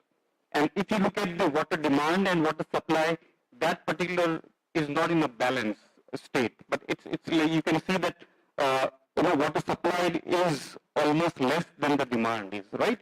So this is a factual data which says that water scarcity is going to increase, and the data says that by 2025 there will be a water stress kind of situation, and water scarce by 2050. So stressed as well as scarce, the more we go in the time. What are the key challenges? What are the key challenges as far as the water demand management? One of the reflection was that 48% indicated that there is a need for a water demand management in the city. So basically, resource availability, that is the primarily water from the rivers or the groundwater, that is one key challenge. Along with that, the planning part. Like many of you are from architect and planning background, you know very well that planning is slightly weaker. It is gaining momentum, but there is a need to do more work in that. Weaker regulations like Central Pollution Control Board or a groundwater board, their regulations are not stringently followed, right? That is also one of the key challenge. Lack of funding, finance. Municipal corporations mainly do not have sufficient finance to maintain their infrastructure, create the capital infrastructure. So that's how there is some kind of issue of water availability. Lack of coordination among different departments. Like many of you presented that you were talking to forest department, you're talking to a planning department, you're talking to water supply department. So, but in practical scenario, there is some kind of a lack of coordination among these agencies, and that somewhere results in the challenge related to water demand management in the city. Improper management, of course, is one of the reasons. Now, all this has some solution, and the possible solution is in the integrated urban water management, aspect. Like if there is an integrated approach, a holistic approach, then perhaps we can reach to the water secured kind of situation. So this is the possible solution. As I said, it's a holistic approach which involves multiple sectors, different stakeholders, different kind of thematic areas to work together. So basically, this is a holistic approach of an integrated urban water management. That if it is adopted, then there is a hope that will be more secured despite of having a lot of challenges, including the climate change related challenges. So we will see what exactly is this integrated water management approach. So here, overall, we try to see that the demand is managed in a multiple way, like the optimization of all the available stormwaters, wastewater, different qualities of waters are used for the different purposes, like low quality demand are met by low quality and not with the fresh water. So it ultimately it is to reduce the freshwater burden. Then based on a water cycle, urban water cycle, like you have a storage, distribution, treatment, and all these things, they are managed as a single unit, I mean integrated way, and so on and so forth. Like these are the key principles related to integrated urban water management that we can adopt. Now coming back to the main point, like after going through all those challenges and all those issues, where do we work as a water environment unit? That I'll try to narrate in a few slides, that which are different areas in which we work. So we of course contribute to the integrated urban water management by developing national level strategic frameworks, like frameworks in the context of how overall situation can be viewed. So we work at the national level framework, which we translate later into the actions by doing some kind of real studies in the cities. Then preparing the guidance document and advisories. Like once we have a framework, then we also try to develop a guidance document that how step by step things can be achieved. Digital tools nowadays, smart tools, digital platform is quite active. So we also try to work on creating the digital tools. Also action research, like you all have studied in these different cities, that's what is action research. But once that research is done, how that can be actually translated into some guideline or some kind of a policy, so that's where we contribute. And then supporting pilot innovation concept in the cities. Also capacity building program, because a lot of things that we are discussing are perhaps new, right? They're not much known related to planning, related to digital aspects. So we also try to develop a niche capacity building program, which are tailor-made or which are specifically for the targeted audience. And also partnerships, like different partners we try to bring on board and then create one kind of a partnership. So these are the different areas in which water and environment team at NIUA works. Like we doesn't only work in a silo, right? All our activities are targeted to the Ministry of Housing and Urban Affairs at the national level, and you must have come across different words which are right now projected, like Smart City Mission, Amrut Mission, or Jal Jeevan Mission, National Mission for Clean Ganga. So our work ultimately tries to contribute in these kind of national missions. So that is what is our goal. We don't only do the research, but we also try to feed into these kind of national missions. Now, coming back to the core activity that we have done, so the framework that we have prepared, Urban River Management Plan, I think all the thesis competition is under that particular umbrella.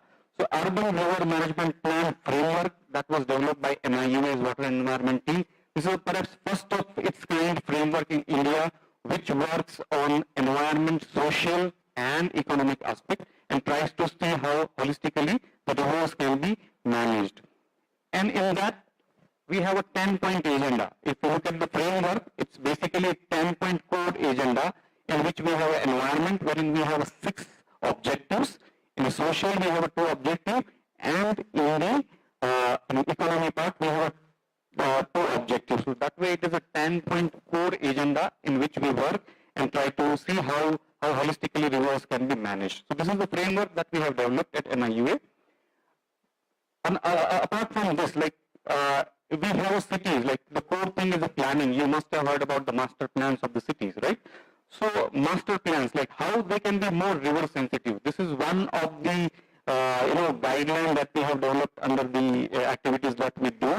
And there are a lot of master plans they have been studied, like national level master plan as well as abroad. Like we have seen how the master plans have treated rivers in their master plans and tried to see how we can adopt in our master plan. So this is the product that we have done, and you can see Honorable Minister launching this product.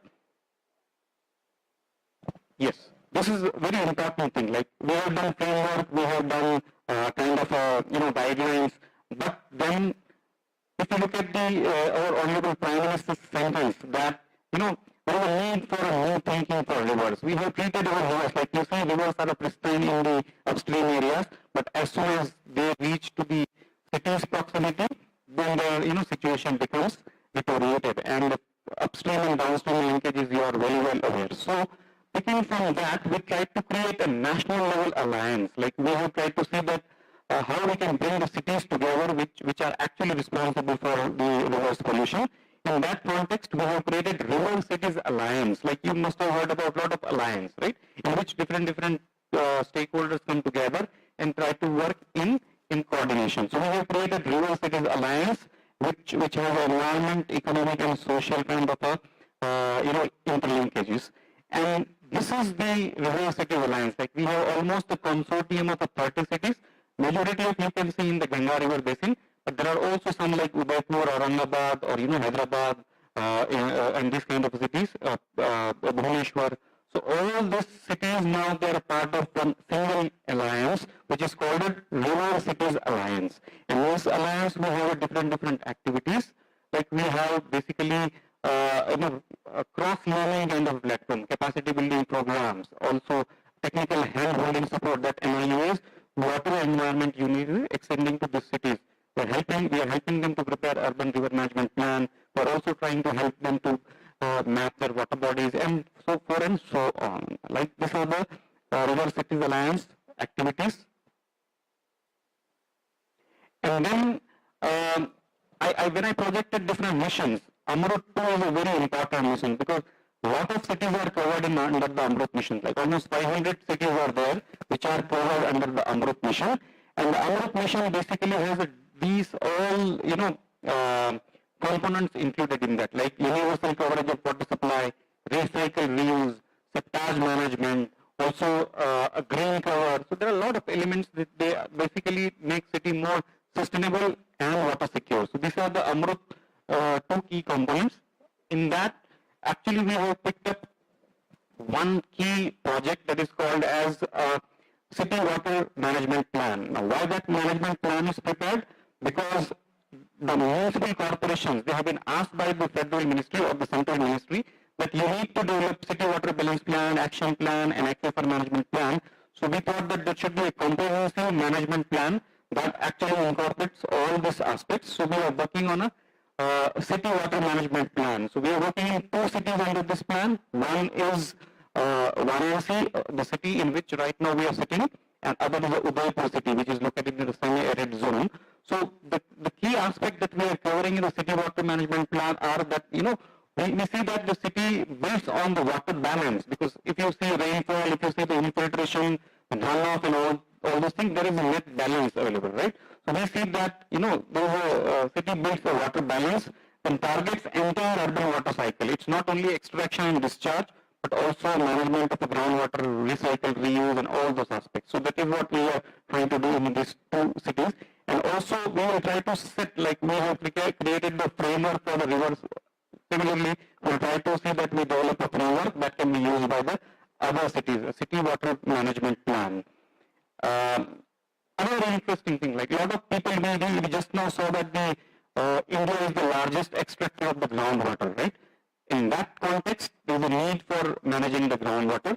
And how we are doing that? So there is a program by Ministry of Housing and Urban Affairs on shallow aquifer management. Like shallow aquifer is not very deep, but mostly exploited as well as the polluted aquifer, which actually serves the city's requirement. So we are trying to support 10 cities across India to develop the shallow aquifer management plan, like how they can best recharge, tap, not only through the borewells, but also by the regional recharge structure. So we are trying to help the cities preparing their shallow aquifer management plan. I spoke about the capacity building aspect, training programs, right? So training is a very core part of the National Institute of Urban Affairs, and in that context, we are trying to develop tailor-made training programs, like for the consultant, for the ULB officials, government officials. So we are trying to develop the targeted training programs so that they are capacitated for different challenges to be covered in the city, like planners, architects, or engineers. And that way, sometimes we have scientists, and that way we have a large group of a target audience that we try to cater in the training programs. Yes, I spoke about the urban river management plan framework. We don't only prepare the framework, but we also try to handhold the cities, like how exactly they can prepare the urban river management plan, what should be included, how they can plan the projects under each and every component that we, objective that we have. Also, how they can finance all these things. So this is the river management plan that we have prepared, and we are also preparing some for the 4 or 5 other cities across India. Tools I talked about. So city, we have a training modules and tools. So we have developed a comprehensive training module from vision to actions for the managing the urban rivers, and also urban water body diagnostic tool. Like this tool talks about how the city can actually look into different aspects, quality related, planning related, management related, and then how they can know that which are the water bodies they need to actually prioritize for their rejuvenation, because now a lot of cities are doing the water rejuvenation planning. So that's where we actually work.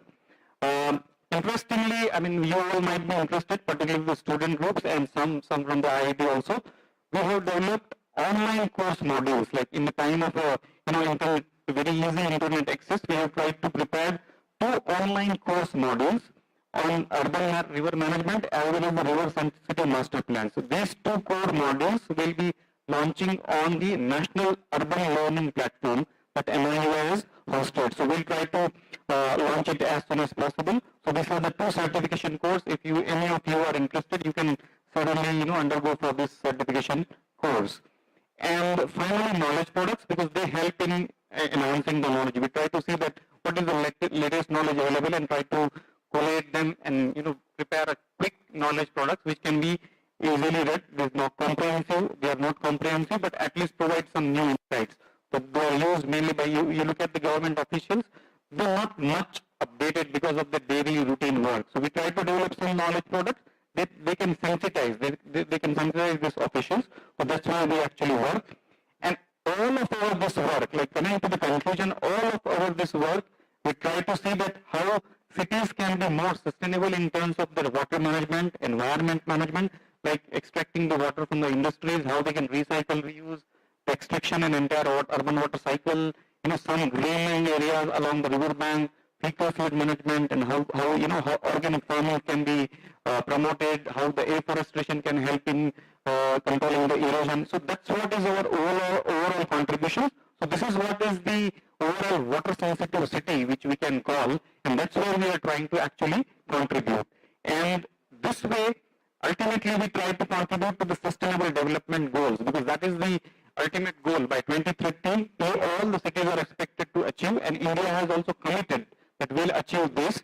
So our entire work fits into this 3 or 4 goals. Water, of course, is one.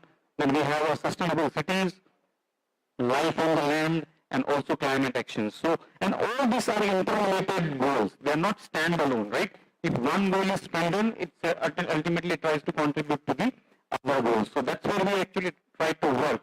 So with all exercise that we are doing at water and environment, we try to make the cities sustainable in terms of their water security, and ultimately we try to contribute to the water and environment and different kind of a sustainable development goals. And these are sub-targets of these goals, wherein we have some specifically for the natural resource management, and of course some for the water management. So that's where we try to contribute. And yeah, that's where I would like to end. And here I would like to say that all of your work, if it is if it is upscaled in a very of course they're very at the primary stage, but then certainly they have a potential to grow up, and they will ultimately try to contribute in all these activities. So that's why very importantly we have selected you. So your work can be further progress and contribute into the city's water security. So that's what here I will end, and I hand over to my colleague Anirudh. Thank you very much. Thank you very much. Thank you, Mr. Rao Sachdeva and Dr. Uday, for very well explained work which is done by NIUA. Now I would like to call Dr. Uday Kumar, Joint Head, Department of Architecture, for a brief introduction of Department of Architecture at IIT BHU. Please, sir.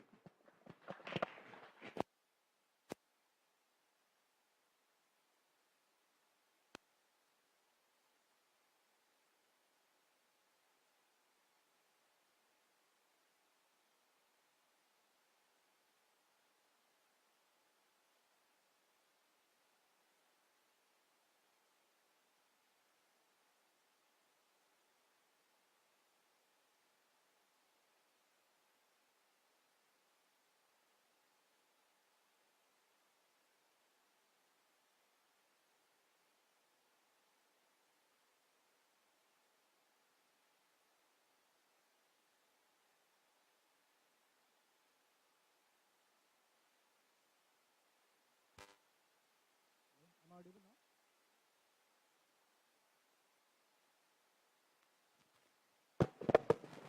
Hello. Yeah, I think it's better now. Okay, good evening, everybody. I am Indra Kumar Singh, and I am representing here the Department of Architecture and Design from IIT BHU. So I'm going to present you about a brief introduction about the IIT BHU and also about the work we are doing at our department. Okay. So first, we should know about the Varanasi. The Varanasi is basically a landscape of cultural heritage. If you, I don't know how many of you have visited Varanasi or have you been here earlier. So this is having a lot of fabric to offer. If you see, there are so many things which you can see as an architecture elements. There are even in terms of fabric, you may have heard of the sari craft of the Varanasi, which is very much popular. And also there is one more thing, you are here in this very auspicious month. This is in Hindi, it is called Sawan Ka Mahina. And this is the city of Lord Shiva. And everyone may be aware or not that month of this, especially the Sawan month, it is supposed to be for the month for the Lord Shiva. So a lot of people come from all over the country to visit and the Kashi Vishwanath temple over here. And they are more about the Varanasi. So it is having a lot of architectural heritage. Even you may have heard of the Sarnath, which is around 15 to 16 kilometers away from the town. And it is a Bodh pilgrimage site. There are a lot of excavation. Even our national emblem, it is displayed over the museum at Sarnath. And the river and the temple are the main things for which the people are coming over here. Now it has also been a part of the smart city project of the country, and it is very fast growing and developing. There is a smart city office has been established in the city. They are working on the reformation of the city. This is one of the oldest city. Yes, you may have heard about it in many of your school literature and so many other things. Now we'll come to this Banaras Hindu University. So this Banaras University has been founded by Bharat Ratna Pandit Mahamana Madan Mohan Malviya ji, and it was established in the year of 1916, and his vision was to present or to establish it as one of the largest residential university, and it was running many courses under the umbrella of this BHU. And it was having the School of Medical Sciences, School of Engineering, and even there are a lot of science department, art department, visual arts, everything is over there. So if we come to the history of the IIT, so it was founded in the 1919 as the Banaras Engineering College, or commonly it was known as the BENCO, B-E-N-C-O, and it became Institute of Technology of the Banaras Hindu University in 1968, and then later it was designated as the Indian Institute of Technology in 2012. It comes under the umbrella of IIT in 2012. So it was established by Mahamana Pandit Madan Mohan Malviya ji, and this is the same thing which I just told you. It has named as the Banaras Engineering College as BENCO in the beginning stage. Now this plan is very interesting. This is the plan of the site plan of BHU. Okay, this is a semicircular plan, and if you know, so here is the main gate is located. Okay, the main gate of the Banaras Hindu University is located, and this is the entire semicircular plan. This planning is in a way so that at the outer circle there are all the residential units. Specifically, these residential units are for the faculties. After that, there are the hostels, which are the residential units for the students. And then there is this recreational zone where we have so many playgrounds. And at the center of this campus, we are having a temple of the Lord Shiva. After that, in the inner circle, there are all the academic blocks. So here all the buildings are academic and administrative buildings. And right in front of the mandir, there is the office of the Vice Chancellor of the Banaras Hindu University. And on the left hand side of this layout, this part comes under the IIT. So the entire area of the campus is around 1300 acres and the area of IIT is around 400 acres. And as we have completed more than 100 years, so it was a centenary initiative in the year 2019 when a new department was opened. It was architecture department at IIT. It was the 17th department of the IIT. And one more thing which I would like to mention, you can see the name of two names over here. So these are the architects who initially designed a few buildings of the campus. This is, there are now few glimpses of our department. I'll just scroll through it. This is about the department. There was a school of thought about the creating human architecture with cultural heritage and innovative technology. And there is a saying from Mr. Walter Gropius, he's a famous architect, he was. And architecture begins where engineering ends. Then this just brief introduction about the department. It was established in 2019. Batch strength, there are currently we are having 3 batches. The topmost batch is having 14 students. The second batch and third batch is having 18 students. And as of now, we are having 8 faculties. There are 6 allied faculties. Basically, these are the allied faculties from the other departments, from the faculties of civil department and arts. And the non-teaching staff is 4. This is a general system of our IIT BHU. The head of the institute is the director. Under the headship of the director, there are various deans, deans of academic affairs, faculty affairs, student affairs, then dean of research and development, and dean of resource and alumni. And after that, there are heads and the coordinators of the various departments. So our head of the department also comes under this umbrella. Now there is just brief introduction about all the faculties. I'll just quickly scroll through it. Professor Rajesh Kumar, who was already here in the morning. This is me. Then we have Dr. Aditya Pratap Sanyal, Dr. Harsimran Kaur, and we have Dr. Ravi Narayan Mohanty, then Dr. Kumar Abhishek, Dr. Revati Raman, then architect Renuka Singh, and architect Akhil Nawani. So these are the faculties we are having in our department, and this is our office staff, Mr. Ravi Sonkar, Mr. Abhishek Tiwari, Mr. Rishi Shankar, and Mr. Ramiz Khan. This is just a glimpse of the infrastructure which we are having. This is our one of the studio where we have these large size of tables to the drafting. Then this is one of the lecture hall of the department. We have this computer lab facility. We are having an institute library as a central library, but we are also having a small departmental library as well. And during the pandemic, it was running through online subscription. And there were a lot of journals also. We are having few tools of the laboratories at departmental level, and these are from the works done by the students. Okay. So you can see these are basically the work of the basic design, because our topmost batch has not been graduated yet. So you can just go through these works. I'll just quickly scroll through it. And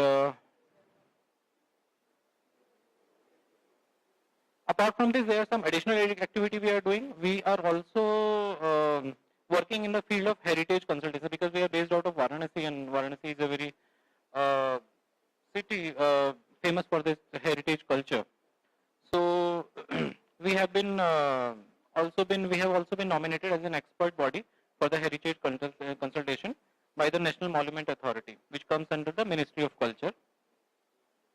We are also conducting a lot of workshops along with Council of Architecture. There are so many short-term courses along with AICT, which we are running. There are so many guest lectures, which happens from time to time. And there's some competition. Study tour we could not organize for last 2 years because of the pandemic. So this year we are planning. So that's all from our department. I hope you have got a glimpse of our department. Okay. Thank you so much. Thank you very much, Dr. Indra Kumar. It was a very nice orientation which we got of IIT campus. And now I would like to call upon Mr. Lavresh, Dr. Lavresh Sharma for the closing note. Thank you. Anirudh. I am yet to think about my thesis, PhD topic. He has already awarded me doctorate degree. Thank you. Thank you so much. That too from IIT BHU stage. So this is again great day for me. Anyway, sorry, on a lighter note. So it was a long day and really very exciting and a very successful day. Just don't mark my words. Just go to the social media quickly, after this, it's flooded and we have received so much of the responses because it went live, first of all, and there were many tweets and some LinkedIn posts related to your work and presentation and the competition. Local newspaper is already flooded about the competition. So this also put little bit more pressure on a positive note to tomorrow's presenters because see, many eyes are watching you and people are really looking forward to tomorrow's work too. So that's again, congratulations to all the presenters and good luck to the presentations tomorrow. Thank you so much, Gaurav sir and other team members who joined us. Thank you so much, students from other departments, faculties from architecture and other departments. And we are looking forward.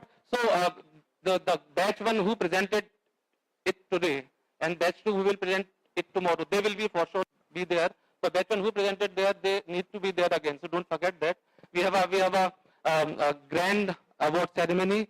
Many big shots are coming, and it would be not possible to meet so many people all together at one place. It would be really exciting. And fate of bachelor students is already locked in. Ballot papers will announce them tomorrow, and rest would be in history. So thank you so much, and we'll meet again with a positive note tomorrow again. Some announcements from our side again. So over to you, Anirudh. So I think with this we reach to the end of the day one.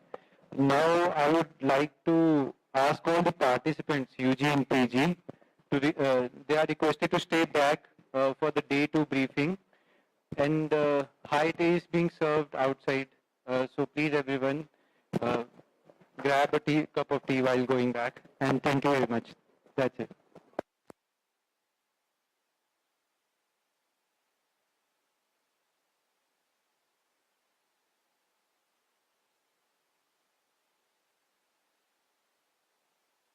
Let's quickly meet for tea now outside, and batch 2 PG students whom UG students will chit chat, but batch 2 we need to quickly have a discussion. Dr. Shinde has some suggestions also. As a group we'll meet. So let's have tea first, and batch 2 can remain with us for a small discussion further. Thank you and see you tomorrow.